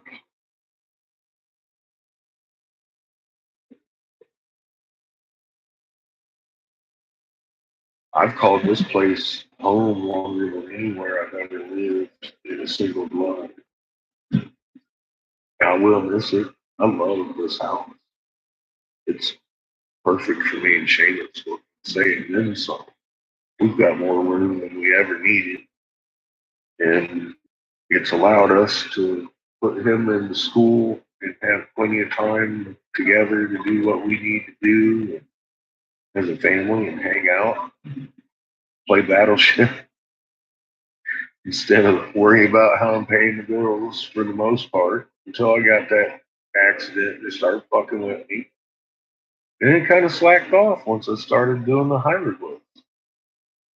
So then I started trying to electronically bank and it showed up and it. What are you gonna do? What's up, Mickey?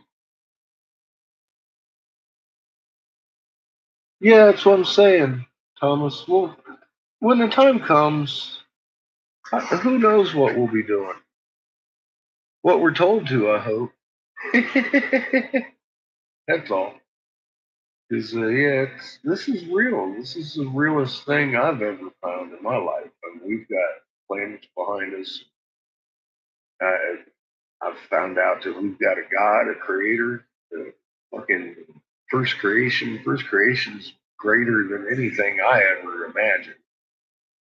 I was ready. I accepted. It took me about what 6 months to accept Mom's actually a living being, and then probably another 6 months to catch on to the fact that at least 3 months to catch on to the fact that everything else out there is living too. I was like, holy shit! Now that's a revelation, you know. And that's why I guess they named them this, because we're gonna get some revelations. We're gonna reveal it. We've gotten an awful lot of revealing. I'm waiting for it to come from them.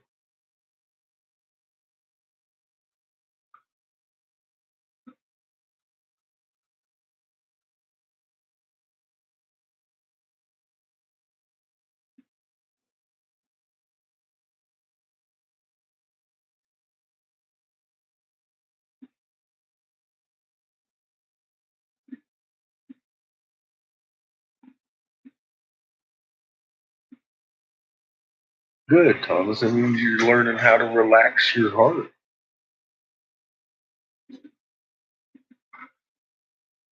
That's good. That's a good sign.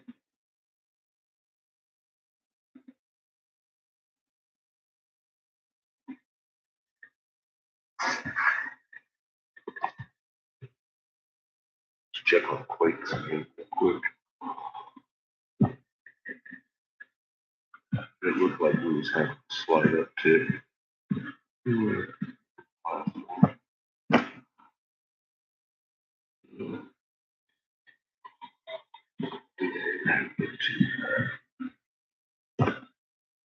A lot of fucking West Coast, just West Coast US. Oh, that level of volume of quakes is what really has me concerned. That's just showing build up. And that's a lot. That's a lot of build up. John, you said, damn, did you see that little trick?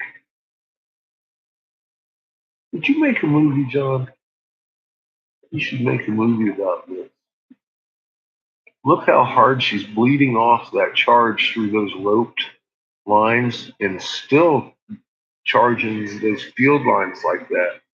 There ain't no fucking field lines left on the top. We're just pushing. Ding ding, ears ring. You got a lot of induction going on. She's trying to slack off on it a little bit. She knows she's getting hot. Whatever that is in the front has been pushing all day. Pushing, pushing, pushing. Full frontal push.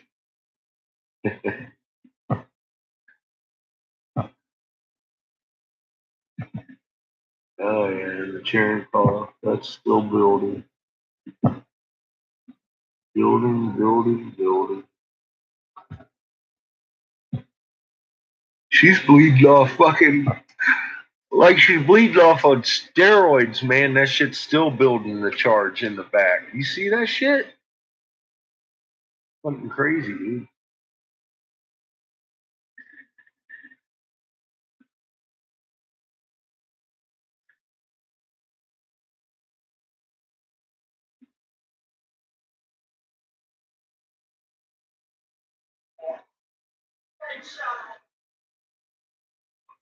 Nice. Well, Mickey, like I said, the East Coast's going to have it less than the West Coast. I mean, that just goes to figure we're slowing down, not speeding up. I'd worry about the speed up, though, but then again, you think about it, it's still going to be hitting the West Coast. I'd get the fuck off the West Coast. That's just where I'm at with it. Because once we slow down, we're still going to fucking turn around and speed up. That's going to fucking keep it right there where it's at. Just fucking, I'd get out of the West Coast of the world.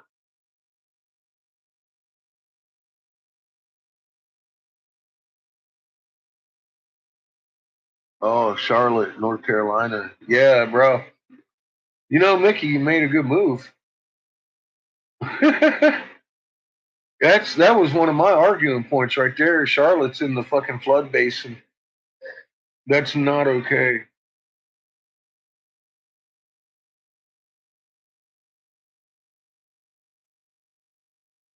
That was one of my big bitches right there.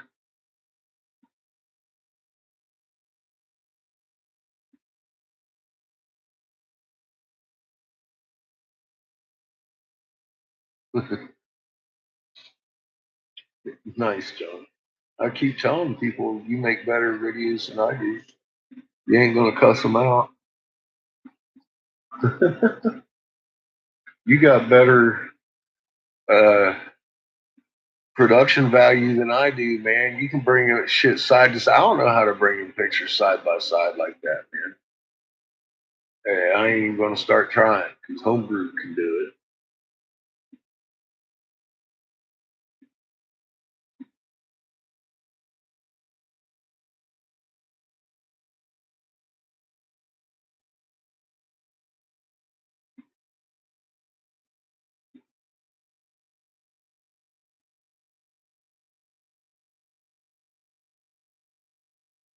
Oh, if you come, yeah, well, yeah, West Coast ain't the best place at all to be. Ooh, God, that fucking sauce is still burning my fucking jaw.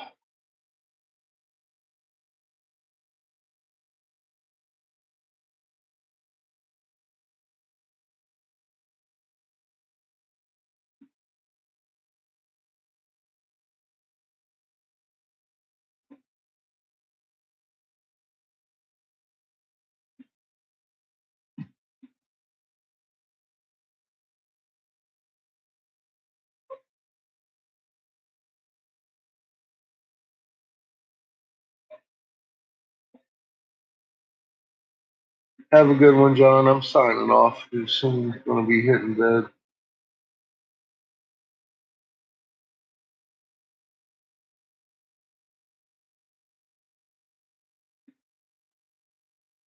You better than you were in Charlotte.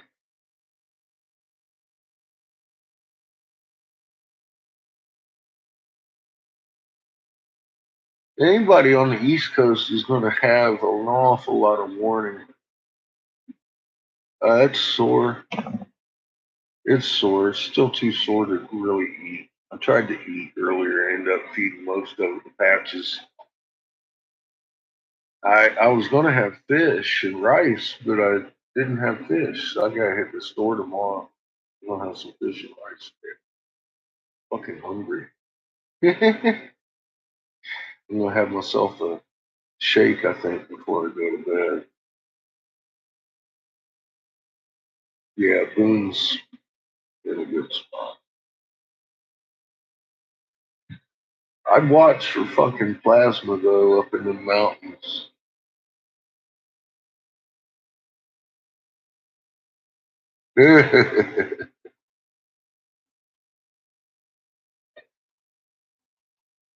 Yep. If you want to wake somebody up, take them homebrewed. If you want to smack somebody down, bring them on. I got this $1,000 offer. I need a link.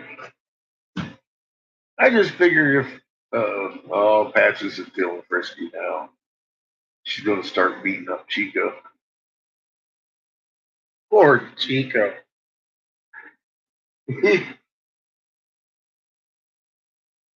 Oh dear God. Yeah. Don't take that shit.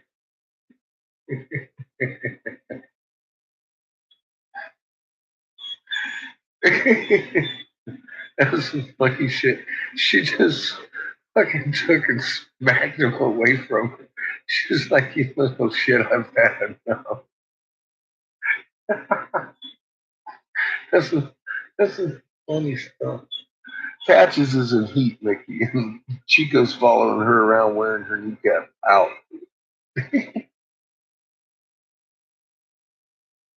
Yeah, I was actually tried to blow glass today, Mickey, and stopped. First pipe, I was like, oh fuck no, no. Because I asked the dentist, he said give it 48 hours. I gave it 48 hours and then tried it. I need to give it another 24, I think. I love John. He really is. He's he's definitely savage in a polite way. So yeah, I don't know how much I'm going to get rest with these two. I'm going to be wrestling doggy corn all night. I know, fucking horrible. Patches is running away from him. Can't help me. All right, y'all. You have a good night. We will try this again tomorrow. Get out of my bedroom, you crazy animal. Get out of here. You ain't. She's gonna sniff